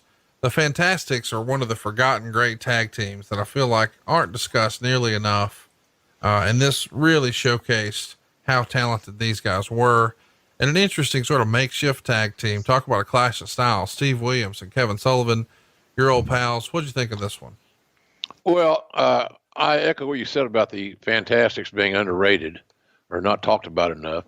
The problem that Tommy and Bobby had, well, the perception was they very closely followed the Rock and Roll Express into a lot of territories, and that's a hard act because there's some similarity there in presentation, and tandem offense, and there's style and so forth. So I thought that always held them back a little bit. But they're a hell of a team, no doubt about it. They're a really good team. And as for a babyface team, they did everything they needed to do. The women loved them, and they loved them back. They could sell par excellence, just amazingly. So that got the fans to invest emotionally into the Fantastics match and that side of the presentation, which is crucial. And I heard recently, Conrad, that, Tommy's no longer with us, unfortunately, a trouble guy. And now I heard that Bobby Fulton has taken ill, and not sure exactly all the details that I should. I'd like to, I'm sure I'll try to find out. But whatever it is, we wish Bobby the best, and we hope that his fans and wrestling fans around the globe will reach out to him, let him know that they're thinking about him. Because I can't tell you how much that means to somebody on days when you're feeling kind of downtrodden. So, but they're a good team, man. Look, the star of that whole match was Dr. Death, and you're going to know I'm going to say that. He was never allowed to be himself. And in that company, there was egos and all this other shit. He was a UWF champion. It was how good would it have been to let him go for a year, beating UWF guys, let Flair go for a year, maintain a title, all building to the Dr. Death Flair match, $1 million match to two champions against each other at one pay-per-view. It was like found money. You tell a long story and you give a payoff, and the payoff would have been Flair would have gone over, and then you could make an argument to go the other way. But bottom line of it is that he was underutilized, but he was the star of that equation. But I thought those guys did a nice job, and it was. I thought the ratings were pretty close to good. I thought it was a really good match. It was a damn good opener for sure. Damn good. No doubt about it. Doc as a heel, you prefer him as a baby or a heel? Heel. Yeah. Heel. I think because he is so nasty, God bless his soul, very physical, bully type persona, not Steve Williams, but this Dr. Death persona. So he was a great villain, but he's the kind of guy that you get going as hot as a heel, and then somebody turns on him, or some, back in the day, you'd bring in a quote unquote foreign heel that would cross Dr. Death and question his patriotism or something. Then you could have he'd be a big baby face, just like Cowboy used to do from time to time. It's a layup, easy booking, but he's better as a villain. But I think about him a lot too, boy. He's certainly one of my favorites of all time, and I just wish his life had ended a little bit better. Obviously, cancer's a bad bitch, man. Yeah, no doubt about it. Let's keep it going. Talk about an interesting feud here, to say the least. Jim Cornette on one side, Paulie Dangerously on the other, and they're both managing a different version of the Midnight Express. They get 17 minutes and 26 seconds. As you might imagine, Jim Cornette's version is victorious, 3.25 stars. It's cool to see this for a lot of reasons. Over the years, Jim Cornette and Paulie didn't exactly get along. They both would go start their own promotion, Smoky Mountain and ECW. Two of the all-time great minds in wrestling, two of the great managers in wrestling. I like the concept, but I don't know that I really enjoyed new versus old. I feel like, as you and I have talked about, anytime you put the word new in front of something, it's usually not going to work. And that certainly seems to be the case here, but the wrestling itself, pretty damn good. What did you think? Yeah, I like the match. Bell to bell was very compelling. A lot of Hall of Fame level talent in that thing. And it's just funny how over time the rivalry between Cornette and Heyman evolved. Because, and I told them both this in front of each other at the same time. You guys are so goddamn much alike. I don't understand why you can't like each other. One just wears better clothes, and they'd all cuss me out and have fun, but really they're so much alike, so much in common, all the way back to photography days as teenagers at ringside. God Almighty, same trail they traveled, just different parts of the country, different time zones, I guess, different area codes. So I love that match, and look who you had in it, man. I mean, there's some cats in that thing that could go. Dennis Condrey's a bad dude, man. He could wrestle with anybody, and there was nobody I've seen in years that can do more things better than Bobby Eaton. I'm so proud that they got to have a little celebration for Bobby here a while back and raise some money, which is great. I salute the guys that were there, but Bobby Eaton was incredible, absolutely incredible. The Midnight Express, Stan, Bobby, Dennis, and Cornette should all be in any major Hall of Fame, including WWE, without a doubt. And if they don't go in, it's a political issue, because the excuse can't be, well, they didn't have a long and distinguished enough career. So if the WWE is the caretaker of the business as they purport, I'm not going to disagree with that, then how could you not induct the Midnight Express into the WWE Hall of Fame? That's my question. So yeah, I like the match. I like the angle. We talked earlier, a little too much blood maybe in hindsight, but was it dramatic to get my attention? Yes. Was it underutilized after that point? In my opinion, it indeed was. Let's keep it moving here and talk about the Russian assassins. They're going to keep their masks and Paul Jones's job by defeating Ivan Koloff and who Meltzer would call the junk food dog in 6 minutes and 47 seconds. Meltzer would say this match wasn't good, nor did it have much chance to be good, but at least it was watchable and didn't hurt the card. That's arguable. That's arguable. I think it did hurt the card. It didn't need to be booked. It gave guys work. Right. It filled spots on the card. It was cold by and large. And look at the chemistries of the match. How could the match, looking at the individuals and the bodies and the age, et cetera, the limitations, how could it have been good? It could not. That match in that form should not have been booked. Dark match, maybe? Yeah, maybe. Yeah. I mean, there's decent talents. There was just no angle going. There's no hard story. JYD's best days are long gone. Ivan was getting limited because of his age. The Russian assassins, Jack Victory was in that group. He's a damn good hand. But he was a mass guy that was perceived as a preliminary team. They weren't main event level guys. And Paul Jones had been, was a real good manager, but he'd been kind of downgraded to C level, like C as in Charlie. So I didn't think that match needed to be booked. And I think Jimmy looked back at some of his guys that he'd been around him for a long time and trying to get guys work, and he booked it. So it would not have been my choice. Let's talk a little bit about the next match, because this is one that I found very interesting. I was really looking forward to it, but I thought it was too long. Mike Rotundo is going to lose the NWA TV title to Rick Steiner. Kevin Sullivan is here above the ring in a shark cage, which is always fun. Meltzer liked it, gave it 3.5 stars.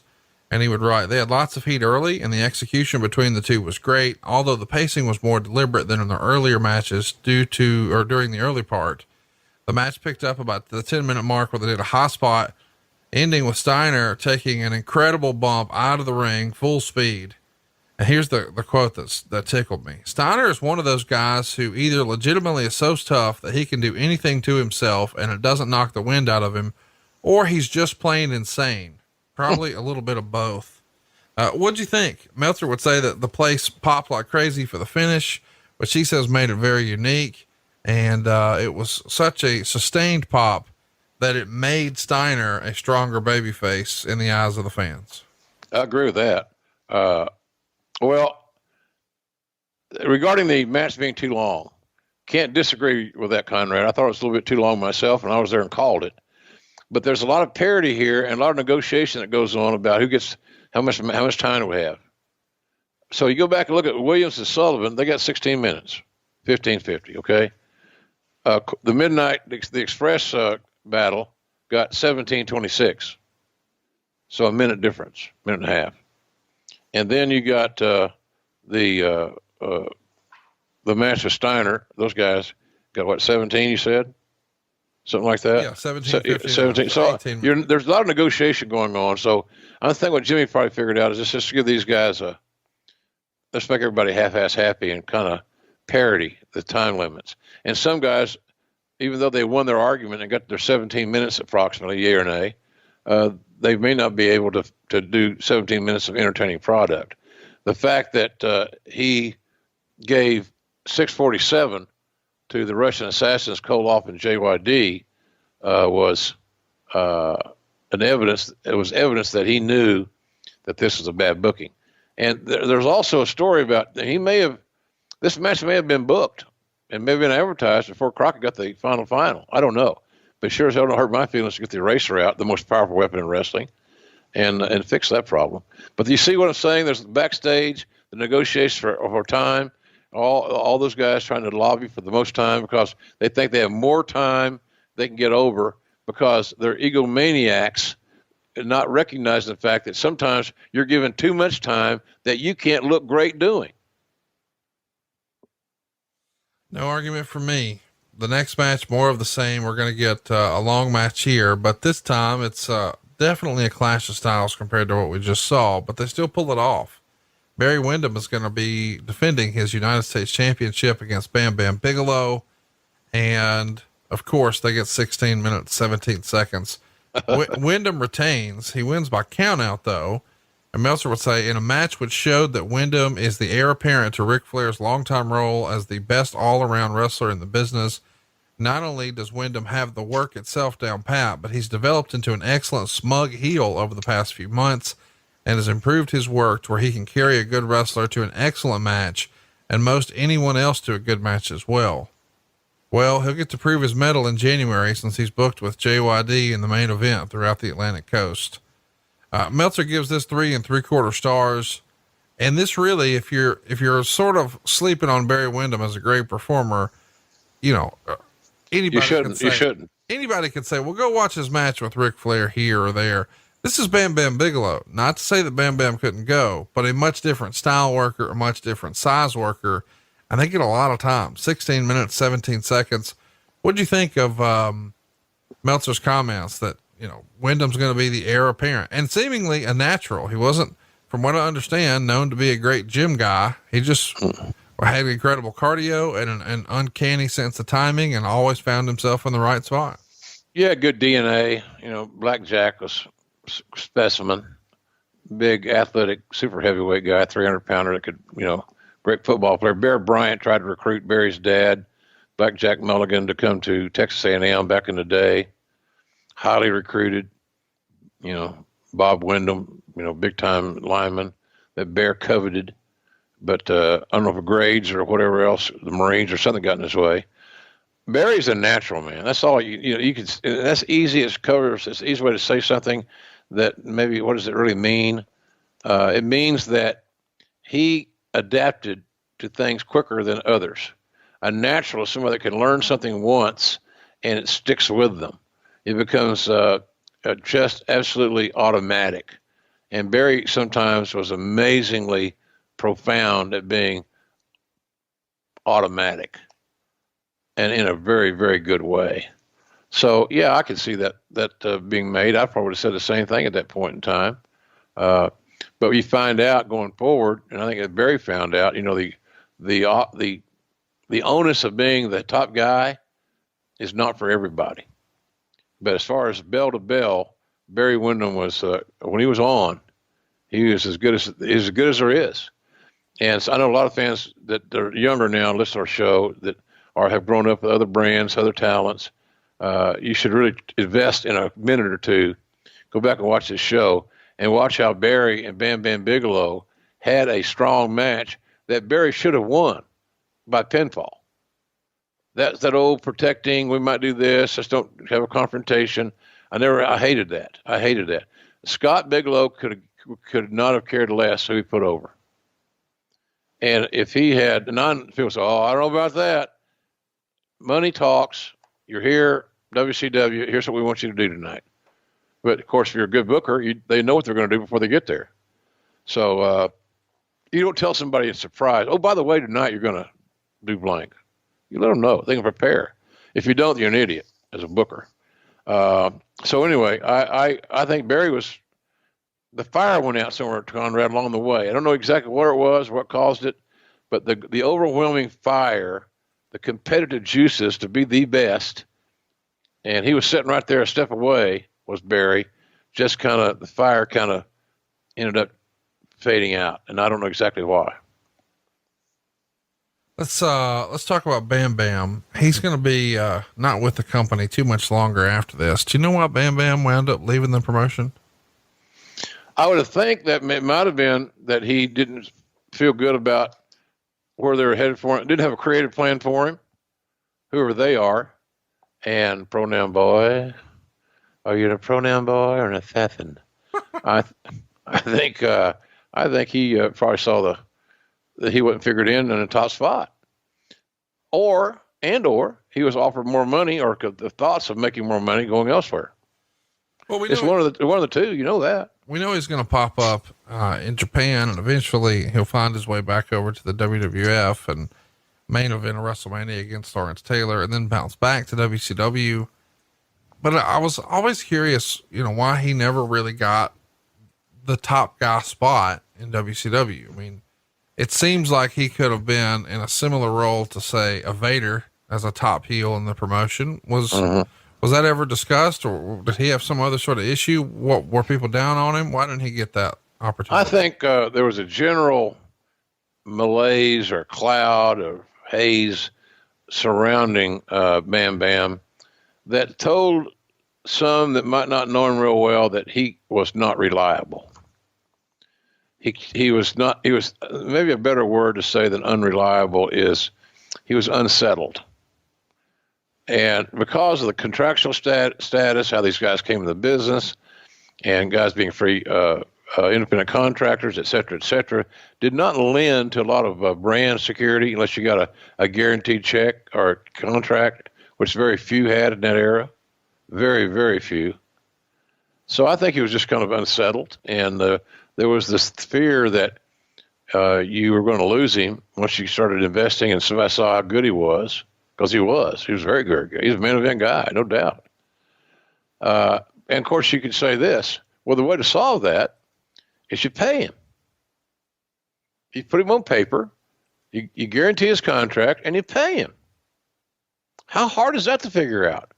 But because of the indecision, the short-sightedness, not looking at the big picture, you don't toss away 300-plus pound athletic super heavyweights with a tattooed skull. I'm sorry, folks. You just don't do it. We're in the land bigger than, in the land where the land of the giants, the bigger than life characters, the bigger than life costumes, and all that stuff. And he was everything in that package. You don't let that guy leave. He said, well, I don't know what we're going to do with him. Well, they'll go figure it out, you fucking idiot. How about that? So that's what I would think. He saw that, he felt it, and he's been around, a street smart guy, Asbury Park, New Jersey. He's been around the block. He just decided, I see the handwriting on the wall. I'm going to go where I can make guaranteed money. And Japan was offering guaranteed money, and they had great success with foreigners like Stan Hansen and Dr. Death coming in and making an impact. Big guys. So Crusher Jerry Blackwell got a run or two, several runs there. They liked size there, because they could, when you beat the guy that's bigger than you, as a Japanese competitor, you're bigger in your home country. You're a bigger local hero, national hero. So that's all those guys were doing. So he was valuable in that regard. So it was just the lack of foresight and big picture planning, and I'm sure somewhere along the way, Conrad, some goddamn politics rub their head. And of course, in the booking world, unless you're the owner, you can't impeach these bastards. Let's talk about the next match. Somebody who is going to be impeached a bit. It's Dusty Rhodes. He's going to be teaming with Sting. They're going to challenge for the tag titles with the Road Warriors. Of course, the Road Warriors retain after a DQ. 11 minutes and 20 seconds. Meltzer would say, did you notice that Dusty didn't even wear the eye patch into the ring? It was quite obvious that even though it was Dusty's angle and Dusty should have been the focal point of the match, that the crowd popped whenever Sting was in and deadened when Dusty was involved, even when the Road Warriors went back after the eye. The move of the night is when Animal was sent outside the ring and Sting went over the top rope with a cross body block outside the ring, and the camera was in position to do the move justice. Sting does one of those flying moves made for guys who weigh 50 pounds less than he does on every pay-per-view show, and like clockwork, up until this time, the camera always seems to miss the move. Dusty did his annual drop kick as well during the match. He gives the match 2 3/4 stars. You can imagine that the finish is not going to be well received. Meltzer would say, even though this was one of the old NWA style finishes, nobody I talked with seemed to mind, because nobody was thinking a title change in the first place in this match, and nobody expected that there would be a finish here. It feels like Meltzer, for whatever reason, not a big Dusty guy here, especially when he says the phrase like annual drop kick, and every time Sting was in, they were going nuts, and then they were dead when Dusty came in. And then he says nobody expected a finish. They were used to that with Dusty. What did you think of the match, and is Dave being fair here? I don't know that, I know Dave's friendship and relationship in general with Rick was pretty prominent. I don't think that ever existed with Dusty, and I may be wrong. So I don't think that as it relates to the Dusty and Flair issues, or issue, however you want to term it, that Dave is completely objective because of where he stood on the matter. And he makes some very valid points. Listen, the Wyndham Bigelow match was a disqualification. The next match was a disqualification. That is not good booking. You don't book back-to-back DQs. You just don't. And then, so somebody said, well, why? I don't know why. Why was the fucking sky blue, goddammit? You don't book back-to-back disqualifications or countouts. And if you got a baby face you're trying to get sympathy on, you can shortchange the whole damn storytelling by letting him look strong and having a DQ. But it doesn't work for the story you're telling. The story you're telling, the Road Warriors by hook or crook should have beat Dusty. He needs to drop to the very bottom of the barrel to work his way right back up to the top. He went halfway down the barrel and he came back. Didn't work. I didn't like the match. Well, what is working here, Sting, still very new to the business, in here with through bona fide stars and legends. The idea is you use your older talent to get your younger talent over. Boy, that worked in a big way for Sting here, did it not? No, nothing. Steve Borden was never given the respect that he rightfully deserved and earned many, many times over in WCW. Why do you think that people are still talking about Steve Borden deserves that one great match to go out on, and that should be The Undertaker? It should be at WrestleMania. It should be the main event. It should go on last, all this grandiose stuff. And look, I would be for any of that. I love both Mark Calloway and Steve Borden are two of my best friends. If they both believe they could have a great match on today's standards, on their standards of today, then have at it. But I don't know that what the audience's expectations are going to be, and they may be unfair expectations.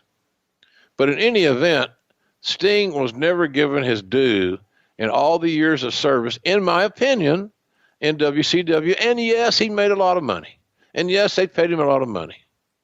But career-wise and just the feel of the game situation, he didn't get a great shake there at WCW more often than not. Yes, sometimes, yeah. But more often than not, he was taken for granted. And I think that's wrong. Let's get to our main event. Before we do, I want to ask Road Warriors, once upon a time, most over team in the biz, and now they're heels. Did you like them as heels? What did you think about their heel turn? Did you prefer them as babies? What would you have done? Babyface team. Here's the thing. They didn't beg off. They didn't cheat. They didn't regroup. They were not the kind of guys that are going to bump 3 or 4 big spots for a comeback. So why do I need them to be heels? It's the same promo. Nothing changes. I mean, nothing changes.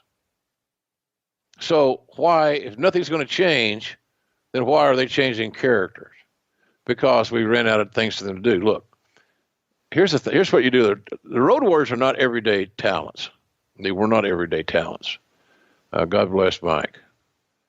And hey, by the way, I heard James Laurinaitis on a Sirius XM radio this last weekend doing some NFL sideline reporting. Did a nice job too, by the way. I guess he listened to all those Hawk and Animal interviews all his life, and he just got to where he was a wordsmith. So I liked them better as baby faces, and he put them in there, and he put them in their category. Now you can fluctuate within the category, you can tweak the category, but they're in a spot. The spot is they're an attraction. They're shorter matches, basically high impact shit. They control one time, they make one big comeback, and they go home. Trust me, that will work. And it won't work every week, but I don't need to see them every week. But keep them in the arena that they're best suited to be good at. Is my point. And I didn't think being heels and doing what heels did in that era as pro wrestling villains was ever going to work for them. Never. Why should I hate them? I don't understand why I should hate them. What do they do? Oh, they poke Dusty in the eye with a spike. Well, that's just Dusty. They'll be back. They'll fight about it. There's no heat there. So I'd rather your question directly, baby faces all the way. Let's keep it moving here. Let's talk about our main event. Pretty controversial match here. Ric Flair and Lex Luger. As we said, once upon a time, it was rumored this was supposed to be Rick Steiner. Instead, he becomes TV champion here. Well, will Lex Luger become the world champion? We find out after 30 minutes and 59 seconds. Meltzer would write, Ric Flair retained the NWA title with a pinfall victory. Yes, you read that right. Over Lex Luger in 30 minutes and 59 seconds. He says this match didn't contain the great moves of some of the other matches on the card, and none came close for intensity and emotional involvement. In that way, this is one of those quote unquote classic matches like Flair and Sting in March and Inoki Fujinami in August. The early part of the match saw Luger work over Flair's arm, which led to Luger holding a hammerlock. And when they brawled outside the ring, Luger moved and Flair posted his bad shoulder. It turned into fast paced at 12 minutes. At the 19-minute mark, Luger gave Flair a suplex and Flair barely kicked out, but it got a huge crowd reaction that nobody else on the card got, nor could they get. The fans really believed at that moment that the title was changing hands, and they did several other near falls, I believe 15 in all, but none matched up to that one. Luger would use the figure 4, but Flair gets to the ropes. Of course, they have the ref bump, and then Luger uses a flying body press off the top rope on Flair at 22 minutes. And once again, Flair kicks out at just the right time. The turning point in the match comes when Flair uses a chair on Luger's knee, and he hit it hard enough that it was believable.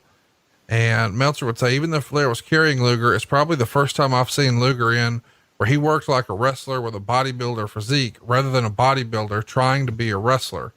He absolutely either belongs as a main eventer or Flair is so good that we've all been totally deceived. Flair used the figure 4 and other pinning moves, but Luger finally got out and made the big comeback. And I should mention, it was announced that Luger had dropped 13 pounds for the match. And while I'm not sure if that's true, it did appear to look it with the explanation that he needed stamina, and he did go 31 minutes. And though he was drenched in sweat, it never appeared like he was about to burst. Luger did a few power moves, and after executing them, started selling the knee again. And the finish saw Luger have Flair up in the torture rack, but Flair flipped out of it and fell on Luger for the 3 count. He got his feet on the ropes as well. 4.5 stars. A lot of people didn't see this coming. They felt like this was Luger's moment, that it was time for a change. And instead it's Ric Flair again. What'd you think? Well, it's not that hard to explain. Look, Luger got a shortchange to some degree. If he had been made champion on this night, it might have worked out fine because he was just where he needed to be. By getting pinned in such an unglamorous way, even though the story was well told, no doubt, 30 minutes plus, 30 minutes.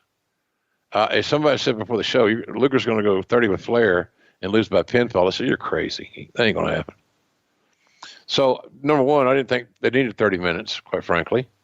But again, we saw the politicking for the match times, and Jimmy's going to make sure and give Jimmy Crock's going to make sure and give Rick everything Rick wants. I can see that, but sometimes you got to protect Rick from Rick, and Rick didn't need a half an hour to beat Lex Luger.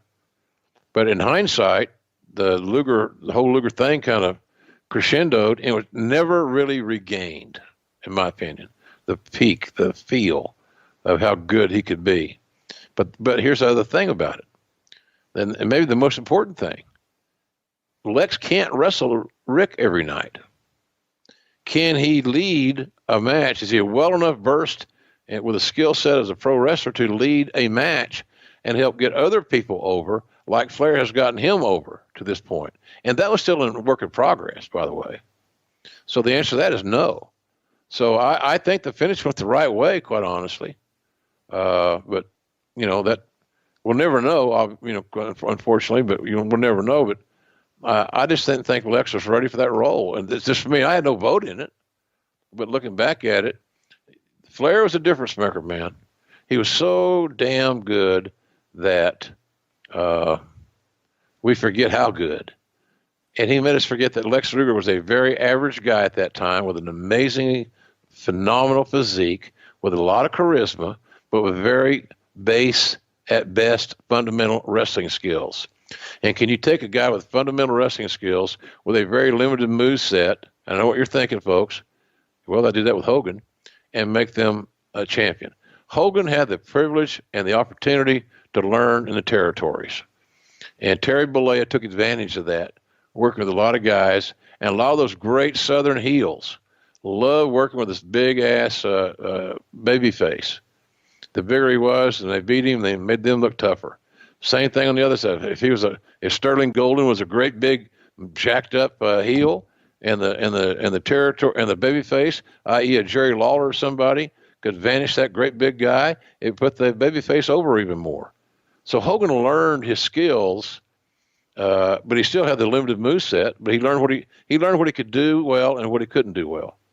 And so I don't know that, but but Lex did not have that opportunity to learn in that arena. And that Lex never visited that classroom.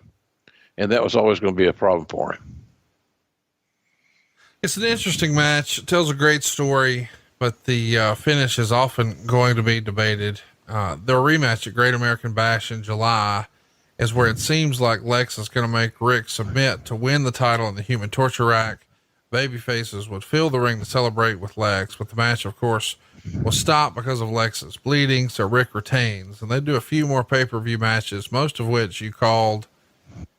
There was just something magic about Rick and Lex Luger. And I think when you look back over this era of the NWA/WCW, Rick is really responsible for effectively, quote unquote, making both Lex Luger and Sting. Wouldn't you agree? Oh gosh, yes, absolutely. Absolutely. But unfortunately, much like and I don't know if it was Rick's contingent, but you could look at it this way. Was it a little bit of this? We talked earlier about Rick being willing, happy to carry Dusty and Murdoch's bags in the AWA, right? And then all of a sudden, Rick, as far as bell to bell in the eyes of many, became the top guy in the business, in all the business. So then you have, now this scenario comes up where you got Flair making Sting, he made Luger. But how far was he going to go with it? And I don't know that we ever saw that, because we didn't have a nice run with Luger and a nice run with Sting as the champion. It never happened, because everybody kept comparing the early days of their reign to Nate. That's not fair, because nobody is going to be like Nate. It's like judging gymnastics in the Olympics. You throw out the high score, you throw out the low score, you get an average. Well, you're going to be throwing out Flair's score every time, because he's the highest score of all. It's just not fair in that regard. So it's just ironic that Flair anointed, rubbed, got over Luger and Sting in his various storylines, but they did not reach the pinnacle that they were destined to do. And I look back at that, and that's a whole nother story in itself, of the politics of Luger and Sting, especially Sting, because I really believe that his heart was always, Lex was never a wrestling fan. Sting became a fan and became a student of the game. So, but a really interesting time. And God, Conrad, look back at the talent in that locker room back in those days. Jesus criminy. How hard did we have to try to screw that up? Really? I mean, seriously, man, it's amazing. So it's all good, but it was a fun show. I give it a thumbs up. Last match did it for me. I liked Midnight's. There's a lot of things that I liked a lot. The Fantastics, Doc and Kevin Sully was good. I like the show. There are things I wouldn't have booked, but if something's on a card and you're skeptical of it being good and it's not good, don't be shocked. You already figured it probably wouldn't be. So that's kind of how I looked at it. We made the best of it. Bob and Cottle and I called it the best we could and gave respect to the talents, and that's what you always do. But they got to understand too, that call didn't seem as emotional. Well, you got to give us a little something. you got to write some music, man. That's a foot tapping, knee slapping, head bobbing music. That's how you get a great lyric. If you ain't doing that, then we can't sing with you. Well, we appreciate you guys singing with us this week. We'll be back next week for something totally different. Jim, let's see how this tickles you. Next week here on the show, we're going to have you sit down and watch the Nitro where they did Finger Poke of Doom. And that same week, the day before, we'll have a watch along with Tony Schiavone where he watches Mrs. Foley's baby boy win the world title. So the very show where he said, "Oh, that'll put some butts in the seats," he'll watch. And then you get to watch what they presented that night. That's a fun idea. The voice of Raw watching Nitro and the voice of Nitro watching Raw. Come on. Yeah, it would be good. Well, I like it. I've never seen that show, so it'll be new programming to me. And, we'll have some fun with it. No doubt about it. We could gut and quarter everybody we want. We could rebook the territory. We could go defecate on their legends. It's wonderful. Hey, Conrad, seriously, I want to thank, my little website we started, jrsbbq.com, where we're selling our sauces and ketchup, mustard, jerky, seasoning, all that good stuff. We killed it during the holidays, and we're still getting orders. So those that like our products could now have a place to get it, and not just for gifts, but for regular use, which we greatly appreciate. But jrsbbq.com did about 500 orders in our inaugural first 2 weeks. And we don't have a lot to judge it by, but we believe that to be very good. And we're keeping people busy that's working with us. And so I just want to thank the folks for doing that and helping us out, being aware of it. And it's much appreciated. And it's a great legacy, honorarium for me to give my mother and my wife, Jan, because it was they were so huge in this whole creation of this damn thing. So especially Jan. And my mother created the original sauce, so it's all good. So thank you guys for that. And I don't get mushy here, but it meant a lot to me here at the holidays. Can you believe it? It's finally here. It's the most wonderful time of the year, unless you get stressed out about how to pay for it. SaveWithConrad.com can help you make this the best Christmas ever. You won't make a house payment for the next 2 months. That's right. Skip your next 2 house payments and use all that cash for your extra holiday expenses. And come next year, you're going to have a lower monthly payment. Don't put Christmas on a credit card. Pay your credit card debt off at SaveWithConrad.com. NMLS number 65084, Equal Housing Lender. SaveWithConrad.com. Hey, it's Conrad Thompson, and you're listening to Grillin' JR with the voice of wrestling, Mr. Jim Ross. Jim, how are you, man? Good, Conrad. You like the light? New light here? How about that? Folks who are over at adfreeshows.com can take a look at that beautiful face. First thing this morning. Oh, God. Can you believe it, Jim? I can't believe it's Christmas Eve, bud. Tomorrow is Christmas Day. Yeah, I know. I'm overwhelmed. I'm underwhelmed. Well, I love Christmas and all it stands for. I don't have one single Christmas decoration up. I didn't put up a tree. Hell, I'm here by myself, so I don't need to look around and remind myself, oh, hey, you're by yourself on Christmas, JR. So I don't have nothing up. And I'm not worried. It's not bemoaning that fact. I also know that where Santa Claus is and how that has evolved over my lifetime. But I love Christmas, and I probably will do believe it or not, one of these Zoom calls with my kids who are still in Oklahoma, and Daddy ain't coming home for Christmas, which they knew a long time ago. People don't understand that. That's how serious I take this fucking COVID. right. It ain't no joke. It's not a political issue. It's not like some of these idiots that protest wearing a mask. Are you shitting me? There's got to be something else. Got to be something else other than, I don't want to, you're raising all this hell, making an ass of yourself because you don't want to wear a mask. So don't wear a mask. Be an idiot. Just don't get around me. It's just crazy. So I'm not flying home, and I'm a little bit pissed about that, but I just don't think that it's a smart thing to do. AEW's got a huge show coming up on December 30th. As a matter of fact, the advance ticket sales for the AEW big spectacular on December 30th, live on TNT, has sold more tickets at this time than any event in AEW history at Daly's Place. Red hot. Really? Any event, including pay-per-views. You look incredulous, Conrad. You can't believe that. Well, I mean, it's the first time we've heard something like that during the pandemic. That's awesome. Yeah, well, it's like building a little territory here. Yeah. People know when the events are. That we got a lot of regulars, which is great.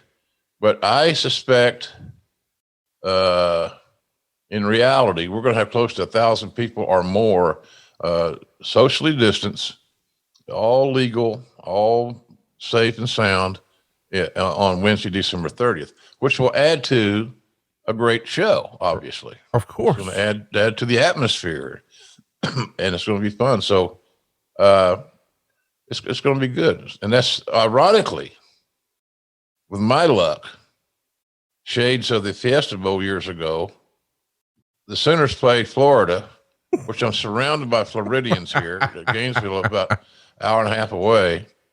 And they look at me strangely when I wear my OU gear. But that's the OU Florida Cotton Bowl is the same night. Head to head, right? Wouldn't you know it? Yeah. So I don't know what I'm going to do. I'm going to work. I'm going to do wrestling, obviously. And happy to do it, but I'll probably just take the game or something. Oh, I know you. There'll be a little iPad set up near the desk so you can at least keep an eye on the score. Could be. You know, it's funny. You can follow things. When we do live shows during the commercial breaks, I look at Twitter, see what the people like or some are liking. So I think it's good immediate feedback. So, but yeah, I'll figure out how to catch up the score. Well, listen, before we jump into our great topic today, and I do enjoy this pay-per-view despite, it being less than awesome in hindsight, but as a kid, this was super fun. Starrcade 1990 is our topic. But before we jump into that, man, we probably need to send some condolences to start the show. I hate to start it on a downer, but Dave Meltzer's been a big part of this show for a long, long time. And he lost his mother this week. And, she was 91 years old. She lived a full life. He wrote a lot about her over at WrestlingObserver.com. And despite what you may believe, from some of my other co-hosts, and I understand, their position, my goodness, Dave Meltzer is a hardworking man and everybody loves their mama and nobody wants to see that come to an end. And our heart goes out to Dave because this has got to be tough to lose a loved one like this. Yeah. Especially this week. Right. Christmas week, as you referred to earlier. Yeah. Our business, picadillos regarding somebody stops when they lose a loved one. Yeah. A spouse or a parent or whatever. I don't think our guys are, I know Eric doesn't like him. I don't guess Bruce likes him. But nobody wants anybody to lose their mom. No, hell no. I don't agree with everything Dave writes. I don't agree with some of his philosophies.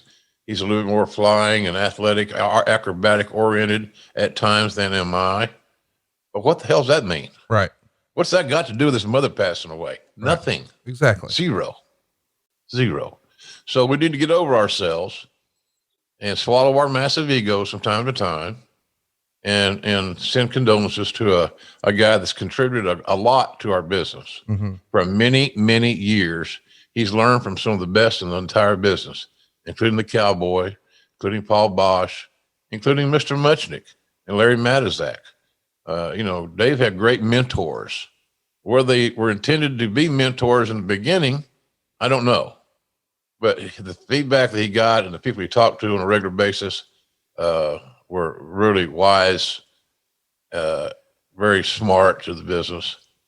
So, condolences to Dave. And he texted me about a few minutes after she passed.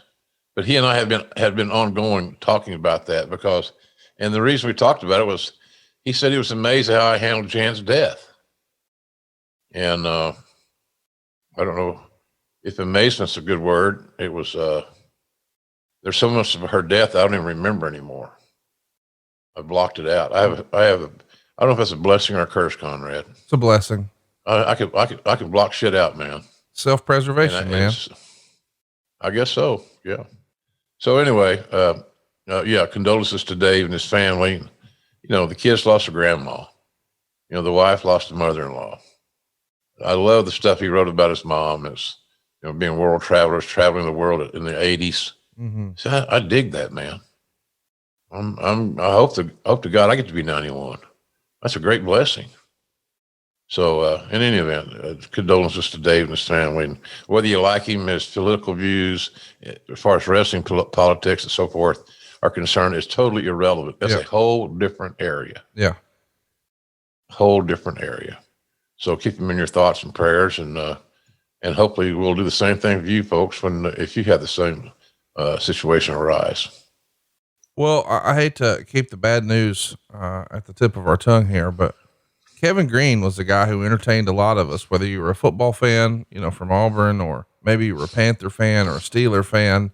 He accomplished so much. I mean, he went in the NFL Hall of Fame in 2016, but I think most of the folks listening to this probably remember his WCW run from 96 and 97.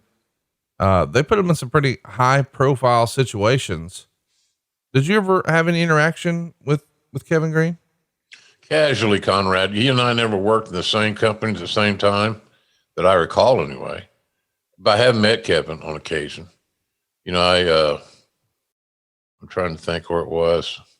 Maybe during a Panthers Falcons game when I was broadcasting Falcon football. We had a lot of mutual friends, obviously.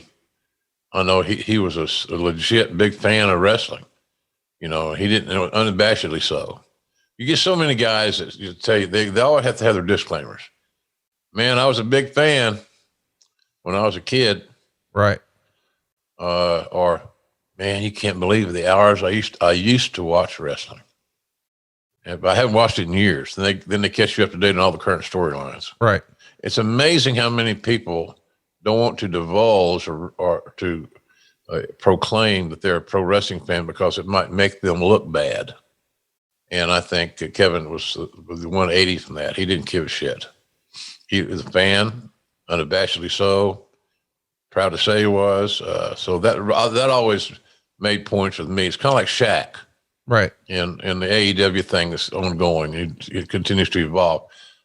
I admire a guy that has everything, has been an MVP in the league, an MVP of the championship series, rings after rings, Hall of Fame level guy in basketball, who would probably just as soon talk about wrestling as hoops. Right. Let's just getting paid on the TNT show. So Kevin was a real cool guy, very intense. I think that's what compensated for his, you know, he didn't have the most overpowering body size, big guy, always in great shape, but his heart and his passion is what drove him. Mm-hmm. That's why he was such an amazing Hall of Fame level player. And so, you know, yeah, our thoughts were out with him.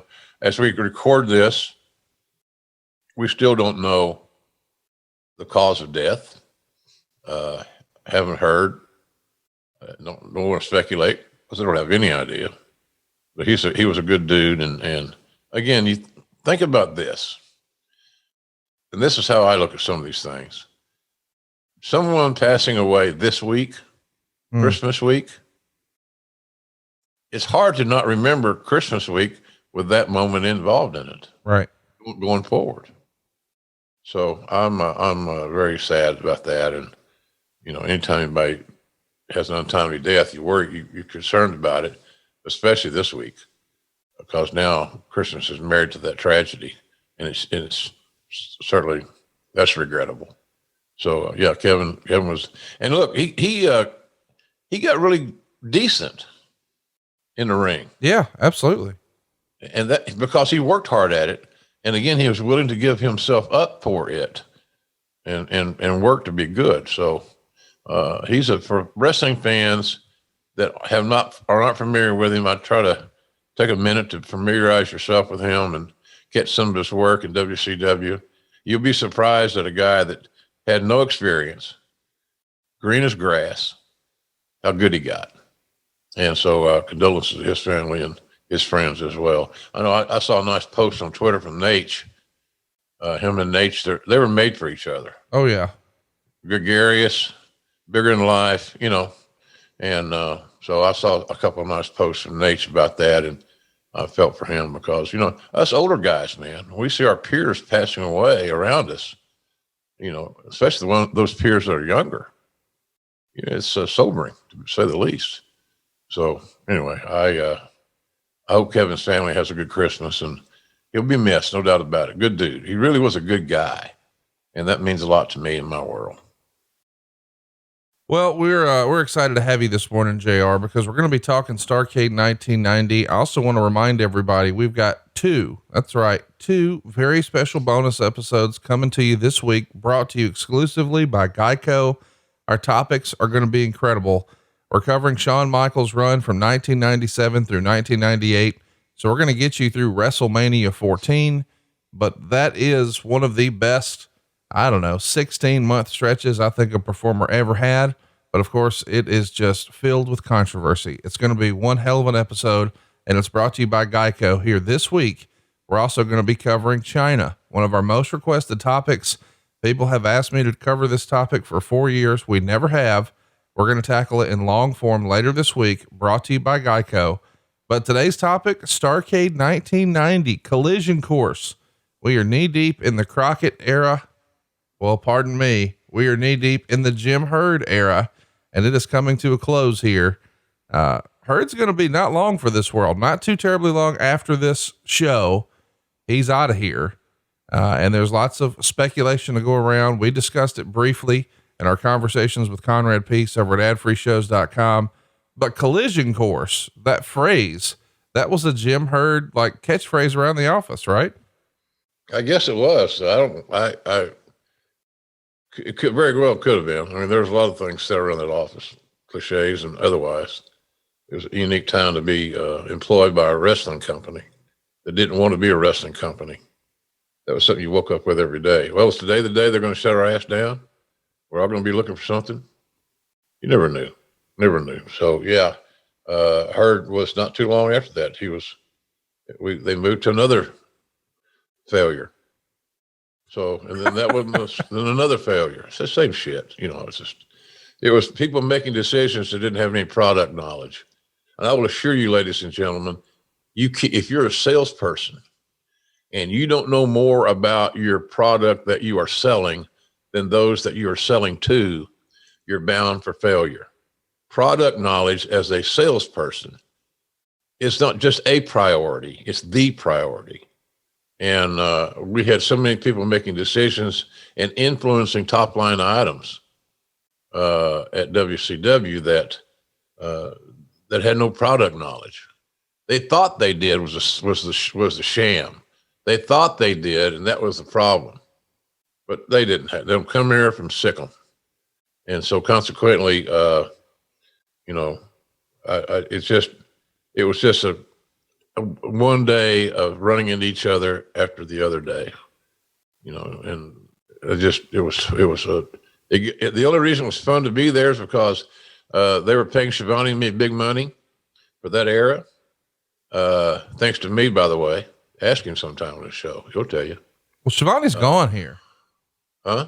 Schiavone, I guess he's back at this very show, but it is weird that Hurd signs Schiavone to this big deal, and then very quickly he's gone. He's going to the WWF. Do you think, in hindsight, Schiavone was not happy with his quote unquote demotion that you became the lead announcer, or was it probably more about he just didn't have a lot of confidence in the direction the company was heading and felt like Vince McMahon's outfit maybe offered a little more security? Mm-hmm.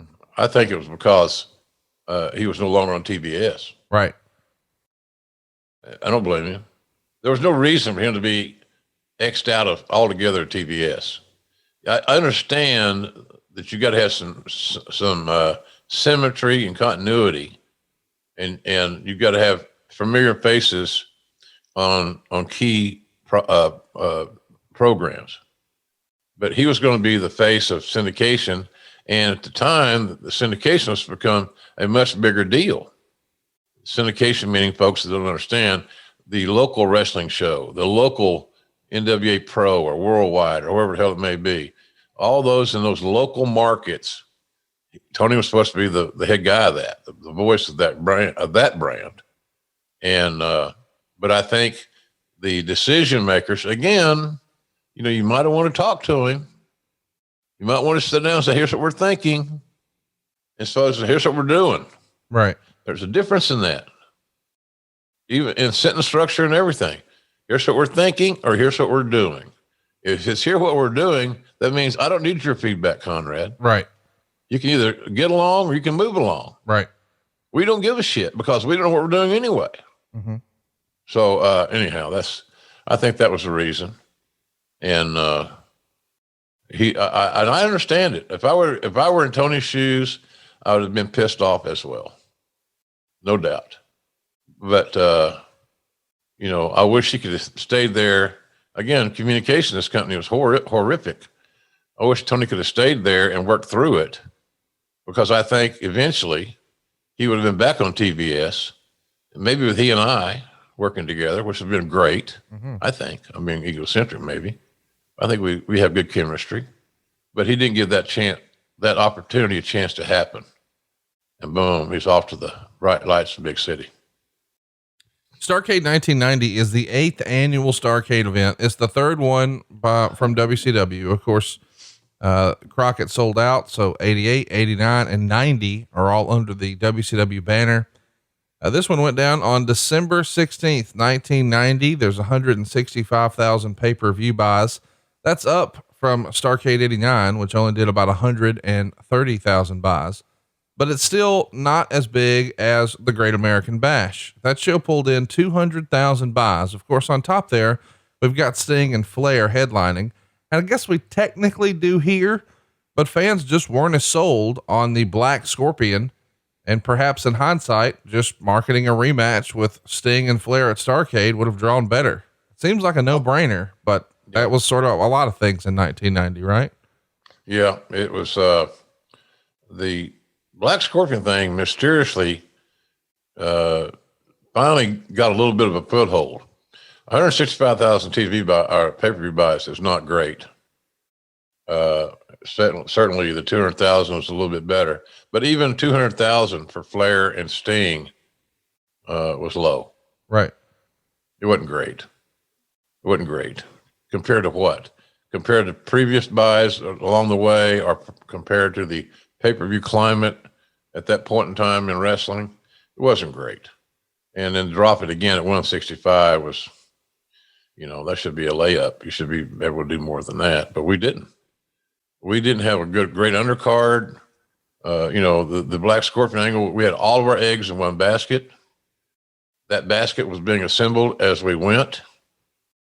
And, other than Ole going into a room and Sting, it's Ole. What's the deal? Then, you have all these different, the showbiz aspect of wrestling really started evolving because there were various Black Scorpions. It just was weird. And Ole was in between a rock and a hard spot. He was not happy, but hell, I guess that's every day with him. I think he enjoys not being happy. Yeah. I really do. I think he's a contrarian at heart. I think that he'd rather see a glass half empty as half full. And he didn't like having to be forced into writing an angle, because a lot of these bookers, especially the ex-wrestlers, they believe being a booker is a step up in their life cycle. Yeah. And so consequently, I'm a creator. I'm a producer, baby. We making movies here. Bullshit. It's wrestling. Give me a good story. Give me a good villain that I want to see get his ass whipped.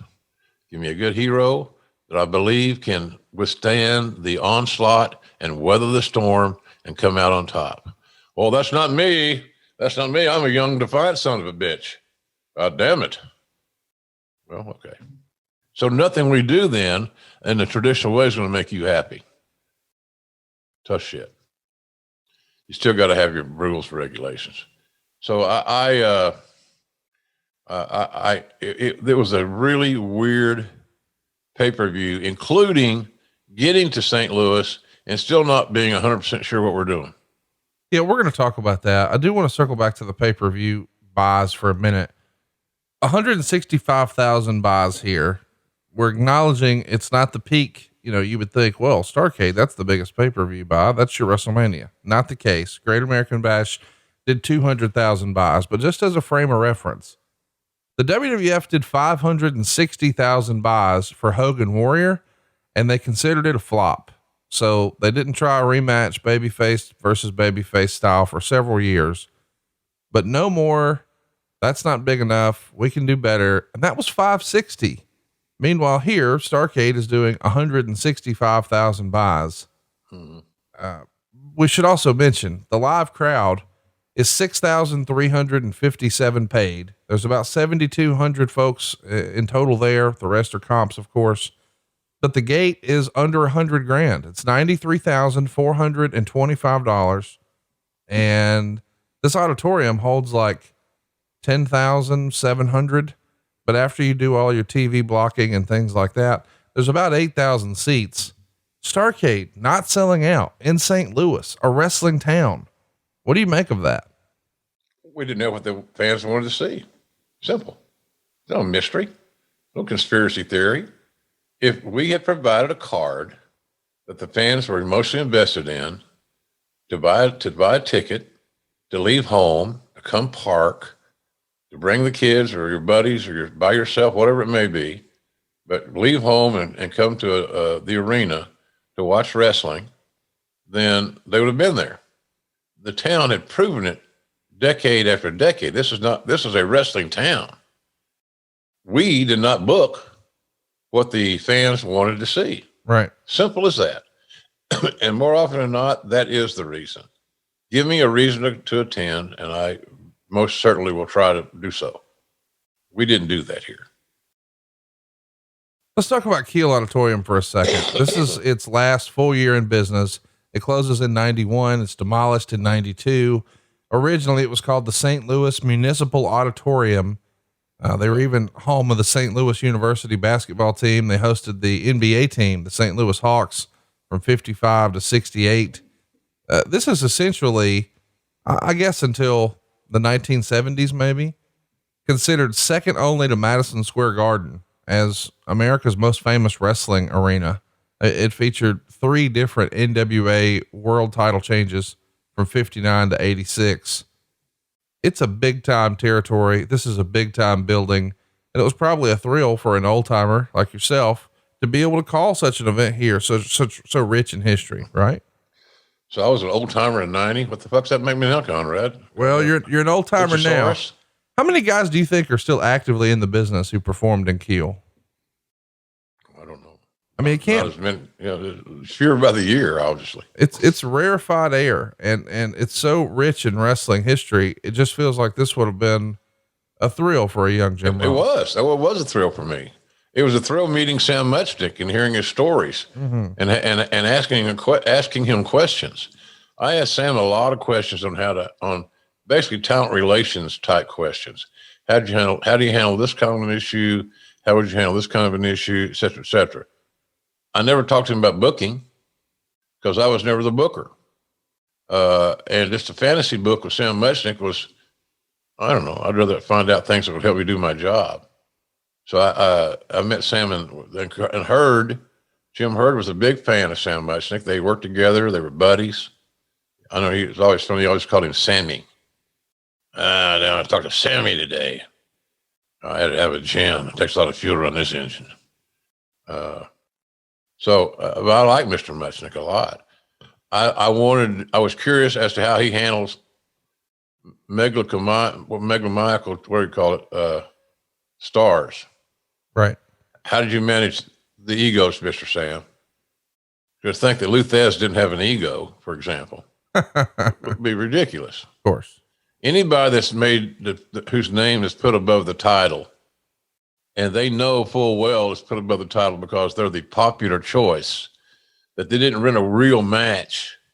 They didn't win a real match to achieve that distinction. Then you have ego issues. It's inevitable. It's going to happen. Prepare for that. And I asked him how he handled it, the various major personalities that he worked with, how he handled their egos and how he dealt with that kind of stuff. It was amazing help to me. It's like sitting in a class with somebody that wrote the book.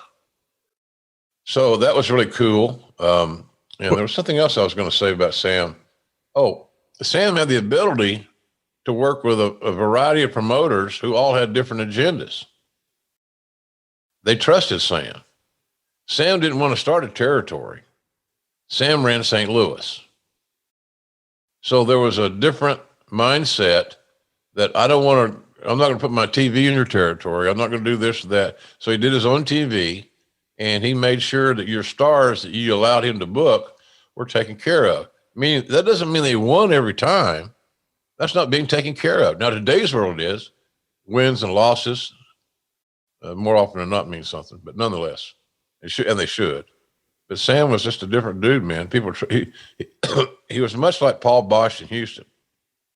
The other promoters trusted him to be honorable and keep his word and take care of their guys. And the real way you take care of guys in pro wrestling is you pay them. It's not that they go over. Did I slip over, brother? Did you take care of me? Oh, God. How old are you? 40? It's fucking play fighting. Shut up. And put your money in the bank. So that's what Sam was. Sam was great about taking care of people, respecting them, booking them well, giving them a chance to have good matches. Go back and look at some of his trends, how he booked. This is textbook stuff.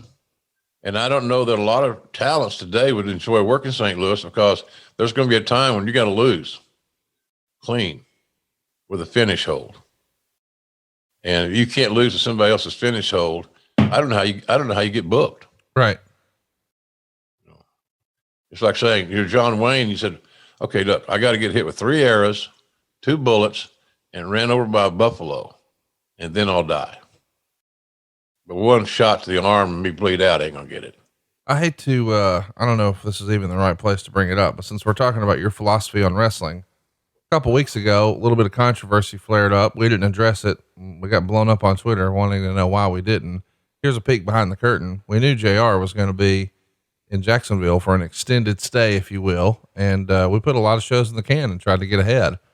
Right. But the reality is now we're caught up. We're recording this just a couple of days before Christmas, right before you hear it. And, people are still talking a little bit about what you said here on the show that apparently stirred some folks up, including some talent on the AEW roster. And they responded with some tweets and a bit of a debate began.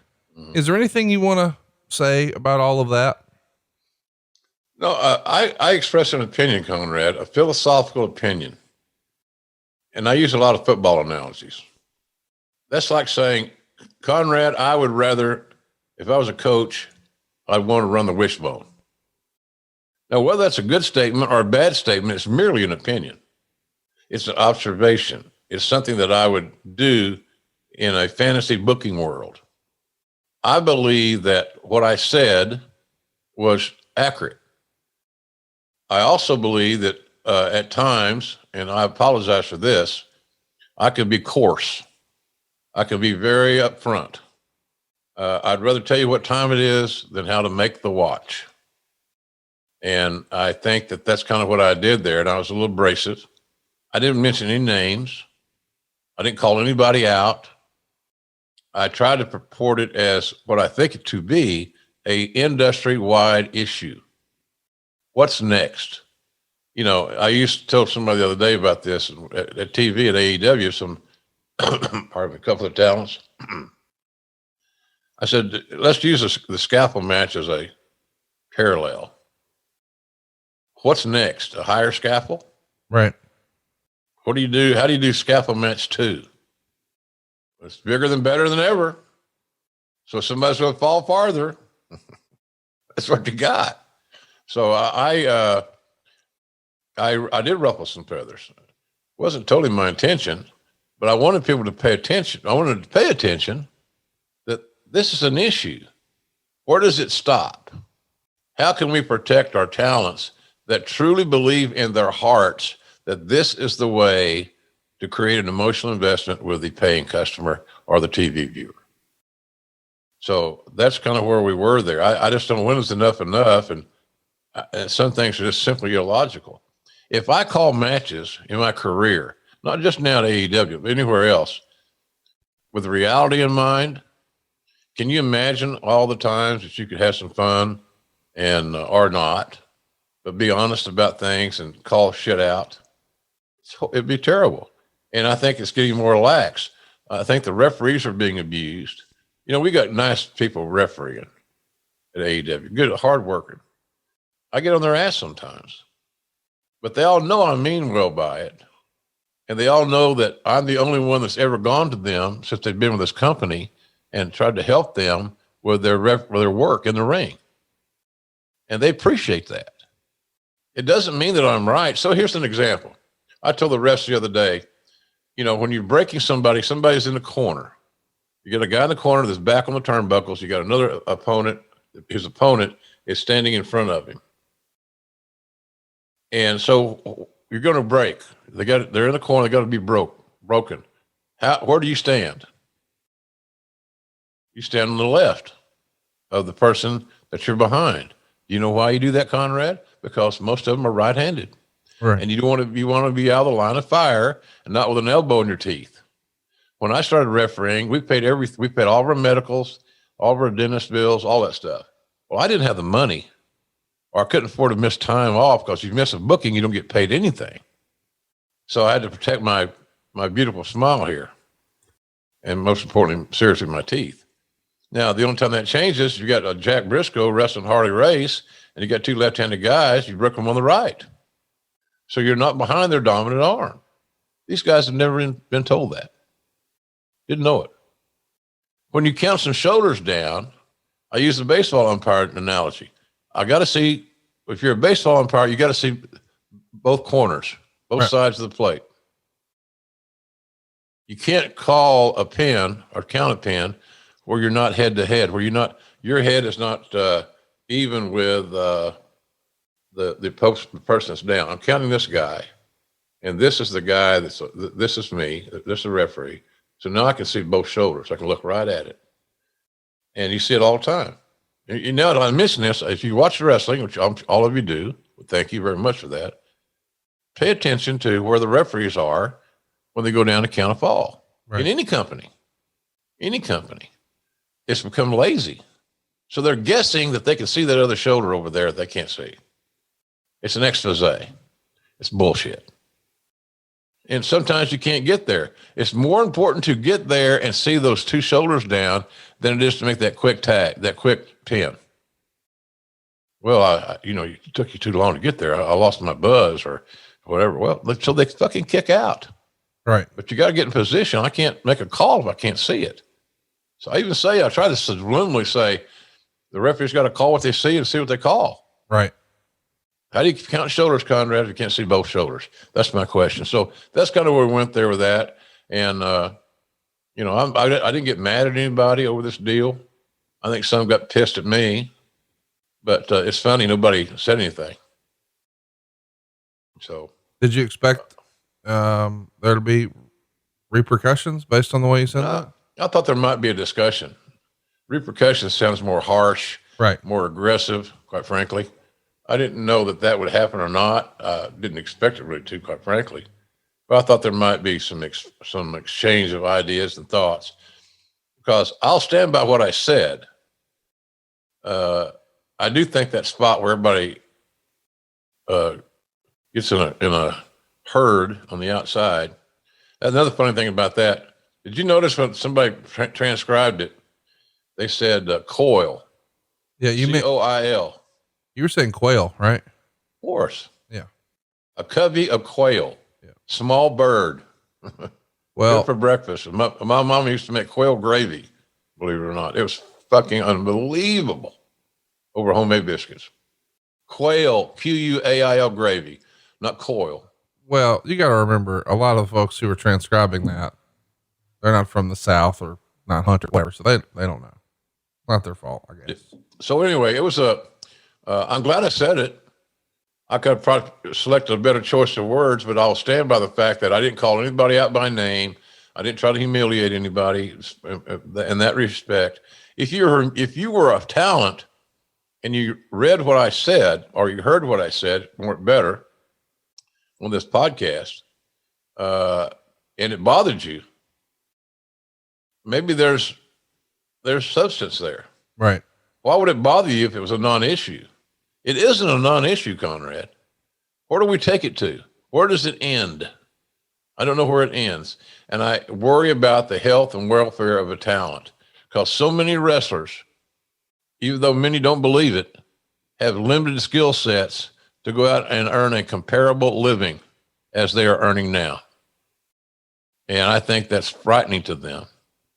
And they don't have enough tools in their toolbox from a wrestling side of the toolbox to reposition themselves within the world of what we do. So I know they're always a little bit edgy and uncomfortable. So, you wonder, well, if you get hurt, what do we do with you? What do you do with yourself? What are you trained to do? So that bothers me a whole lot, quite frankly. Let's get back. It was, it kind of blew over, and, but it got a lot of attention. But it was not the reason I went off on a little bit of rant that day. Didn't say, okay, hey, Conrad, you say this. It's like, you say this and I'll say that, and then we'll get more clicks. Yeah. We've never had a conversation like that ever. Never. So anyway, that's where that was on that deal. Let's get back to Starrcade 90. It was interesting. Go ahead. I'm sorry.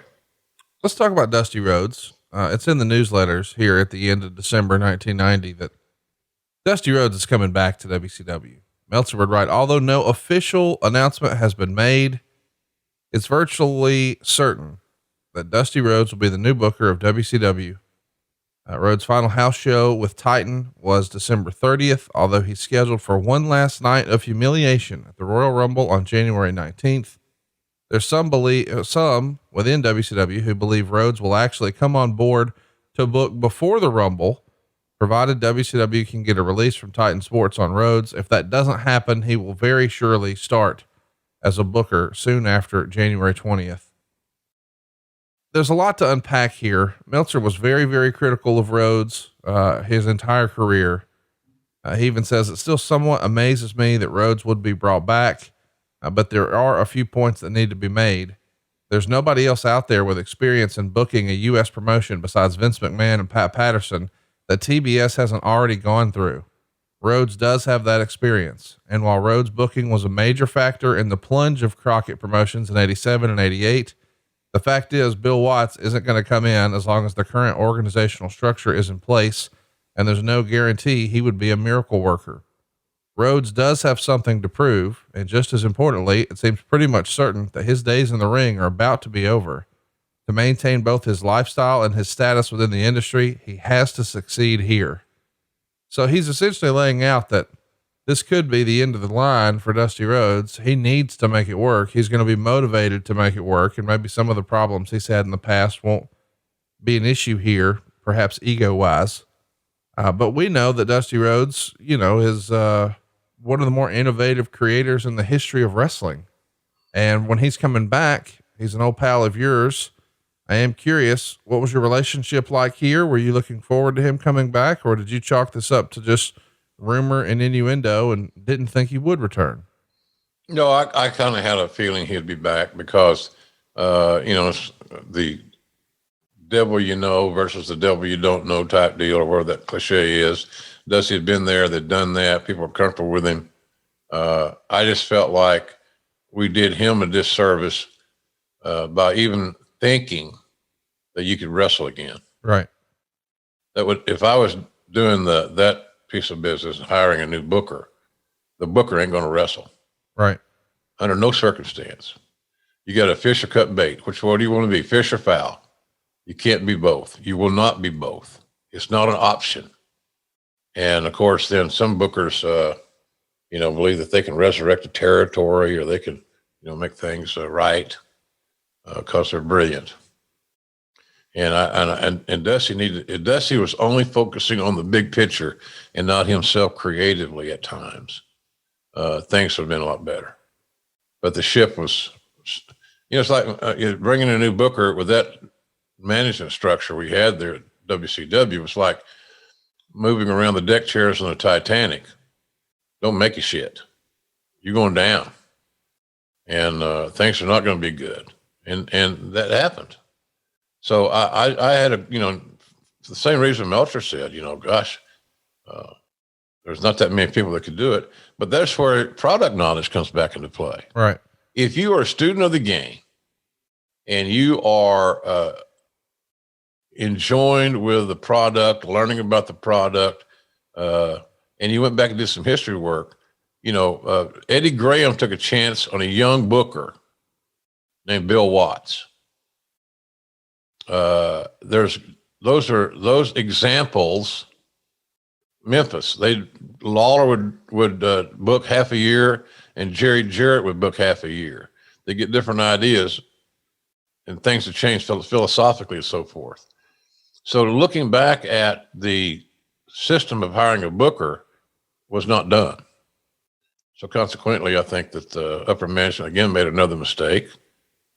Dusty could have been like the executive producer or something, but on the day-to-day basis of creativity, I think we needed fresh eyes. Right.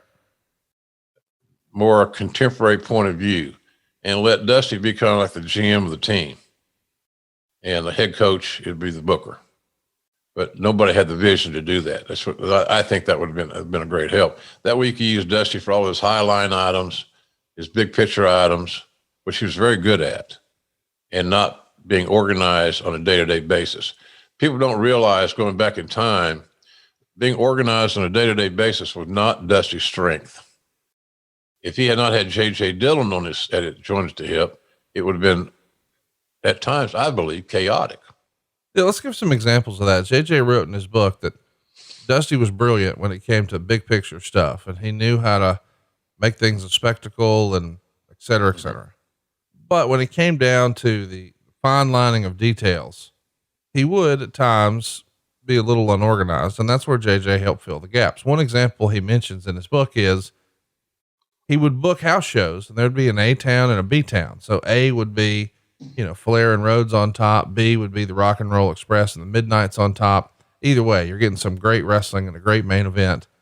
Sometimes the undercard, he'd have the same guy on both cards. And obviously that's a physical impossibility. A guy can't be in two towns or two states at the same time. Double booking. Yeah. It's attention to detail. Attention to detail was not Dusty's forte. What JJ wrote, accurately, by the way, is what it was. He had a great vision for big picture things, creating extravaganzas, et cetera, et cetera. So, but that's what he should have been put in. See, the decision makers at WCW didn't have enough product knowledge to understand Dusty's strengths and Dusty's weaknesses. They looked at it as a generic deal. And you find that a lot of guys who want to be close to wrestling, but don't want to be associated with it or are connected to it directly because of their large ego. They might not look good in their blue blazer and their white shirt and their red tie at a corporate board meeting. They can't be a wrestling fan. So I'm not going to engage in learning about it. The only guy at WCW, I think, that tried to learn about it that I can recall, there are others, was Jeff Carr. He was a big fan, smart guy, and was somebody that tried to gain product knowledge. And I don't know how much he gained, but, he was a decent guy to work with. But sometimes you get those guys on that level, Conrad, they believe the business is so simplistic. It's so easy to figure out and understand that they don't peel the onion back. It's just on the surface, good guy versus bad guy. And that's far from the fact, quite frankly. I want to ask one more thing about Dusty Rhodes and then we'll move on. I saw in all my research I did for our Jim Hurd interview over at adfreeshows.com that when Jim's run comes to an end with Turner, he essentially goes to Petrick and says, "Hey, Dusty or me, can't be both. One of us has to go."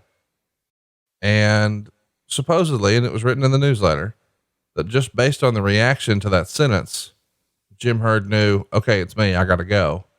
And ultimately he's out of there, and it was a huge weight off his shoulders. He's going home to St. Louis and he's done with wrestling. But Dusty hadn't even been there very long. And supposedly, again, this is from the newsletter, Matt Watch, Steve Beverly's Matt Watch is where all this came from. Supposedly, before he leaves the building and vacates the premises, he goes and gives an earful to guys like yourself and Magnum and Dusty and a few others, saying you guys didn't help me and you were trying to, play politics and blah, blah, blah. Well, you can have it.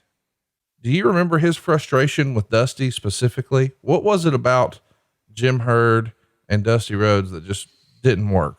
Well, based on the numbers that we were earning on various fronts that the booker would have direct impact on, just in the raw numbers themselves, Hurd felt that Dusty was failing, statistically failing. And one of Dusty's fortes back in the day was he kind of made his mark, became a great booker on that summer of Great American Bash tours. He had a pretty good way of getting out in front of it, coming up with the concepts, the best of 7, best of 5, hairs and dog collars and all this other shit. He had a pretty good handle on that. He was not doing that at that time. Hurd caught me and Schiavone. Where was it? We might have been going to lunch there at the food court of the CNN Center. And I remember saying something like, well, you guys got your way. You got what you wanted. I'm out of here. And we were not even in that lobbying political horseshit.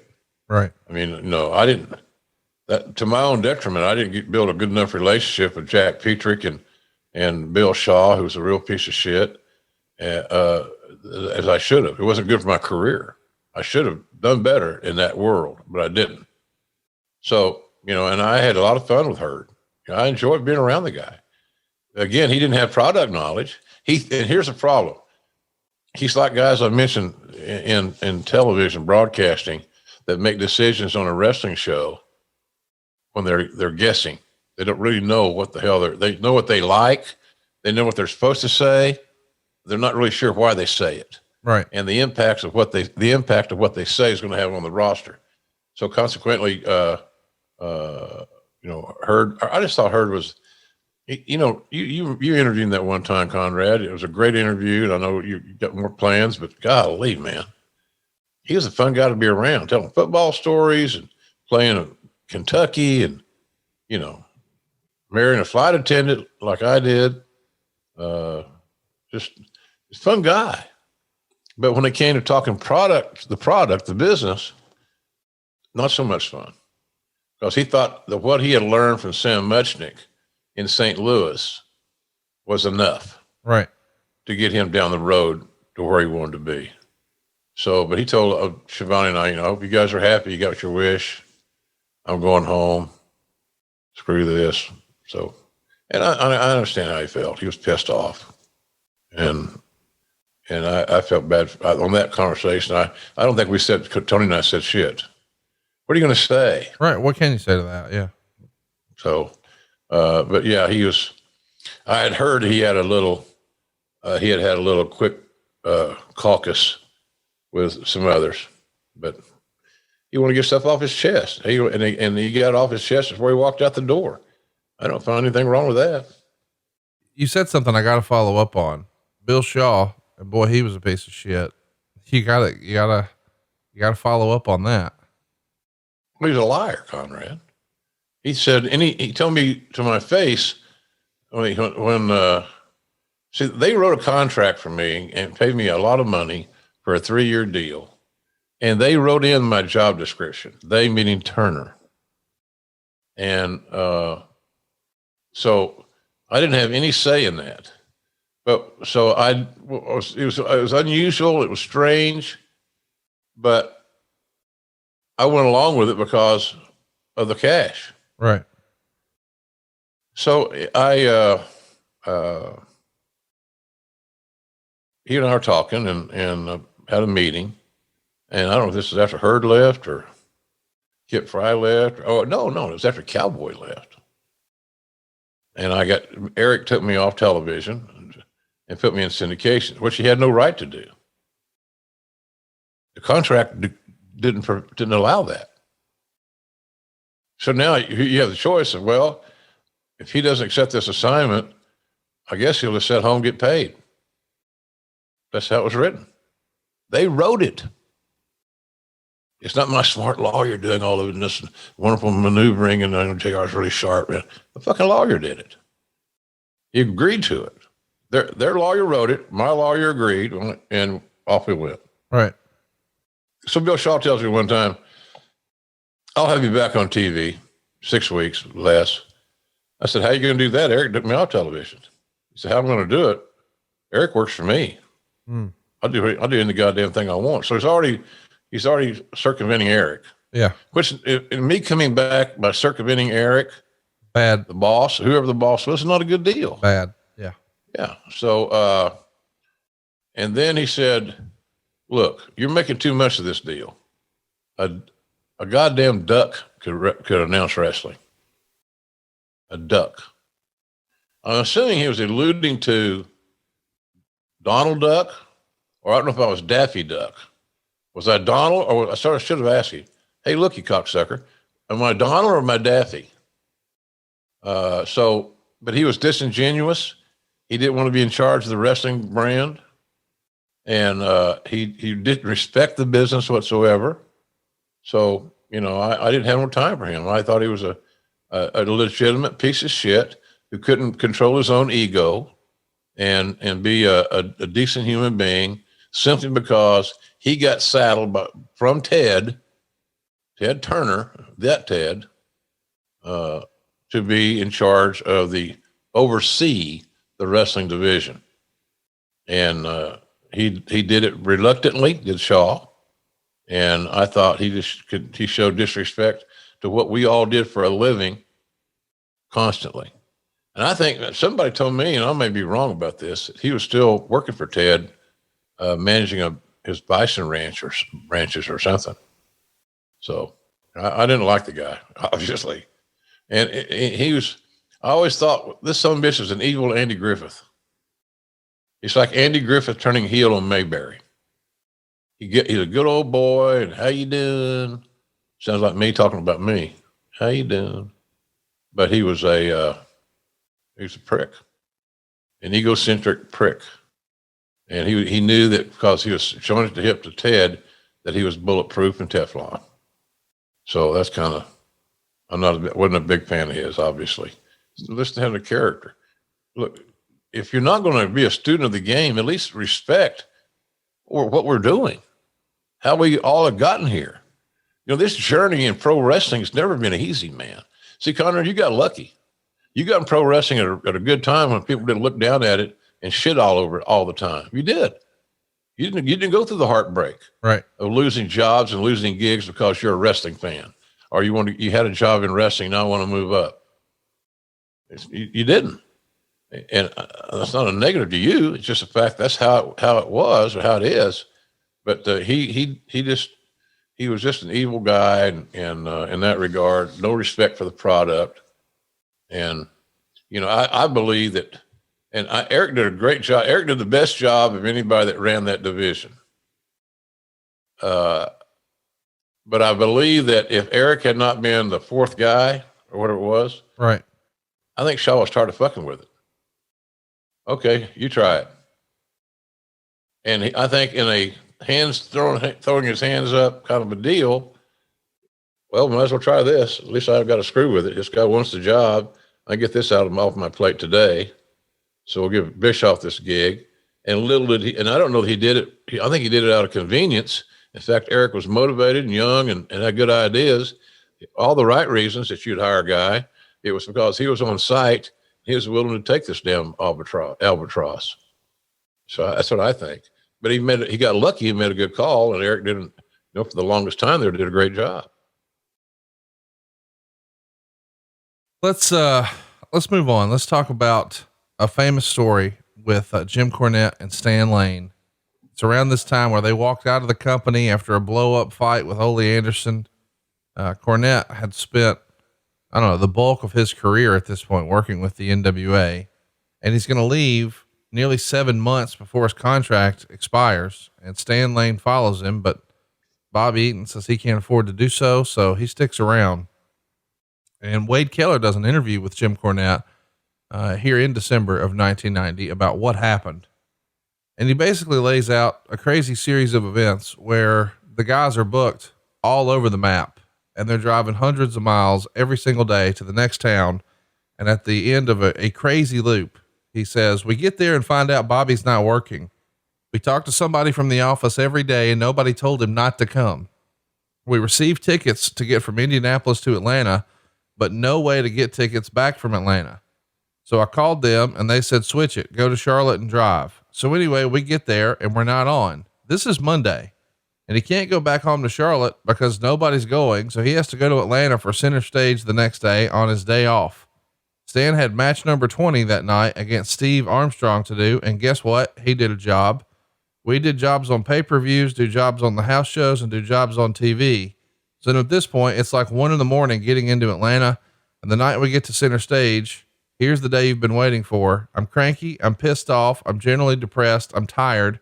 And I know we've got a match with the Southern boys. So I hoped we could at least go on early so we could leave because it's 250 miles home. I get there. And as soon as I do, I'm going to brush my teeth and somebody comes up and says, hey, they've got you guys wrestling 4 or 5 times tonight. And I said, what? And I went into a room with Jody Hamilton, Ronnie West, Kevin Sullivan, Ole Anderson, and he's talking to somebody, and Bobby's gone in there and he's looking at the match lineup. And I said, Bobby, how many times are we working? And he says, we've got a match against Ricky Morton and Tommy Rich. We've got a match against the Southern boys, and we've got a match against some job guys. I said to nobody in particular, but why is it when this guy jumps off the roof Saturday night and nearly kills himself and does everything he can, yet goes to Anderson and doesn't get nothing and can't get a day off, and nobody can tell him he's not working?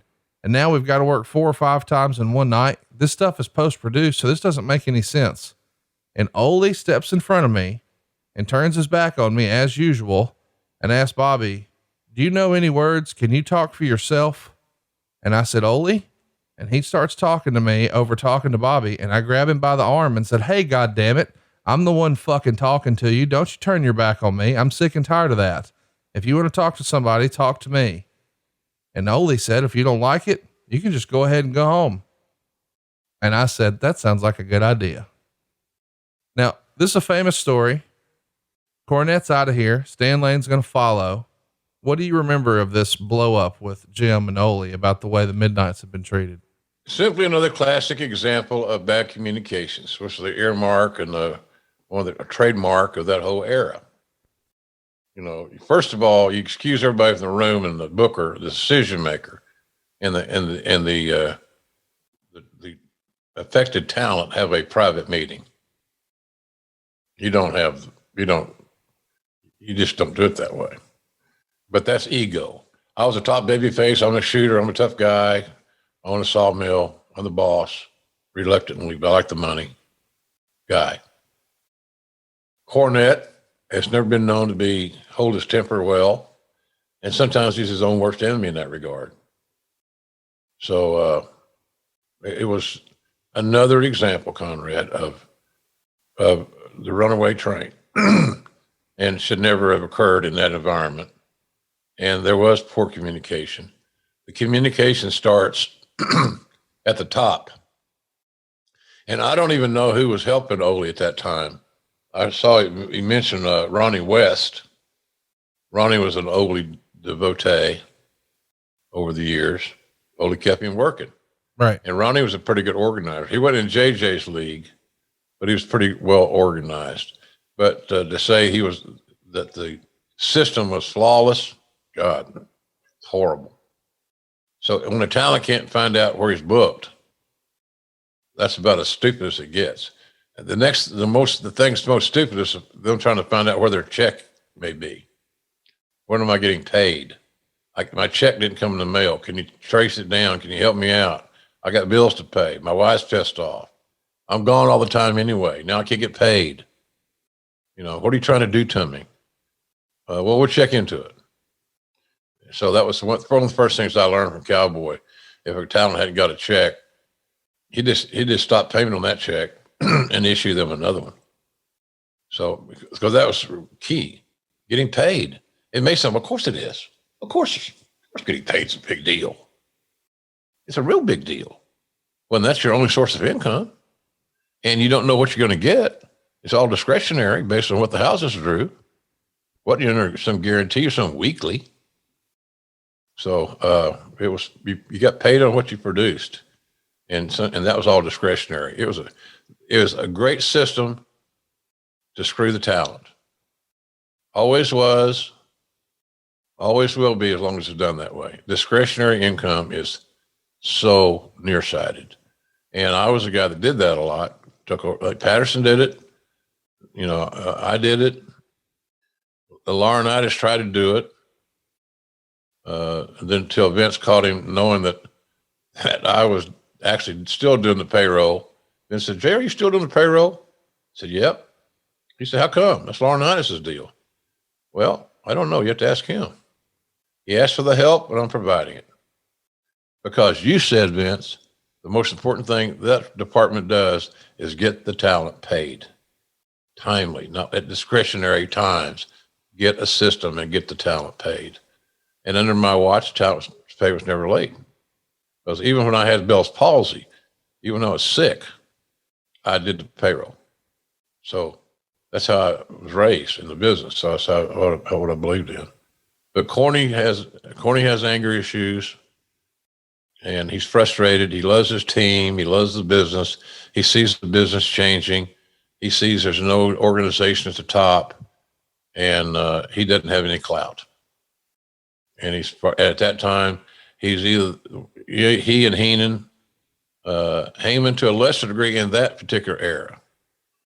But Heenan and Cornette were the two best in 1990, the two best managers in wrestling by far. It was those two and everybody else.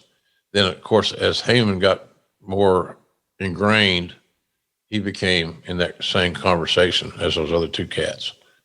So Corny saw his, you know, how can you be the best at what you do and you can't even get a fucking phone call? That's because things are unorganized and you're not respected, and neither are we. And so if Cornette could feel that, a lot of other people felt the same thing. It's just that I couldn't afford to go home for that. I couldn't do that. I had two ex-wives and two children. I got bills to pay. So, but it was a very famous meeting there, and of course all the stories, because you got more than one wrestler involved there. Just even as an innocent bystander, the stories are going to spread. They're going to have to take their own. They're going to grow on their own. So I'm not sure exactly what happened, but I've heard all the stories about it. But basically, what Cornette just said that you read is how I heard that the most. So I assume that that's the most accurate version. Let's talk about another piece of news, and then we'll jump into the event itself. Of course, we're talking Starrcade 1990 today. From the Torch in December of 90, there's a report that Larry Zbyszko, who is the current AWA World Heavyweight Champion, had all but retired the AWA by agreeing to go to work for WCW. And Wade Keller would report that he could be a wrestler, or he could be the host of Worldwide Wrestling, or perhaps both. He showed up at Monday's tapings, but supposedly Jim Hurd didn't know about it ahead of time, so he ordered none of the material to be used. Again, wrestling politics. It would continue in the Torch that negotiations are still ongoing. So he showed up to the tapings without actually being under contract, but I guess the understanding being that he was going to be coming in. But here's the thing that jumped off the page to me in the Torch. Larry Zbyszko is regarded by many as being the best talker in the business.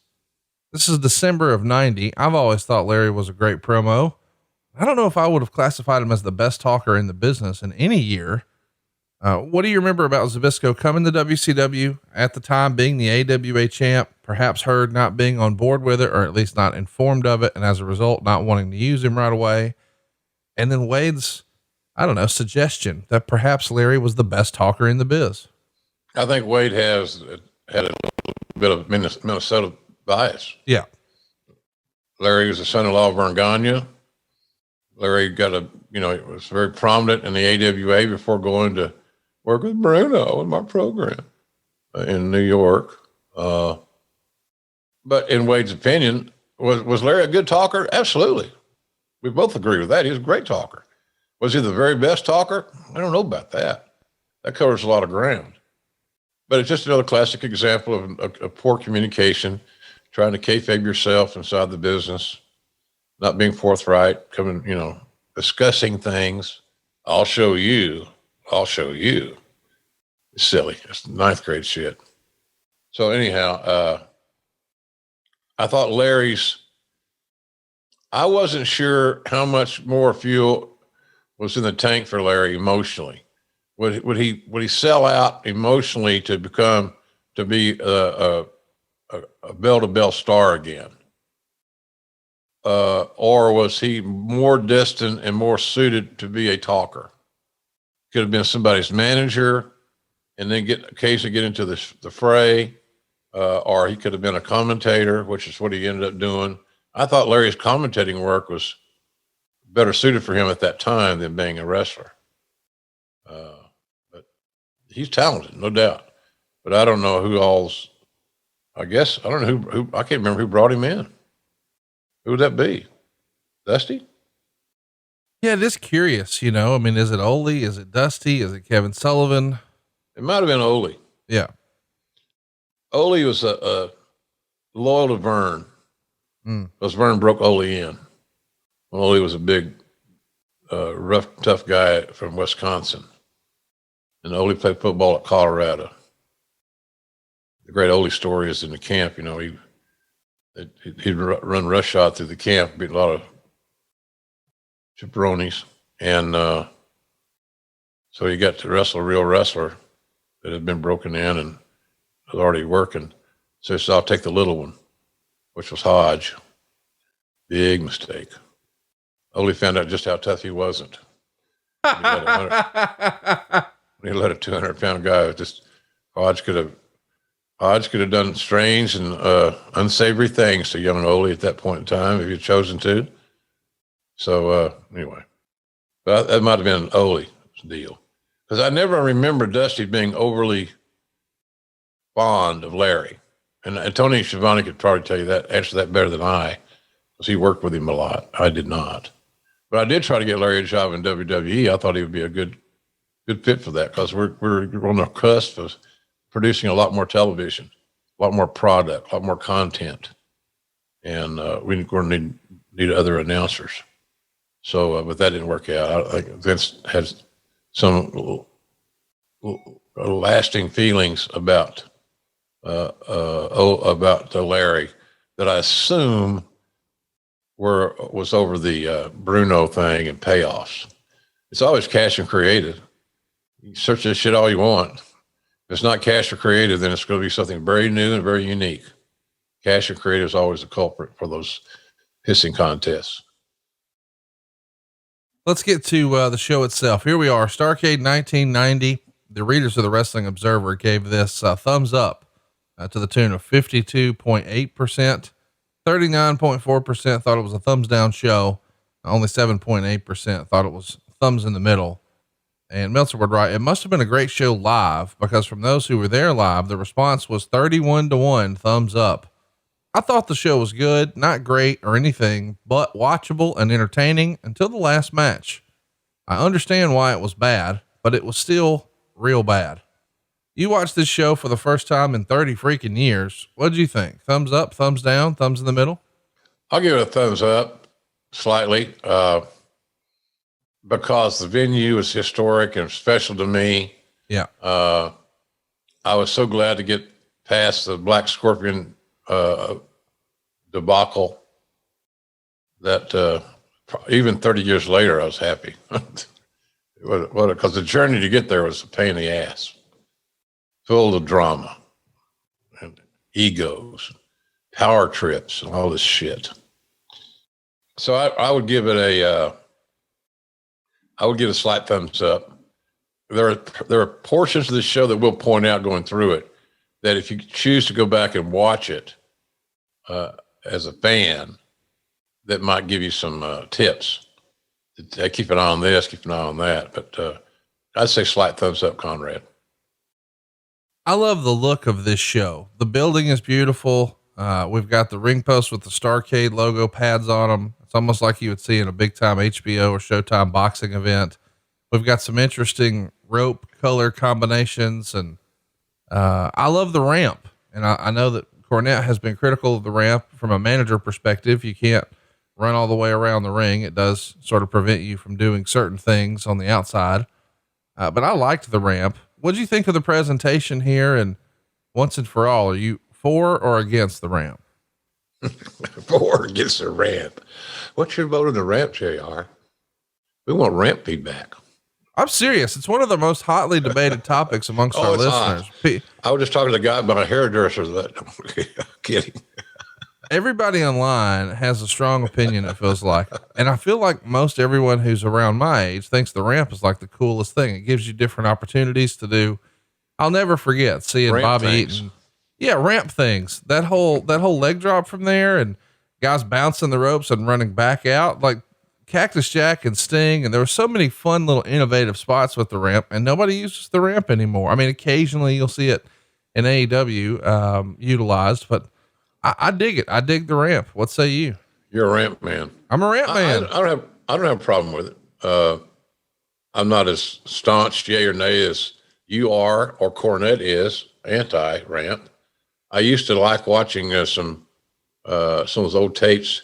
I think it was from Toronto's Maple Leaf Gardens. They always had a ramp, and it wasn't as used as frequently then as it was in one era. But I always thought it was kind of cool. It looked different. You know, I don't know if I'd have every arena have a ramp. I think you should have a little diversity. Right. But no issues.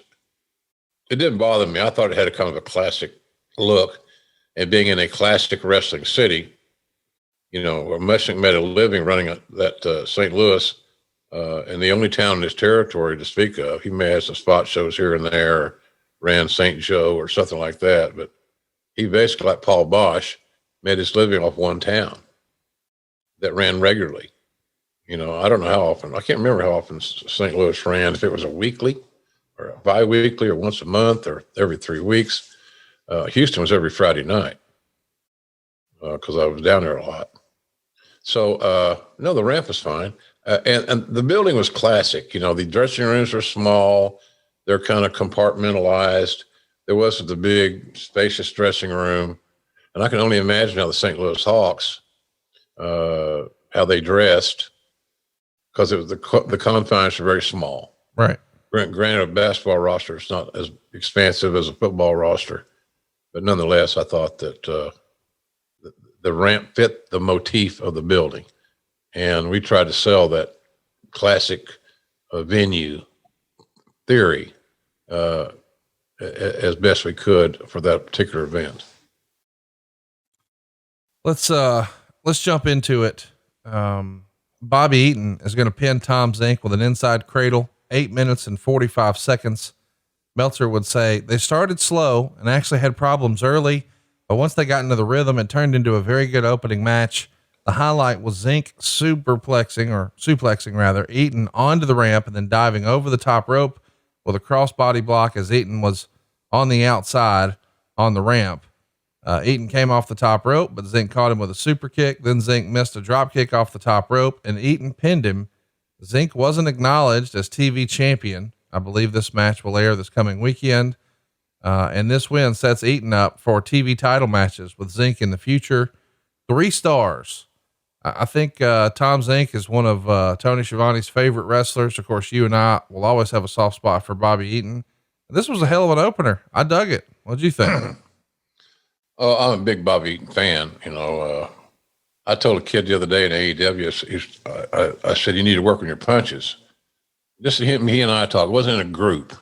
It wasn't where I could bloodlet his ass in front of a bunch of people because I can. I'm not that much of a dick. I'm not that much of a Richard. So I said privately, you know, you had some spots where you probably didn't focus on your punches. They became automatic. They became just the normal course of business. And therefore the execution suffered, i.e. it looked like you couldn't break an egg. You don't want to do that. Throw less, concentrate, And so I said, look, go back. There's a ton of it. Go back and find Bobby Eaton matches. Bobby Eaton threw one of the most consistent, accurate, believable punches of anybody in wrestling. He wasn't the only guy. I'm not saying he was the very best, but if you're going to learn from somebody, you can start there. So Bobby is always a pleasure to watch. So I was a lot bigger fan of Bobby Eaton than Tom Zink. You know, Zink tried to get by on his looks, and he was a handsome son of a gun. Great body, all that stuff. Oh my God. But I thought it was a good opener. Anytime you get Bobby Eaton can kick off the show and kind of set the tone for action. Probably in that first match, if it was better managed, they would not have used the ramp in the first match. Right. Sorry. We're going to save that. Is that who would have been? I mean, in my head, that sounds like something the agents would work out. Who would have been agents in this era? Or was that even something that was commonplace in 1990?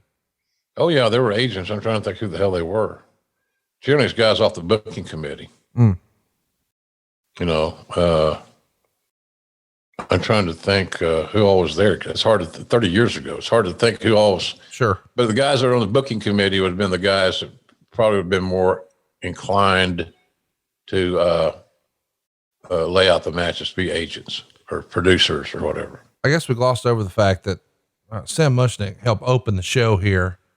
As a kid, I couldn't really appreciate Sam Mushnick and what his contributions to the business were. Of course, now as an adult, having read more and learned more about the art form of professional wrestling, I have a much bigger appreciation.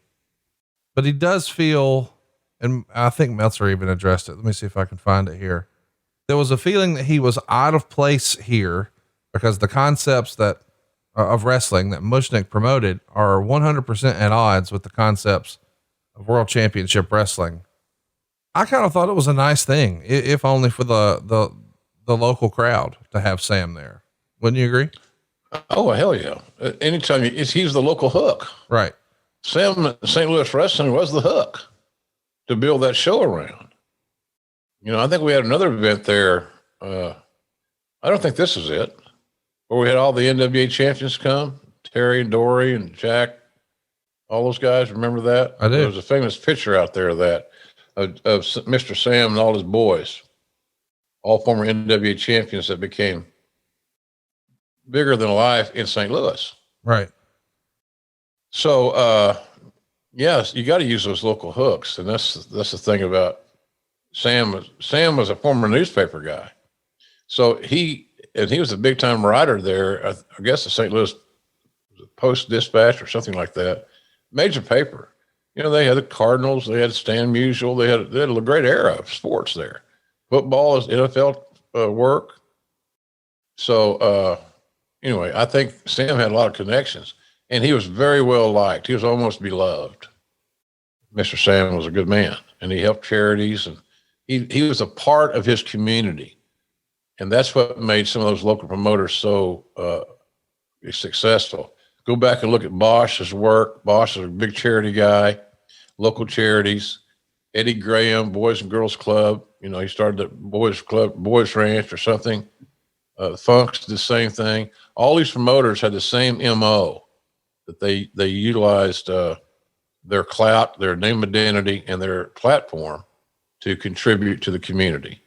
And so Sam was right there at the top of that list of doing that. So he was very well loved in that community. So the more acknowledgement could be thrown his way, the better, because he was a subject that the writers and the local media would cover. Mr. Sam was still living large in this market that he grew up in. So he was real important for us in that regard. Somebody else who's important to the local market, after this Bobby Eaton match, we get an interview with Dick the Bruiser. He's going to be the referee in the main event. What a badass. And again, another staple of the era. Who do you think would have been in charge of putting him in that spot to be the referee in the main event? Ole. If Ole was the booker, it was Ole's job. In the story. Bruiser's, in my view, after seeing him referee, See, Bruiser didn't want to put anybody over. Bruiser he didn't want the talents to look better than him refereeing a match, Conrad. Right. Ego. I'm on top, brother. I own my own territory at one time. I was a booker. My name was above the title. Blah, blah, blah. Dick was a unique interview because his voice was so gravelly and so unique.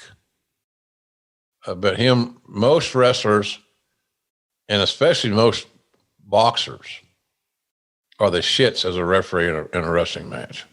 They're there by name only. They should be the second referee.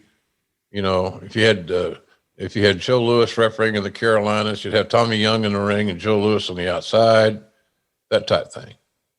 You don't want them in the ring because they won't acquiesce to what you need. They won't stand down, so to speak, and let the spotlight shine on the talents.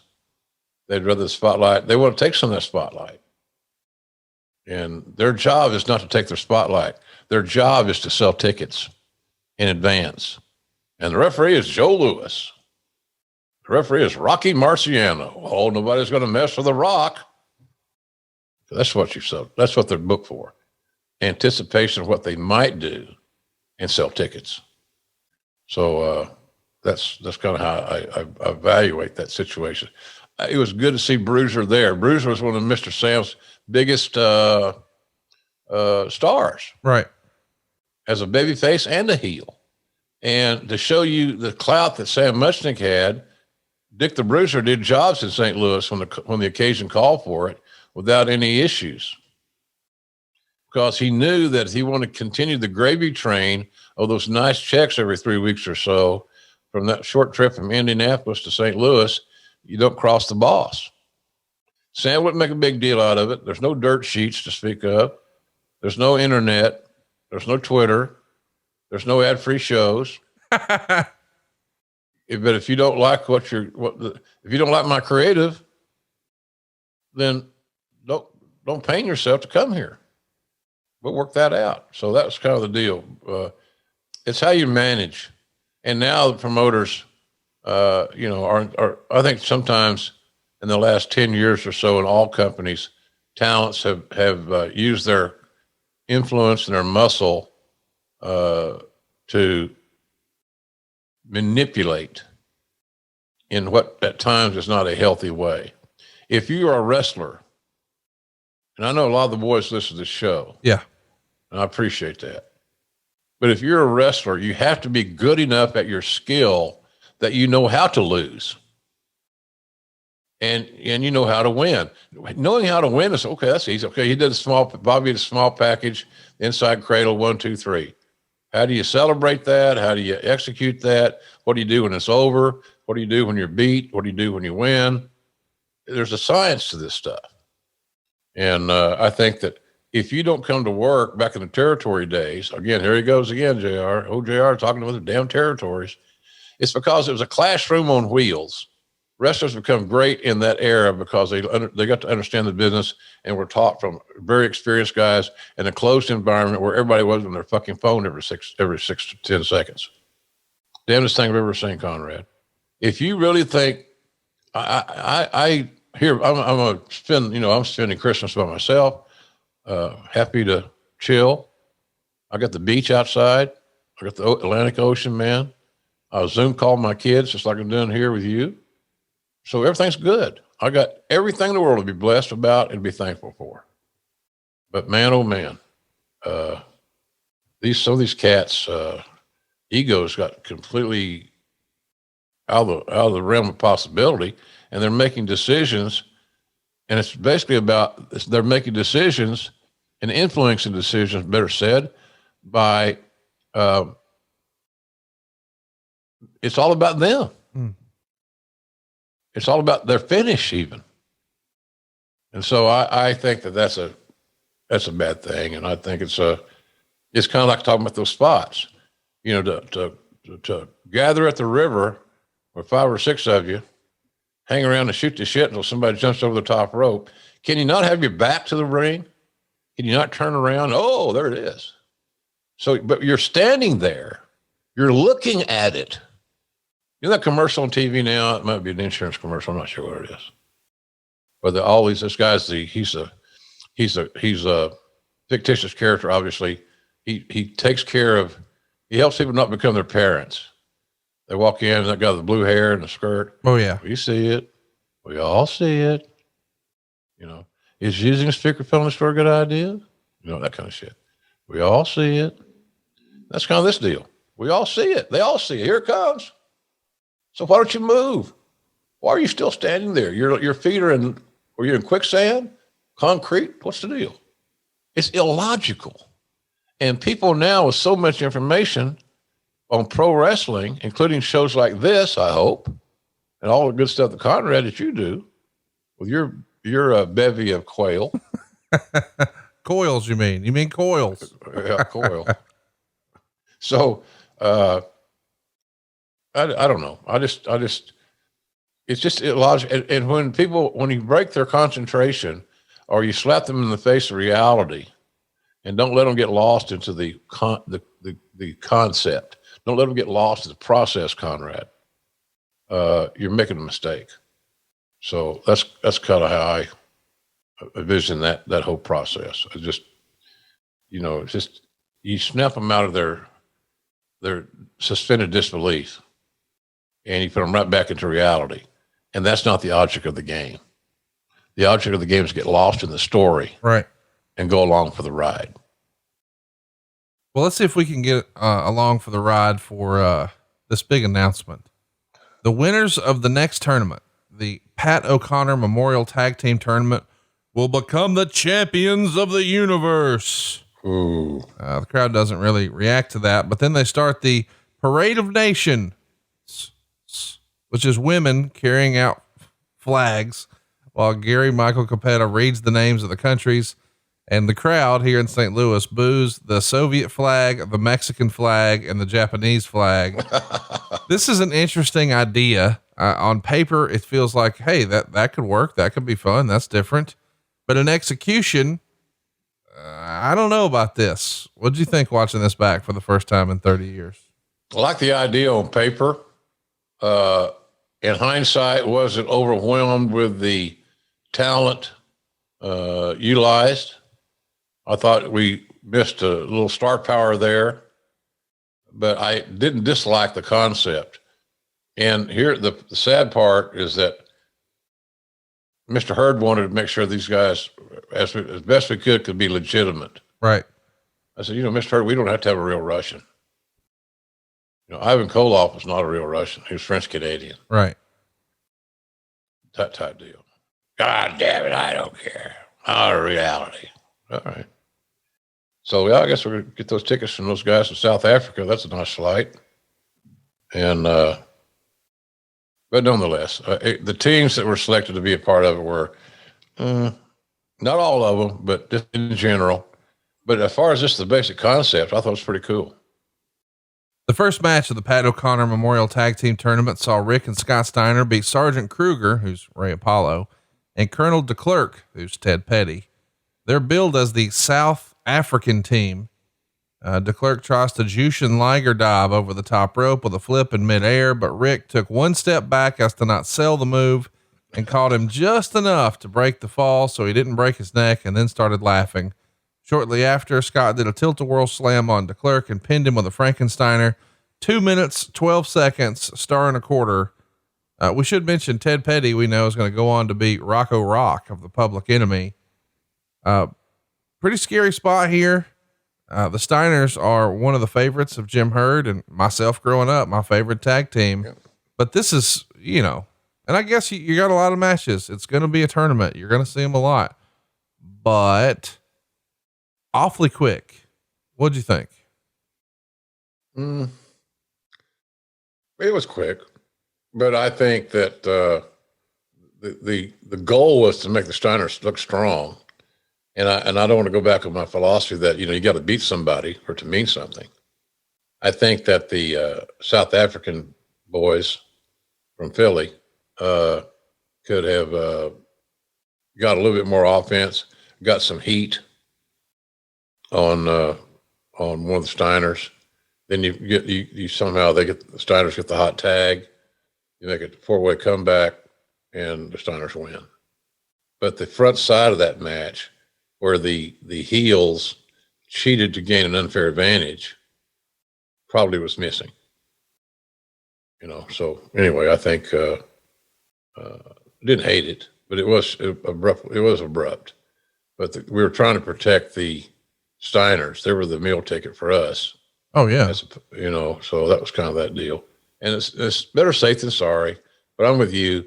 If the match could have been, 2 minutes or something? 2 minutes and 12 seconds. It could have been 5 minutes, just as easy, and been better. And still not that long.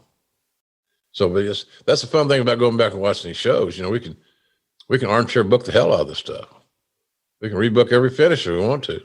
Well, this next one has got a lot of talent, man. We've got Conan teaming with Rey Mysterio. No, not that one. This one is the uncle. And they're going to represent Mexico and take on a team build from England, Gentleman Chris Adams and Norman Smiley. Ton of talent here. Meltzer would say this was a unique match since all four have totally conflicting abilities, but all are good workers within their style. However, two unfortunate things took place just prior to the match. Sometime in the past 2 weeks, Adams suffered a few broken ribs. I'm not sure if it was in or out of the ring, but he was working injured here. And then on Thursday night in Raleigh, Conan blew out his knee. But since this was his big chance, he gutted his way through it, but obviously neither was anywhere close to 100%. As a result, the match was disjointed because of the style conflicts, but also had some very good moves. Conan pinned Smiley with a combination of a dragon sleeper and a superplex, which is his trademark suplex, in 5 minutes and 29 seconds. At the finish, Mysterio tried to dive out of the ring on Adams, but Adams wasn't there to catch him, and he splattered himself all over the ring steps. Star and a half. Why did he need to dive? Yeah. Why? You know the reason? You ain't got a clue. And I ain't got a clue. It was a spot. It's getting my shit in. Please. It meant nothing. You got the win. Your team wins. Here's the thing too. The director totally misses that spot. The dive, he totally misses it. That might have been a blessing in disguise. But the point is, it speaks to some of these things I said. You didn't need it. Didn't need to do it. You already got your pop. You already got them as high as you're going to get them, and you go over. So now what? That's like, back in my younger days, I had before I met my wife, Jan, I had you sometimes on the road, you'd make some mistakes and do some things. So I was with this lady, and we take care of our business. It was fine. And then she says, will you hold me? Hell no, I'm not going to hold you. I don't even know what your name is. You need to know that? You need to do that? No, it was unnecessary. We had completed our journey in a very unique way. And I'm using this, it'll be too coarse, but no, you didn't need it. And maybe I did need to do that. Maybe I'm just not a very good in that regard, but nonetheless, it didn't happen. She didn't get held. She was my size, for God's sakes. Looked like a refrigerator, looked like a washer and a dryer hugging each other. What, are you kidding me? No, I'm not doing it. So didn't need to do that spot. So maybe it's meant to be that the cameraman missed it. It's not the cameraman missing, it's it's a guy in a truck missing it. That's who's calling the shots, producer. Let's get to match number 4. Masa Saito and the Great Muta, of course, are going to represent Japan, and they're going to beat Rip Morgan and Jacko Victory, billed as the New Zealand team.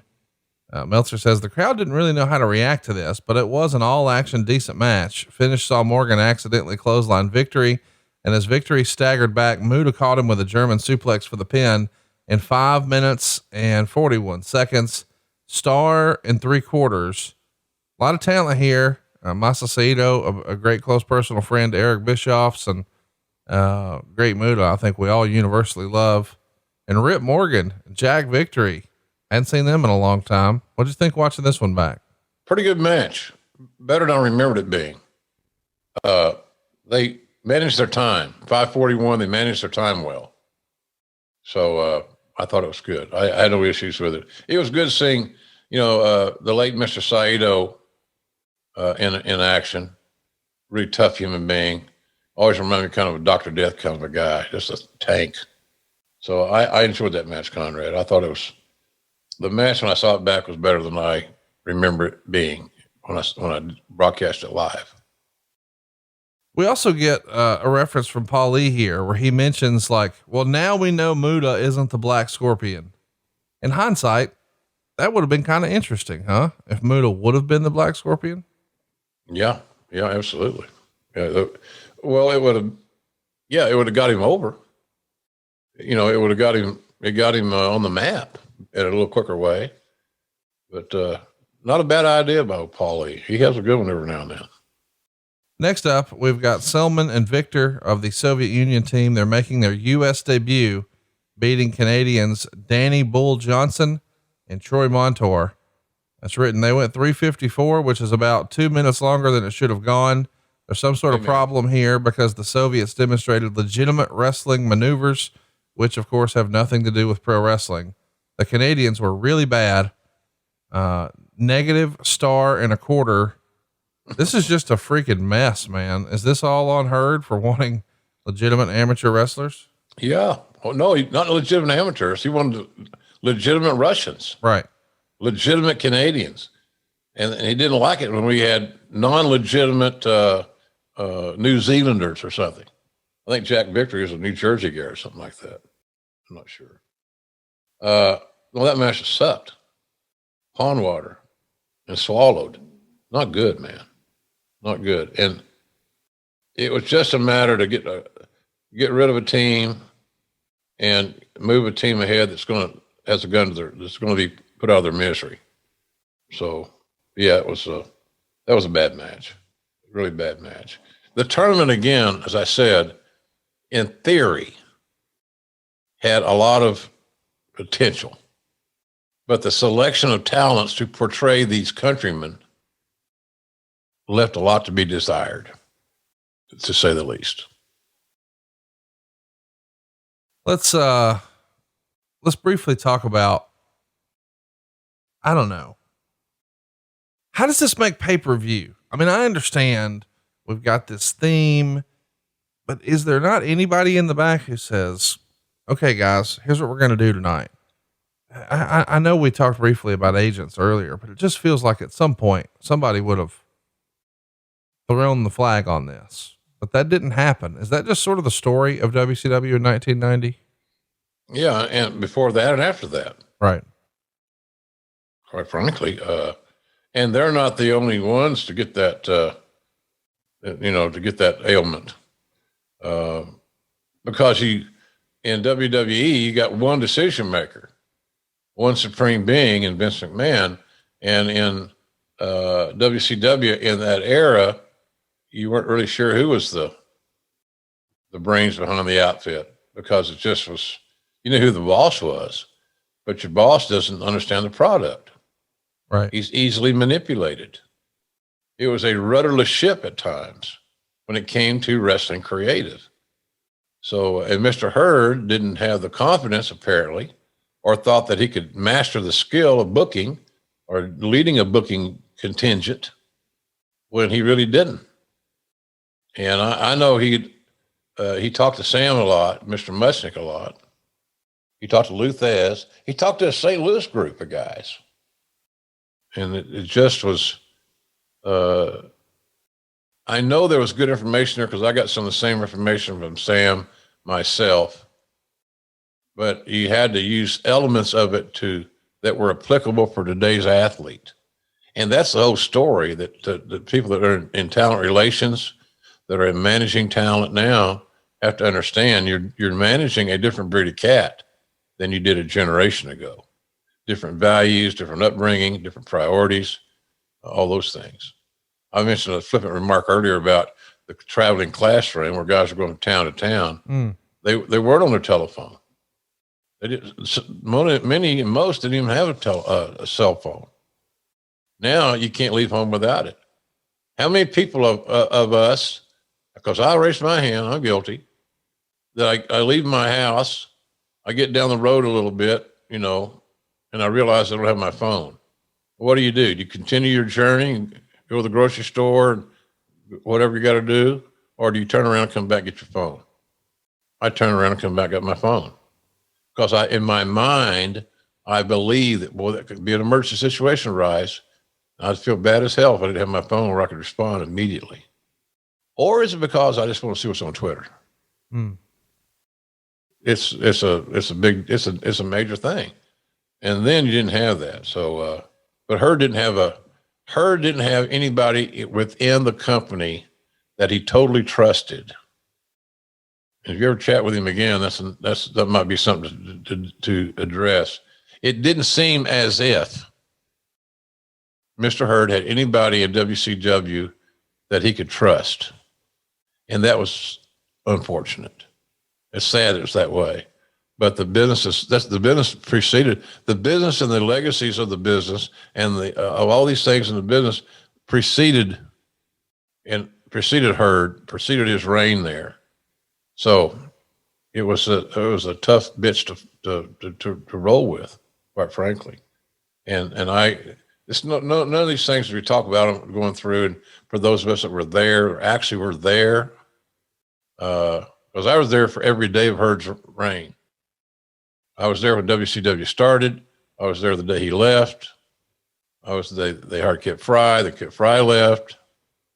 Then they brought in the Big Cowboy. And Cowboy actually Cowboy didn't want to be the booker. Cowboy wanted to be what I thought Dusty should have been. That was kind of like the general manager, and help the booker with high line items and extravaganzas and things of that nature. So I felt bad for Hurd in that respect. But yeah, that match should. But you're in a pay-per-view. You got it advertised. You got to kind of go with it. But he could have been shorter. Quite frankly, if you're going to give Bobby Eaton 2 minutes, and you're going to give this shit 5, that's 2.5 times more time for this tag match than Bobby Eaton's getting with Tom Zink. That's mismanagement. So that was whoever was booking that night, that hour, that would have been their call. And then they would have felt convoluted that, well, do I really have this power? How's this going to work out? And all that stuff. It was just a cluster. We got Michael Wall Street out next, pinning Terrence Taylor with his stock market crash. 652. According to Miss Alexandria York's computer, Wall Street was going to win in less than 832, but this was sort of a beat the clock type of deal. Meltzer would say the match was okay, but I expected more considering the ability of these 2.25 stars. What do you think of this York Foundation computer gimmick? It was pretty creative for 1990. Yeah, I agree. I didn't dislike it. And anytime you could put someone on TV that's for a male 18 to 34, 18 to 49-year-old demographic, and someone that was as attractive as Alexander York, AKA Terry Boatwright, then that's good programming. And she kind of had a gift for it. She got it.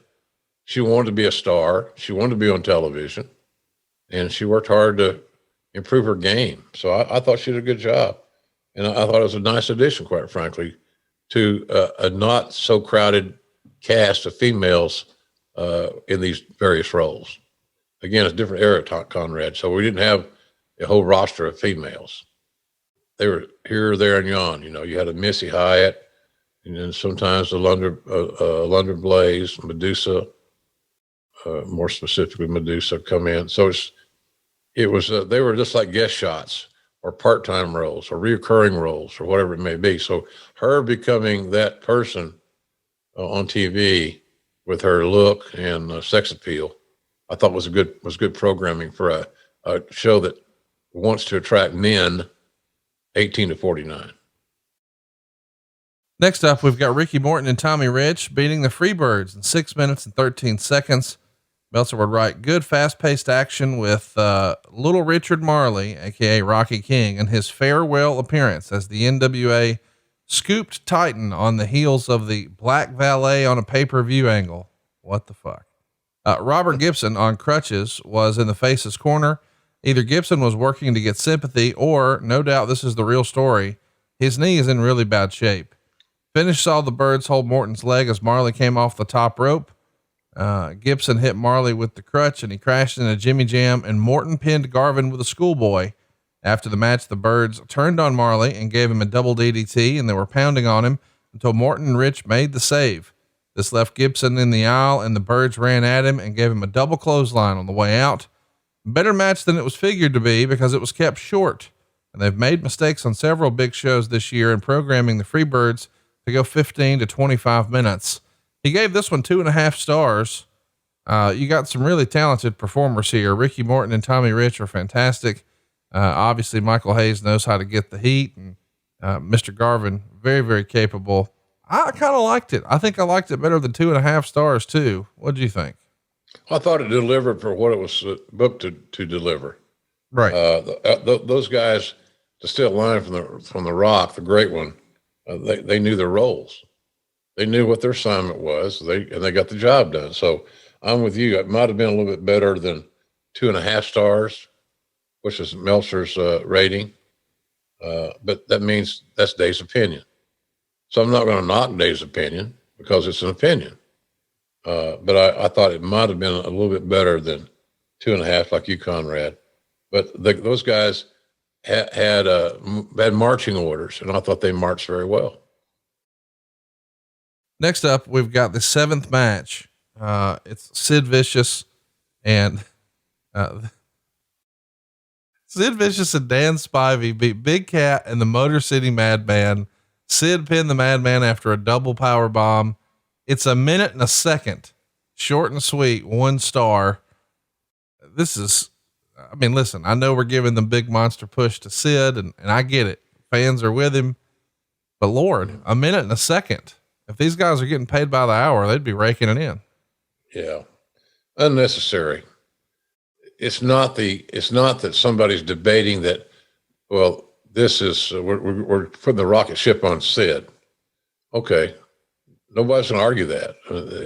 In that era, how he looked, how he presented himself, probably a good move. Right.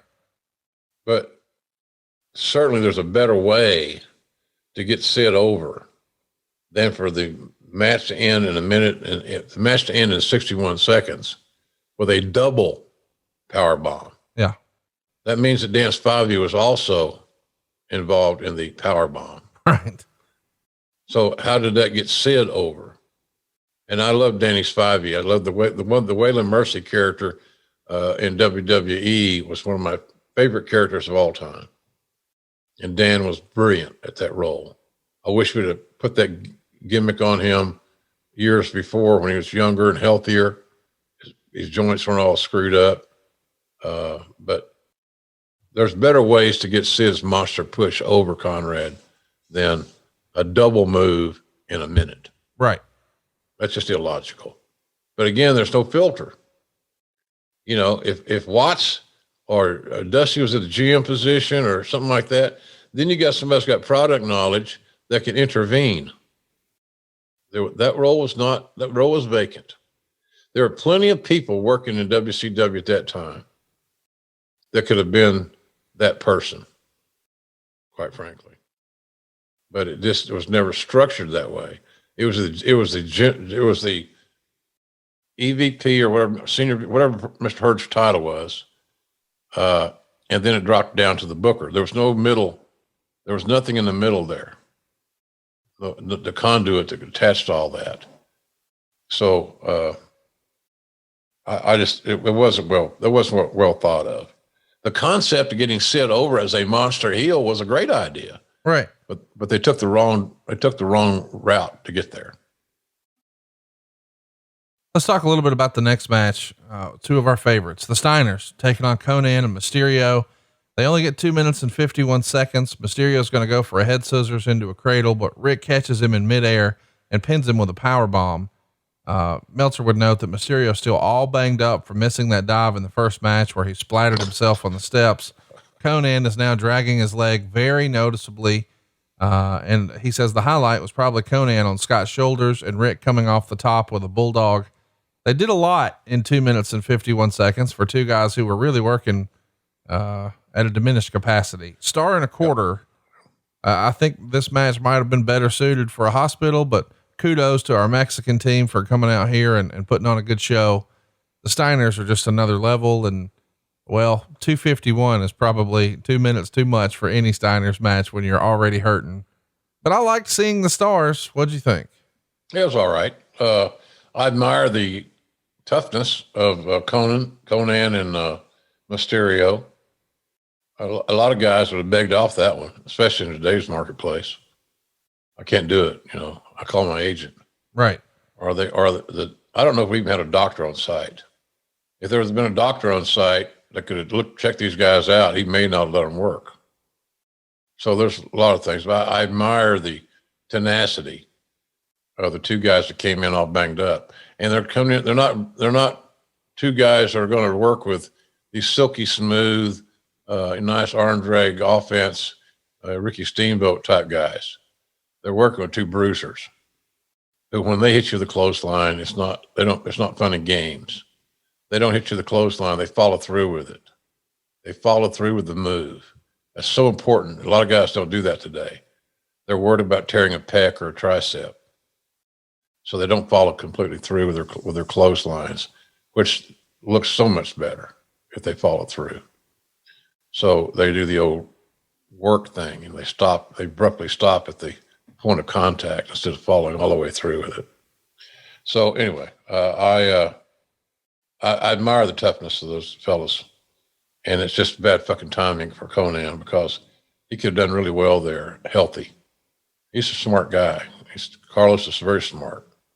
So I got a lot of respect for him. So anyway, short match, and it wasn't like it was a walk in the park. Steiner's going to bring it. That's just the rules of engagement. Next up, we see the Japanese team beat the Russian team in 3 minutes and 8 seconds when Saito gets the pin with a suplex. Meltzer would say they traded nice suplexes, and even though the Soviets are green, they've worked with these guys before, so it was at least watchable. 1-star match. At this point in the show, it starts to feel like, all right, this tournament concept, nice idea on paper, but the execution just ain't really there for me. Yeah, it's like we said, you got the wrong people filling the roles of the teams. Yeah. That's as simple as that. I still believe the concept was good. Oh yeah. But I'm with you. It's just, I was ready as a broadcaster for this segment to get over with. Let's talk about the next match. We've got a good one here. Two of my all-time favorites, Lex Luger and Stan Hansen. This is for the U.S. title. Meltzer would write, Luger regained the U.S. title in a lariat match with Stan Hansen. The pre-match hype that was told to us would be the old Dusty Rhodes style bull rope match, but called a lariat match, and that the two guys would be tied together with a rope with a bell in the middle. But wouldn't you know it, the bell wasn't there. Still, this was a good stiff brawl with them taking turns and trying to drag each other around the ring. Finally, Luger dragged Hansen around to 3 corners, and as he went for the 4th, the ref went down and Luger then hit the corner, but there's no referee. Hansen then took off his boot and hit Luger and started dragging him around and used the lariat prior to touching the 4th corner. The crowd was really heated when they thought it was a win for Hansen.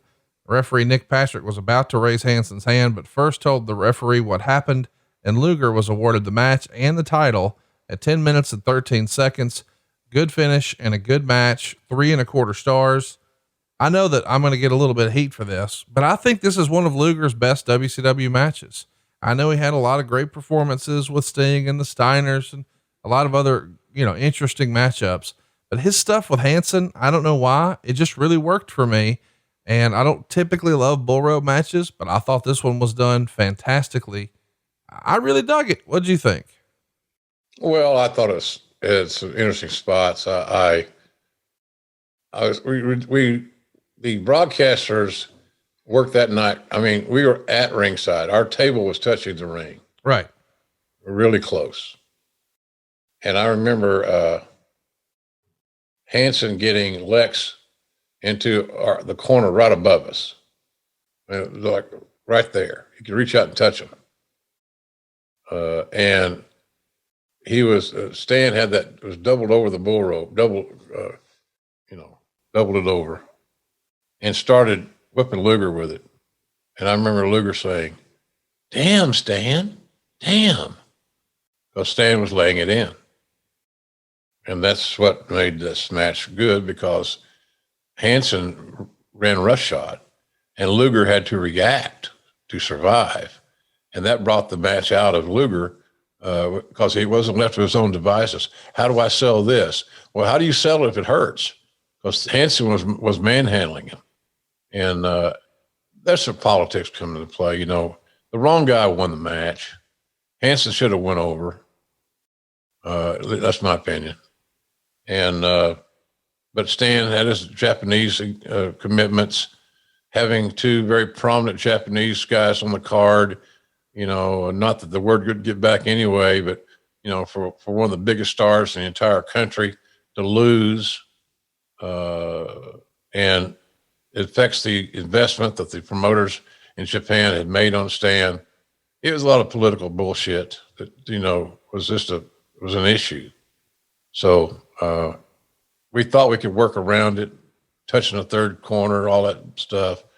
But I know that Hansen, you go back and look at this match, look at how aggressive Hansen is. Right. He had to get Lex out of Lex being Lex.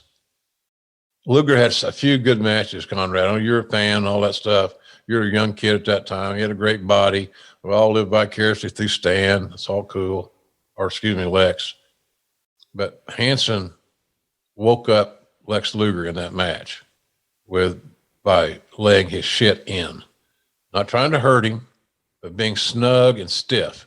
And Luger then finally, because he didn't have a great aptitude for the wrestling business, he did 3 or 4 things, had a great body. And he's become a lot better man in today's life than he was then, because he thought he was really great then. And guess what, Conrad? He wasn't. Right. So that match, you go back and look at it, was kind of like the rebirthing of Lex Luger at the hands of Stan Hansen. And I'm sure if they had a better match out of it, that Hansen could have got some bookings for Lex in Japan for some big paydays. I mean, you're always looking for opponents that you got chemistry with. So I didn't hate the match, but because of politics, styles, things of that nature, it should have been better. But on the show, it got 3.5 stars on a show that's been kind of pedestrian and like moving along, where 3.5 stars on this show is pretty damn good. It was. And I think, I enjoyed their Halloween Havoc match too. I just think Hansen and Luger worked really well together. They say in the UFC styles make fights. And I think the rugged nature of Stan Hansen and sort of the more polished pretty boy bodybuilder Lex Luger, I don't know. I dug it. Next up, we've got an interesting match, or probably the best match on the card.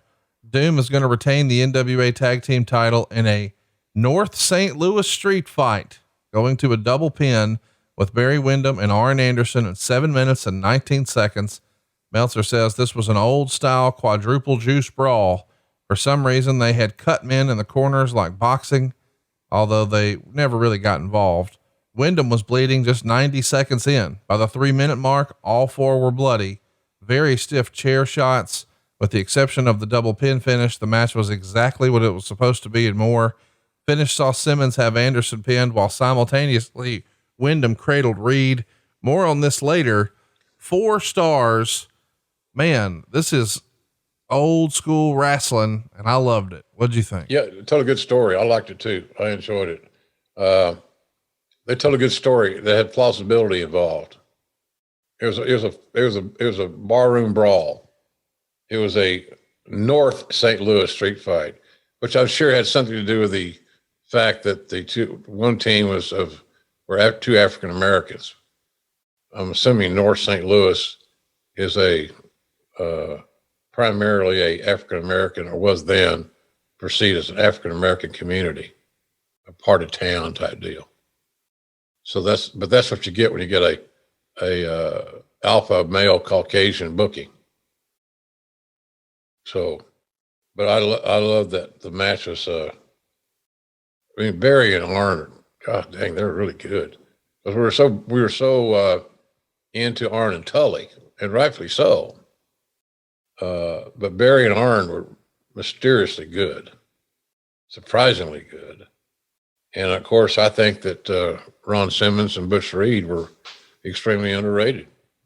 So I liked the match a lot. I thought it was, well, those guys came to play and they delivered. Next up, another really good match. It's another tag match. Ta-da.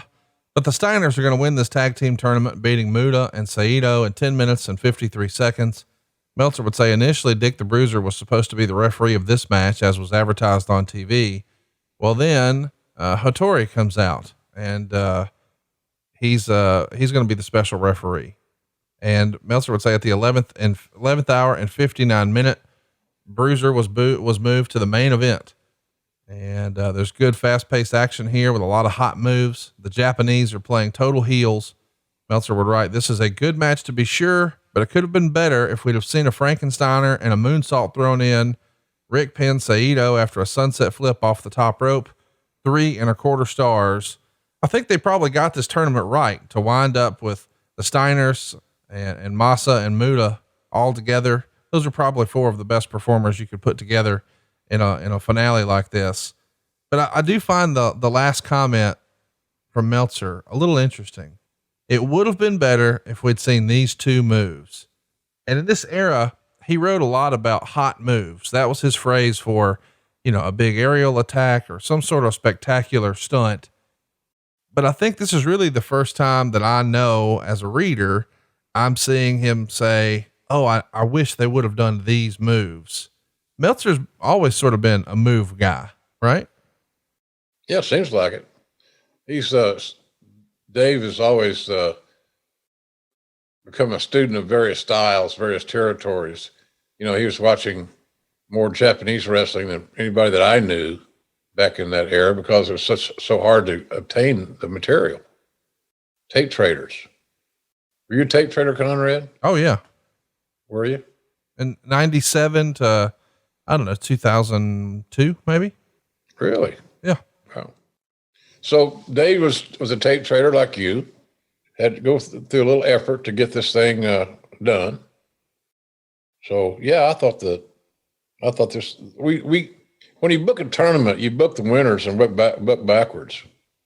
Who do they beat in the semifinals? The tournament's never booked front ways forward. Right. It's booked at the end backwards, always. So we knew what we wanted. These two teams in the finals. And I think of the entire tournament, that was by far the best match of that tournament. And if there was any saving grace for the lack of distinguishable talents in the tournament lineup, it was this right here. So I loved this match. I thought it was really good. I was a mark for Saito, and I was interested to see how he's going to pair up with the Steiners, because they're all amateur guys and tough guys. And of course, the biggest star in many people's eyes is going to be our man. God damn, Conrad, I went blank. Muta, for God's sakes. So he was kind of like the designated next big thing guy. So anyhow, that's kind of that deal.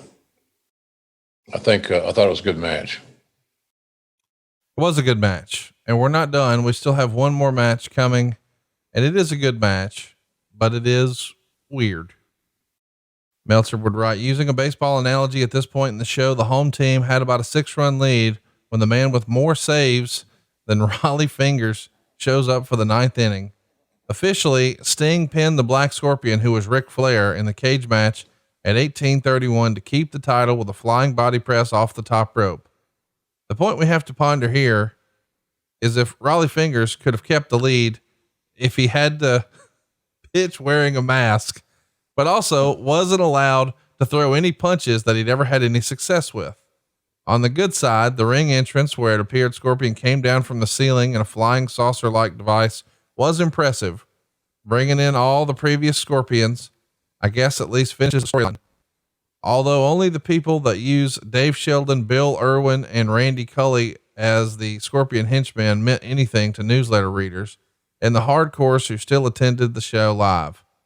Bruiser looked like Tugboat's grandfather in the ring. Flair did about as good a job as anybody could as hiding his identity, but because of that, it was the worst match I've ever seen him in. Flair juiced under the mask, and then Sting tore the mask off to reveal a silver mask so you could see the juice. Nothing much to say about this match. The post match saw the 4 bonus Scorpions hit the ring, and then Arn and Barry with a 7-on-2 advantage on Sting and Bruiser in a locked cage. The heels got nothing accomplished. 3/4 of a star. I guess the edict is we don't want anyone to know it's you. It's going to be a big reveal at the end. So don't wrestle like yourself.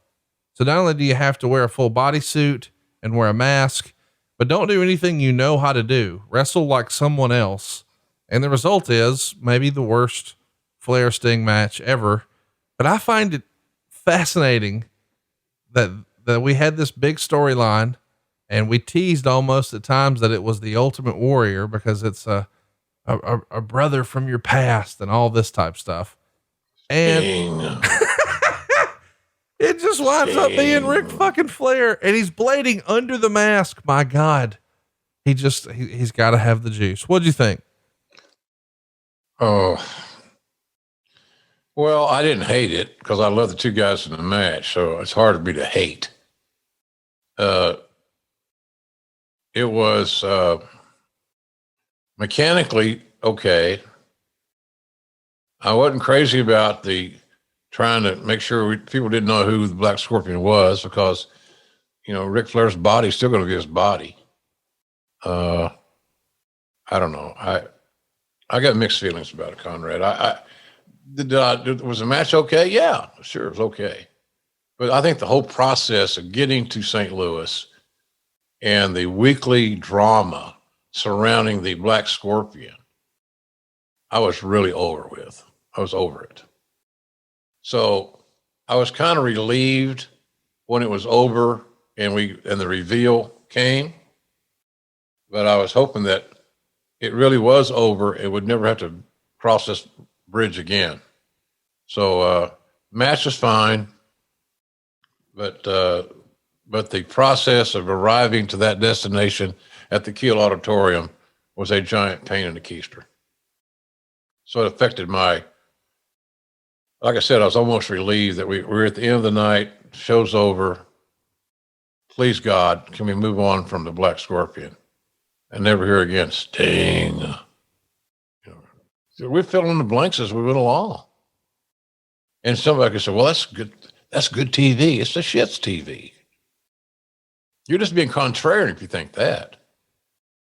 When you got a better idea than using common sense. It's not a good idea. It's fiction. We're writing fiction.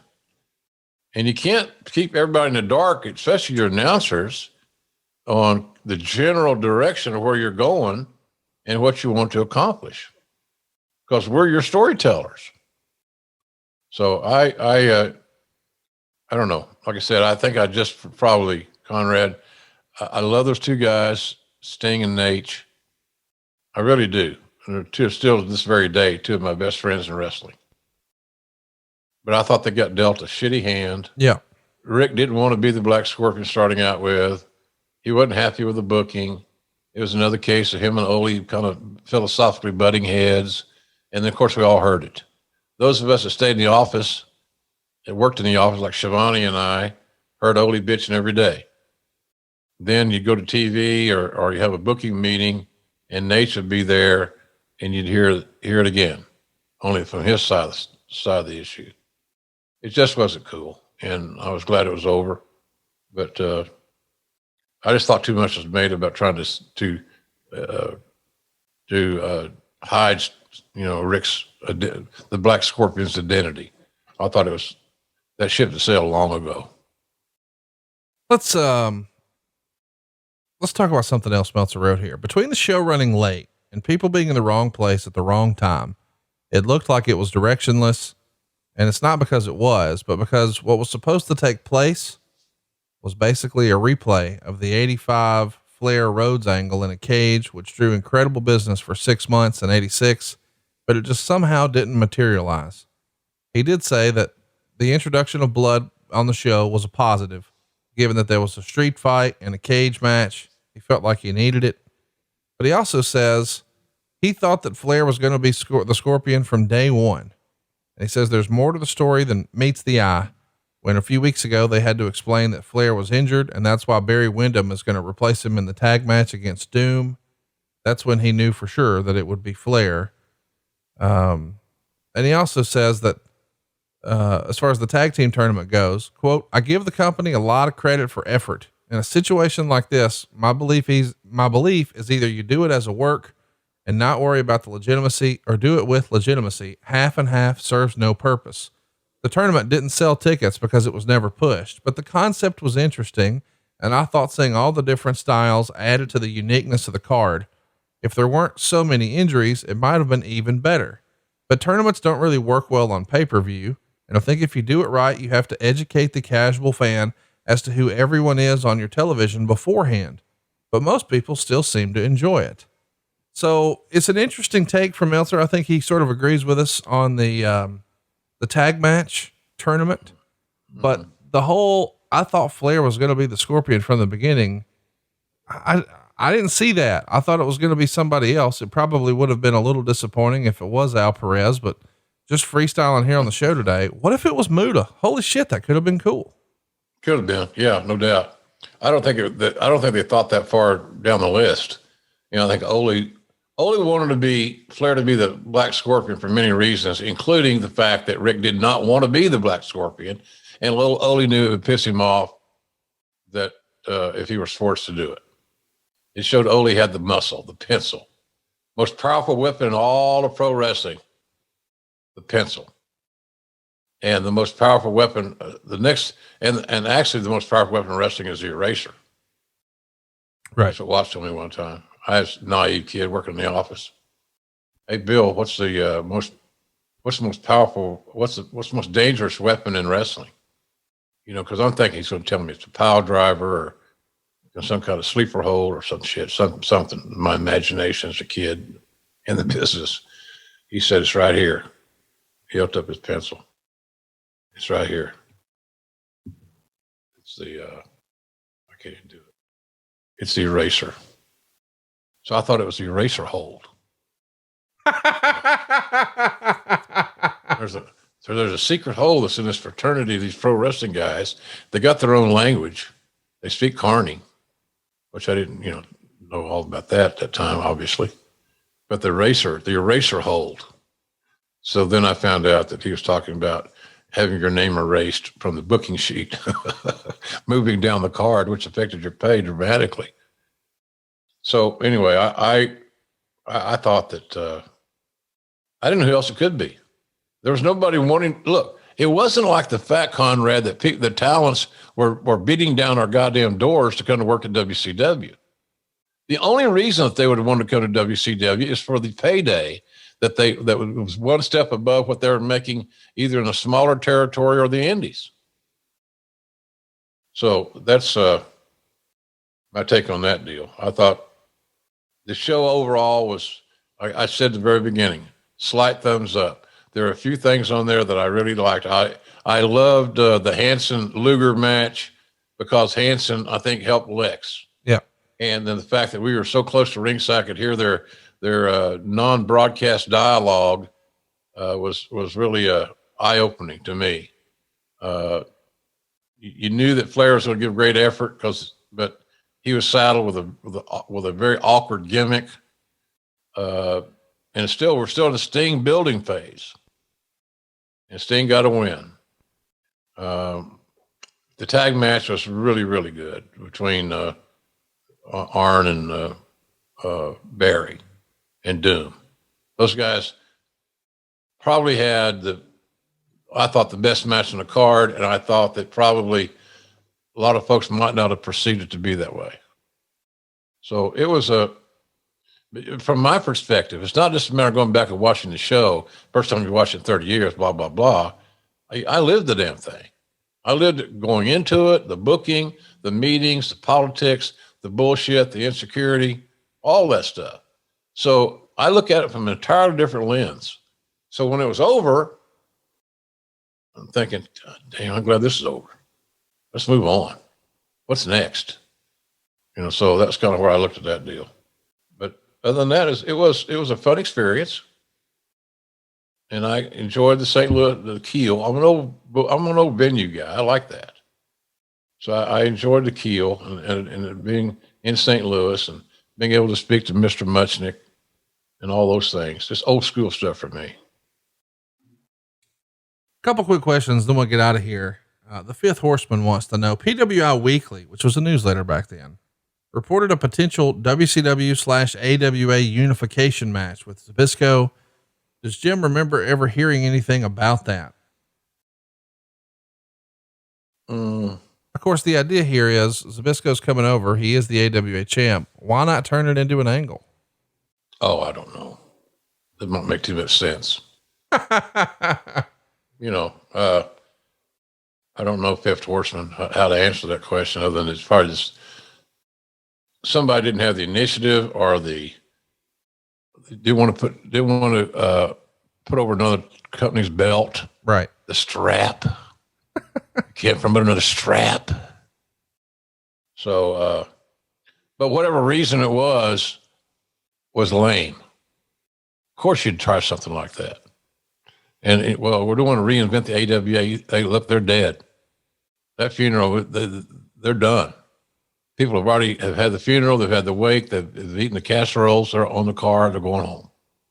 Ain't no more resurrecting the AWA. And it's just not. But if you could do an angle using them as a pawn or an element in your storyline to make your brand stronger, then why would you not do it? No good reason not to. Interesting observation here from Michael. Does this match signify the end of Sting's underwhelming title run? Let's set the stage for you. Back in July, he became the world champ, Great American Bash. About a month after this pay-per-view, less than a month later, actually, he's going to drop the belt back to Flair. It's ultimately going to be chalked up as a failed experiment. How much do you think of Sting's underwhelming run? Clearly it's disappointing. I guess we should provide context to that. WCW has yet to turn a profit. Now there is some creative accounting going on. Who knows exactly what value they really brought Turner versus how much they really cost Turner, especially with the way they were doing accounting at the time. Let's set that aside for a moment. But Flair, as the top dog, was yet to show a profit for the company. So they think we've got to try something else. And a bright, young, bushy tailed, face paint, neon, blonde hair, crazy hair character is working for the WWF. Let's try it here. So the Ultimate Warrior is ultimately going to wind up being a failed experiment for the WWF, but WCW sort of playing monkey see, monkey do. They're going to do the same thing here with Sting. And it's a miss. We're still not profitable. Business isn't up from Flair. It's down from Flair. And we were looking to go bigger than where we were. But when it doesn't work and we're going to go back to Flair, how much of that is on Sting and how much of that is just on dreadful booking? This whole Scorpion angle was a flop, right? That's not on him. No, it's booking. Look at the booking group. At times I was a member of that group. People say, what's wrong with WWE? The ratings are down. You know what's wrong, Conrad? No. They don't have anybody hot. Right. They have nobody that has momentum. Nobody's on the proverbial roll. You can't start, stop, 50-50 booking. I'll beat you with a small package. Then you beat me up and kick the shit out of me. How does that, how do you get any, for example, I go over, I pin you and you kick out at 3.5. You beat me to your feet and then kick my ass. Well, I got to give him, see, he did the job. So we got to give him something back. What? So that sounds like an ex-wrestler booking. Well, you got to give him something back. Bullshit. Not tonight. Not now. Makes no sense. That's 50-50 booking. You can't have it both ways. You want the people happy or you want them sad? You want them angry or you want them laughing? Well, I want them both. Well, then you're an idiot. Can't have that. So I think that the booking was Sting's biggest enemy here. There's no look. You know how high in regard I hold Nate. Some of the most fun I've ever had in my life has been with him. Mm-hmm. He's so engaging. He's a hell of a guy, a lovable guy. I can't say enough great things about him. He did not need to beat Sting to get that title back when that happened. And it's a failed experiment. Based on what, Einstein? Your goddamn infinite product knowledge? Oh, wait a minute. You don't have any product knowledge, do you? You're listening to everybody else, what everybody else is saying, and you're making your judgment based on that. So Sting was not given, you don't win a title in July and make all this grandiose decisions by within a few months, less than a year. You just don't. And that's what happened there. Uninformed people making decisions that they had they weren't prepared to make. And Sting could have been so much bigger, so much better. You weather the goddamn storm, Conrad. Right. You weather the storm. You're getting people that he can work with and shine with, have great matches with, and he wins. Well, all the contrarian shit, right? Oh, well, JR is old school. It's you're too predictable. No, I'm trying to protect a brand that we're building. Sting was a brand. And he got shit on the booking. And I thought that was wrong. And Rick did not need the title. Ric Flair was a legend. The biggest legend we had, who could still go out in the ring and work his ass off, which I think used to be a burr up Ole's ass. Because Ole always thought he should be working. So I just think that, Sting got the short end of the stick on that deal. And as much as I love Nate, Sting didn't need to lose a title as quickly as he did. He needed to be given a run. And run? Are you shitting me? How many different talents did he work major programs with for the title? You can name that. Oh, Conrad, you're smart. You're smarter than me. What, two? Two right. people? So is that fair? I don't think so. So I think the booking is your culprit, not Sting. That's just me. And I'm very talent friendly from previous life experiences, but come on. He needed more time and thought and commitment to his brand. He did not get that. So the circle was not completed. Well, there's a famous story that we can't get out of here without at least talking about. Tony Schiavone once said on the Ric Flair show, and he's since repeated it on his own podcast, What Happened When, that one of his favorite Ric Flair memories is from this night. Once they get back to the hotel, everybody's settled into their rooms and ready to go to bed. Schiavone's phone rings, and it's Flair giggling uncontrollably, saying, "You got to come down to my room." And he comes down to the room, knocks on the door, and of course it swings open. Flair has his mask back on and he's got the robe on, and he says in the scorpion voice, "Sting, how can you compete with this?" And opens his robe to reveal himself. And he only revealed himself though, Conrad. You got to finish the story. He only revealed himself when he was erect. Flaccid Rick did not show up. Got you. So Arn Anderson called it a hockey stick. And I always said it's like a small child's arm holding a big red apple. So that was Nate. It just shows you that his spirit was undeniable. I'm not saying this is all right or wrong or whatever. I think he got that trait from Vern Gagne. But nonetheless, that's as legend has it. That's Nate. He was back to having fun again, Conrad. He probably had several drinks, just having fun. So how the rest of the story go? I interrupted you.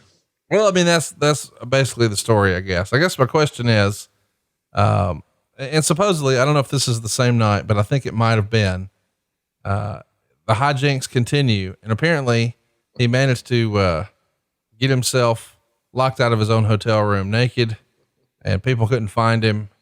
So listen, he may have not had the best night at the matches, but it seems like he had a big time back at the Marriott. Do you remember any of these hijinks surrounding that evening after the show? Oh, you hear they're always embellished. If the hijinks happen on the 12th floor at midnight, by 12:15, they've already been embellished in pro wrestling. They're already inaccurate. They're bigger than they were. But you always hear those stories, especially when he was in the room, in the building. They had fun. Right. And sometimes it involved some of the same subject matter and some of the same execution.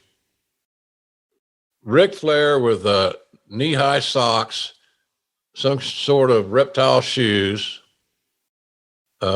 his robe. Then you add the new accessory, the mask. You can envision that scene, and then bam, he's going to show you his Batman uniform.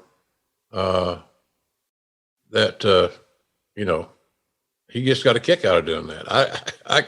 Hey, look, I don't know how you even analyze that. He was just having fun. That was just him.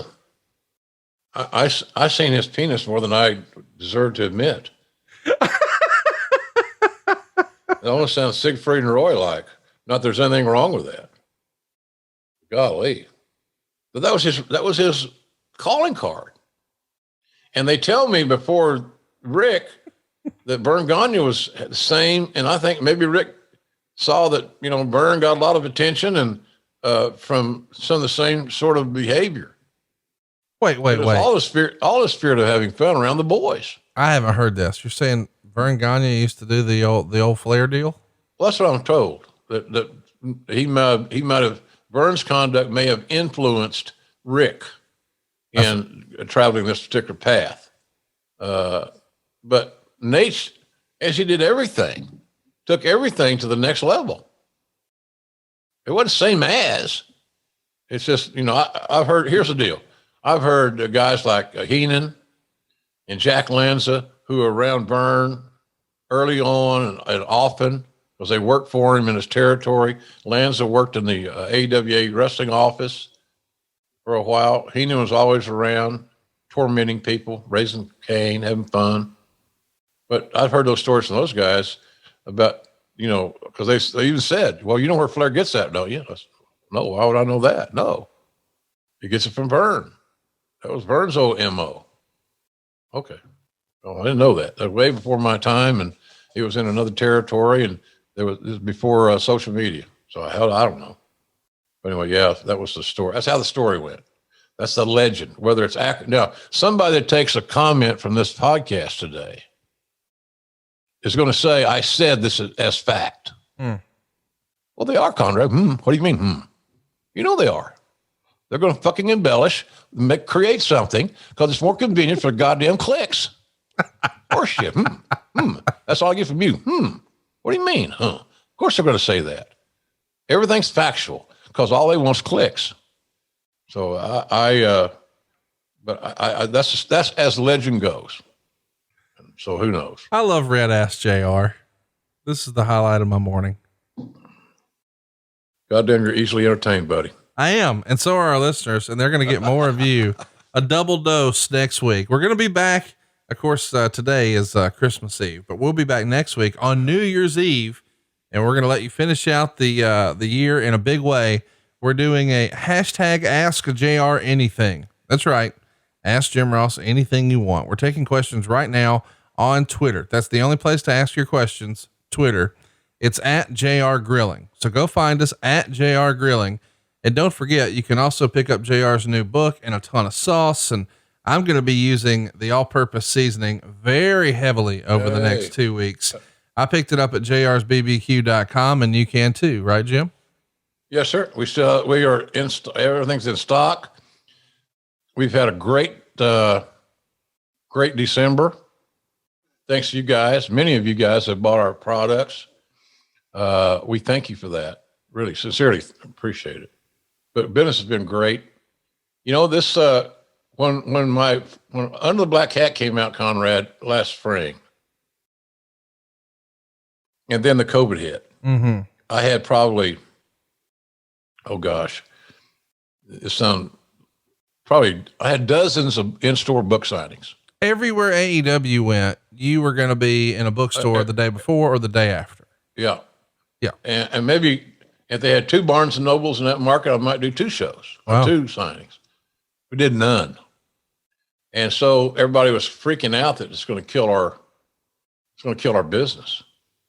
And the Under the Black Hats sold more books this year than any wrestling book in existence. This was a great year for our book, and people are still discovering it. I mentioned to somebody the other day that, and I don't tout this, I don't know, I talked about it or not, that, we have people in California and LA that are interested in the book as either a movie or a limited series. And there are people that have shows already airing on TV in a big way. I'm not going to reveal the whole store. But those meetings are ongoing. And I think we're up to our list. One people that they solicited, they sought us out. And they have a very successful show on premium cable. Because I think that's where this book should go, premium cable. It's just me. That way I can be Red Ass. Whoever plays JR can be Red Ass JR with the language and everything that goes with it. All that wonderful Southern charm. I was charming as a fucking bull with massive balls in a fucking china shop. Why do I have to add massive balls in there? Because I always look at bulls that are clumsy have big nuts. Yeah, that's it. Not you, Conrad. So big nuts. Yeah. So anywho, business has been good. The book has developed another life. And so, let's go. I think 2021 is going to be really cool if they are able to start making these movies again and pictures and all this stuff. So we'll see. But nonetheless, jrsbbq.com has been a hit. And I suggested, I hope you guys do, because I'm planning on some really cool sales in 2021 based on our mailing list. So if there's a place on our site where you can go register so that your email is in our system, and don't be panicking. We don't give it to anybody. We don't sell it. Nobody else sees it, but we're going to have some special offers coming up that will go to the people that are signed up to be on the mailing list. And so it's not going to be a burden, but it might be a way to save some money and have some fun, interact. So if you get a chance to do that, please do. And thank you for your business. We really do appreciate it. Customer service is number one for us. And thus far, I think we've done a real nice job of taking care of everybody. At least that's our goal. Well, we hope we're taking care of you. Don't forget, before the end of the year, later this week, in fact, you got not one, but 2 huge bonus shows brought to you by Geico. We're going to be talking China and Shawn Michaels from 1997 and 1998. 2 of our biggest shows ever. Hope you guys have a great Christmas and hope you see us here real soon for those episodes. Don't forget, you get all these shows early and ad-free over at adfreeshows.com. But if we don't see you again before tomorrow, have a Merry Christmas, everyone. And thanks for listening to Grillin' JR with the voice of wrestling, Mr. Jim Ross. Enjoy your loved ones. Hug them. Tell them you love them. Tomorrow's not guaranteed, folks. Enjoy this holiday for what it has been designed to be. And whatever you do, Conrad, do not wear your mistletoe belt buckle around your family. Merry Christmas, everyone. Can't believe this is real, but Wooo Wings, your very own virtual restaurant concept, is now open, and fans can enjoy the legendary flavors and world championship wings by ordering with their Uber Eats or Postmates app. Wooo Wings is now open in Nashville, San Antonio, Jacksonville, as well as Huntsville and Tuscaloosa, right here in Alabama. Many more locations coming soon.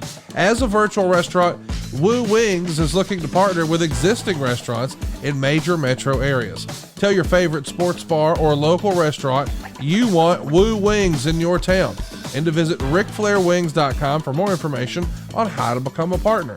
But if you're in Nashville, San Antonio, Jacksonville, Huntsville, or Tuscaloosa, just hop on your Uber Eats or Postmates app and look for Wooo Wings and try the only chicken wings worthy of carrying the name of the 16-time world heavyweight champion, Wooo Wings.